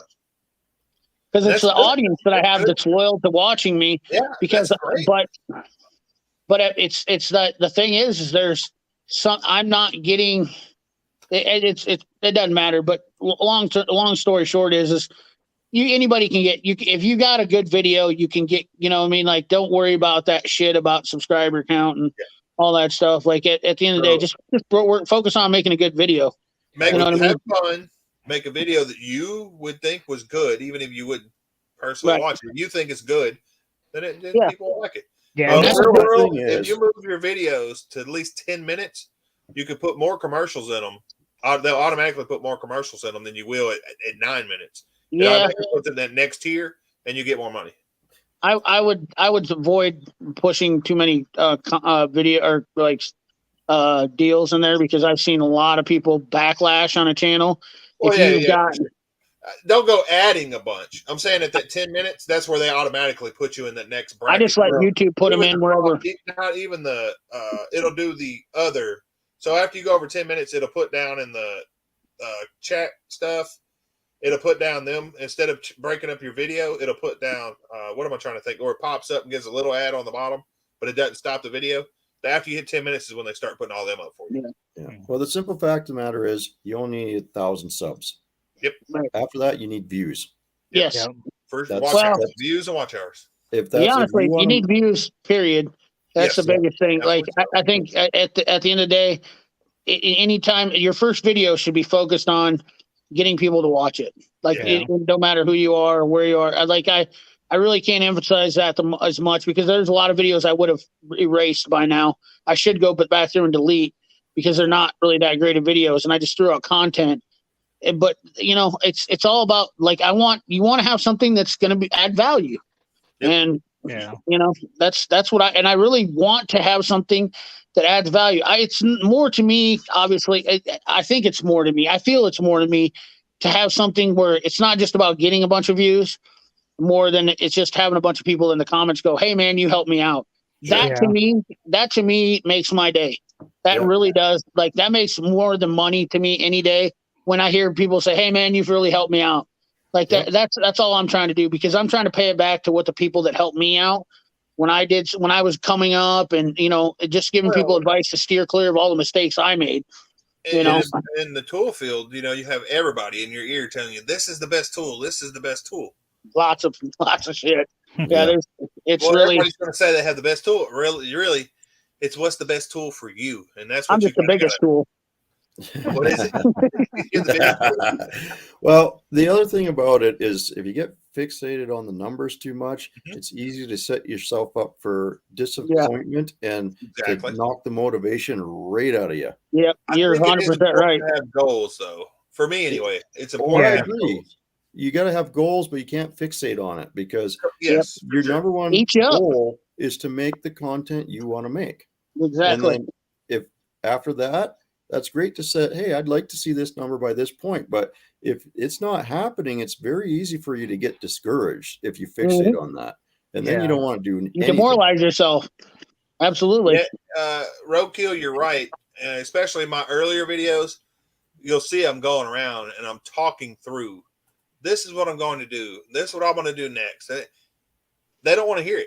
You're right. Yeah. They won't see what's going on. You can say, this is what I'm about to do, and then go and do everything. Or you could do everything and then talk about this is how I did it after, or talk in between of this is why I'm doing it this way. But yeah, if you sit there and say, I'm going to do this, and then do it, and then talk about why you did, nobody's going to watch it. I'll tell you one thing I noticed when I was watching Roadkill last night is I was very entertained by the episode. That's with the Corvette episode.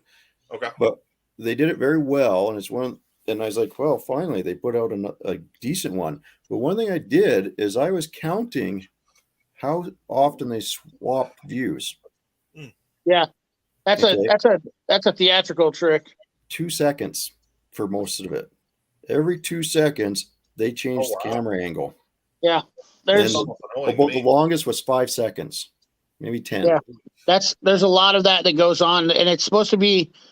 I've read about this because it annoys me, and they somehow say that it actually entices people to keep watching because you're changing the view all the time, and it keeps the content fresh. Like it's a trick to psychologically make it look like there's action going on constantly. That's what it does, and it's exactly what Roadkill's saying is it gives the perception of constant action without needing to have constant action. Correct.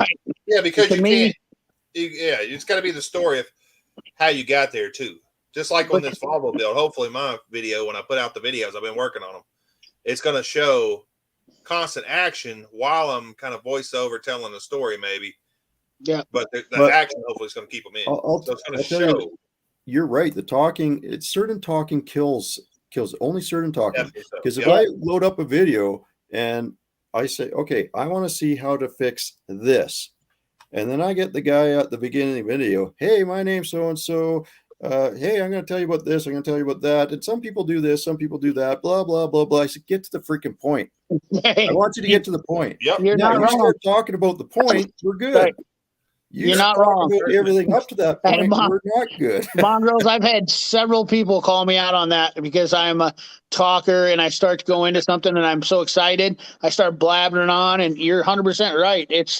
But also, CP, you have I don't want to say a character, but you have yourself. People have come to watch you. Yes, they watch your tool content as well, but they come to watch you. So yours is a little different than most people. And I understand personality because we talk about this. Me and my buddy Nick talk about this all the time. He's like, some people just don't know how to capture themselves. Like, so if you don't have a great personality for YouTube, then you need to fake it with more content. Correct. Like, and you need to maybe you're not a good personality on YouTube, but you have good content, and you can avoid talking altogether. To be honest with you, Chris Fix when he first started. I don't know if you ever watched some of his first videos. He's like, "Hey guys, it's Chris Fix here. I'm doing it." And the lighting was bad. Yeah, the videos was about the same. It's just it wasn't as good quality, and he just wasn't excited. Now it's, "Hey guys, it's Chris." Yep. Or same thing with Puddin. Puddin, he's always done great. He's always built good stuff, right? But when he first came out, he's like, "Hey, I'm Puddin here, Jacob, whatever." And then he'd go through, and this is what I'm doing today, and build something. It's still good stuff he's building, but his content has gotten better. And he's, now he has his character, which is him. It's just a little more inflated. And it doesn't work for everybody. I'm not saying it will. But like you have your character. You come in, "Hey, guys," you come in as CP. Woo! Yeah. Woo! Yeah. Well, yeah, it's to fire people up, though. I mean, that's why, because I'm excited. Whenever I turn the camera on, I'm fired up. Like, that's exactly what it is, though. I'm fired up to make the video, and I'm like excited to show something, and I'm genuine. You know what I mean? Like, that's just how I am. You know, like, I'm excited to, like, I can't wait to show somebody something. You know, I'm like, here we go, guys. We're gonna get this thing on here. You know, and I'm what I call the inconsistent personality. Yeah, but I'll have those days where, like you said, CP, I'm not really in the mood. But I just want to get a video out, and it's like, hey guys, I'm gonna. But you're interesting. You're interesting, and you carry yourself well with words. And I know guys that have channels that are good with they're good with words. I speak like a slackjaw hillbilly, so that can pique somebody's interest by just telling stuff and talking about stuff and having something interesting to say. Is not no, you know, I mean, like, it's just a different way you're doing it. And I can listen to you talk, mongrels, because I know, because when you talk, I listen. You know what I mean? Like, talking out of the ass, right? He sounds like he knows what he's talking about. Yeah. Yeah, exactly. Yeah. You know, but it is. If you've got like Doc from Last Best Tool, the guy started a year ago and he's already passed me up, but he literally just sits there and shows tools on his deal. And he never shows his face. Never does anything, but he speaks really well, and he's articulate. He's very fluent, and people watch his stuff because of that. And it's not always about having a personality. You have to find the YouTube connection. You have to find that thing that works with you. You know what I mean? Like, what's your mixture? What's your recipe? What's your recipe? That's exactly what it is. Like, you know, if you're not a great talker, then maybe you're better at showing something. And maybe, dude, there's guys with channels with AMSMR stuff. I mean, there's this, like, I don't know what he is, Filipino, Chinese, Japanese guy who's building all sorts of stuff. Never said a word in any of them, millions of views. Yeah. Never said a word on any of them, builds all this stuff, and he just does it with music. And I watch all the time. It's just interesting to watch. I mean, you got to find your recipe. That's all there is to it. And a lot of people have a hard time getting that concept where they think they have to be on camera and they think they have to talk, and it's not always about that.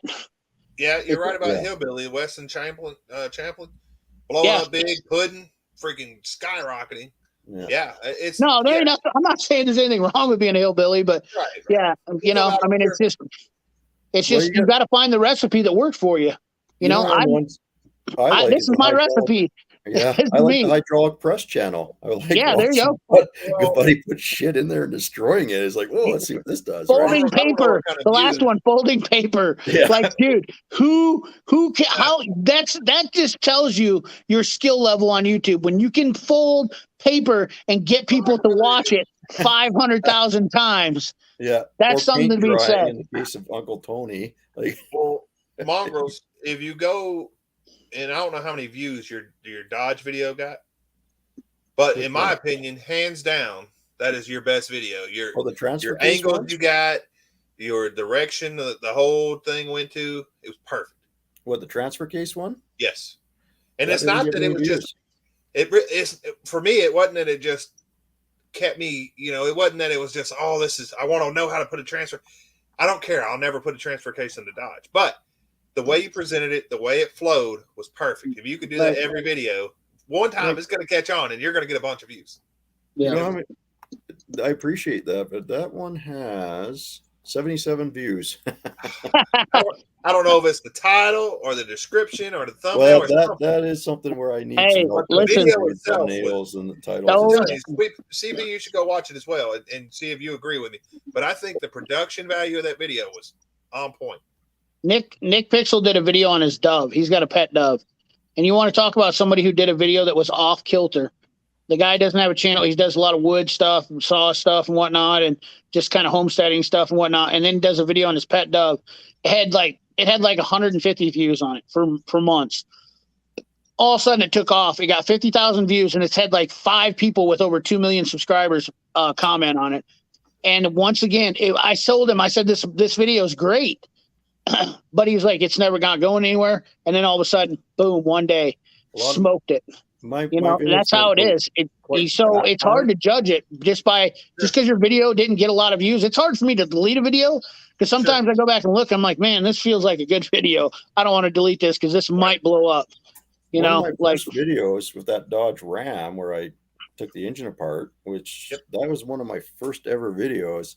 That thing went up to, I don't know, 20, 30 views and then stopped. Yeah. And then recently it's up over 600 now for some reason. It just started going. And the same with when I started the 302 build or the 306 build for the Mustang, that went up to 70 views, stopped. And now it's well over 1,000. Well, and then some videos do that. I've had some videos that get like 30, 40 views for like Roadkill. 6 or 7 months. So change the title, change the thumbnail. Constantly hit them.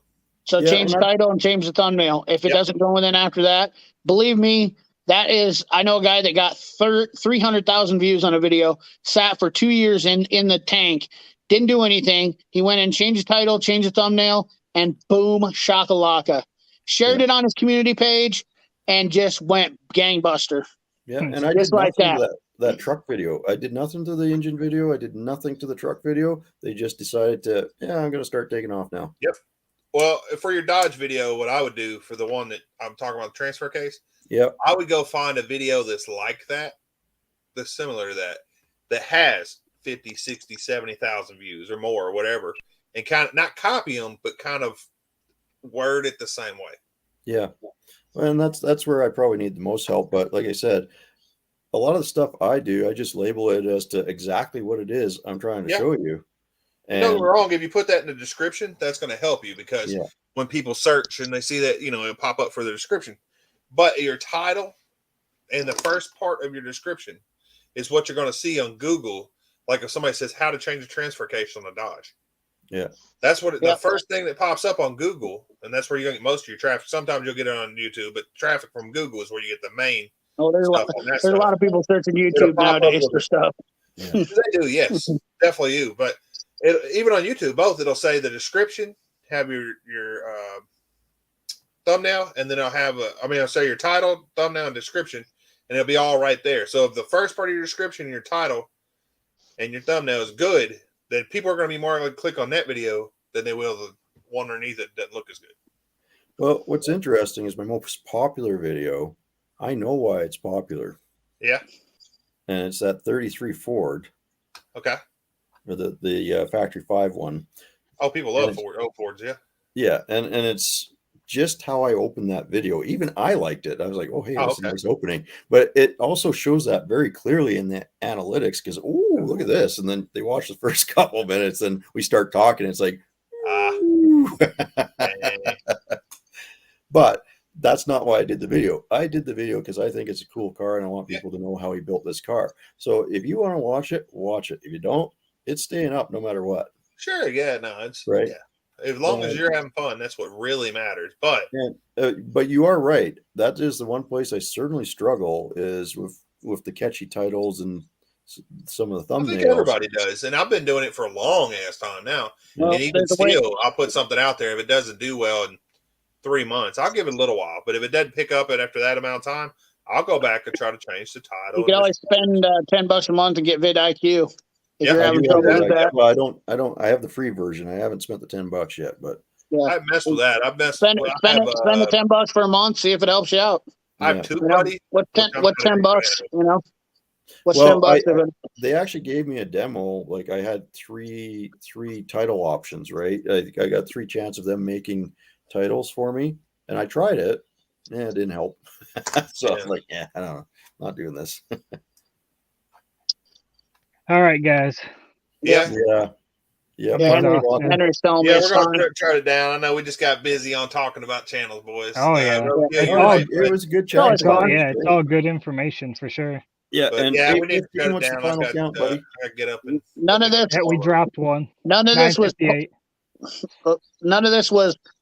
was concrete evidence. This will make you YouTube famous. No. Just to put that in there. Certainly don't take my advice. I've been doing this almost 2 years now. I'm not famous. I mean, it's not going to make you completely successful on YouTube for me doing any of what you said. This is all, you kind of shoot from the hip on it. It's all trial and error at the end of the day, fellas. I mean, any day could be your day. Your day could get called up any day. Tomorrow we could wake up and one of you guys gets freaking, 2 million views on a video. Hey, you know what? My first year, it took me I got 30 subs in my first year. Since November, I've got 300. Yeah. So I can't complain. You're Right. making yourself more present on live streams and getting your wait videos until out there. These LS Volvo videos start coming out where we're all. Well, I'm not tagging gonna lie. This group helped a lot with that, and just getting myself out there, talking to people, getting people start figuring out who I am. Well, you made a 4,000-mile trip to work on a Volvo, so Right. Well, you're going to get some subs out of it and some traction when The thing- everybody starts putting the videos out. the takeaway from that is it's not just you think about it though, it's your face, like we just said, presence and getting your face out there. That's the same as getting your content out there. The Yeah. more you're relevant, the more you're going to be, people are going to, hey, this guy's pretty cool. Oh, And that's just it. I didn't know much about you until started coming on live streams. Like, hey, this guy's pretty freaking cool, and he's going to drive 4,000 miles. He's either easy. He's not really cool. He's a little bit crazy. He's crazy. Yeah. Whatever. Okay. So Well, boys, I appreciate you coming on and chatting. 81.5, you're gonna hit 1K soon, bud. Mongols, Yep. you're gonna hit 400 before you know it, and even 500 after that. You'll keep on rolling. Yeah. Sweet Pea, you're killing it, man. You don't need my advice on anything. But I appreciate all you guys coming on, hanging out, and good talking to you. Everybody in the chat, I appreciate you. No Name Nationals, I look forward to coming up. There's going to be a bunch of Volvo videos coming out on everything for the people watching this later, which I don't know if they'll come watch 4 hours of it. This wasn't supposed to be that long. But if they are, hey, appreciate you coming. Roadkill, yes, I appreciate you, man. And everybody have a good night. All right. Have See a ya. good one, everybody.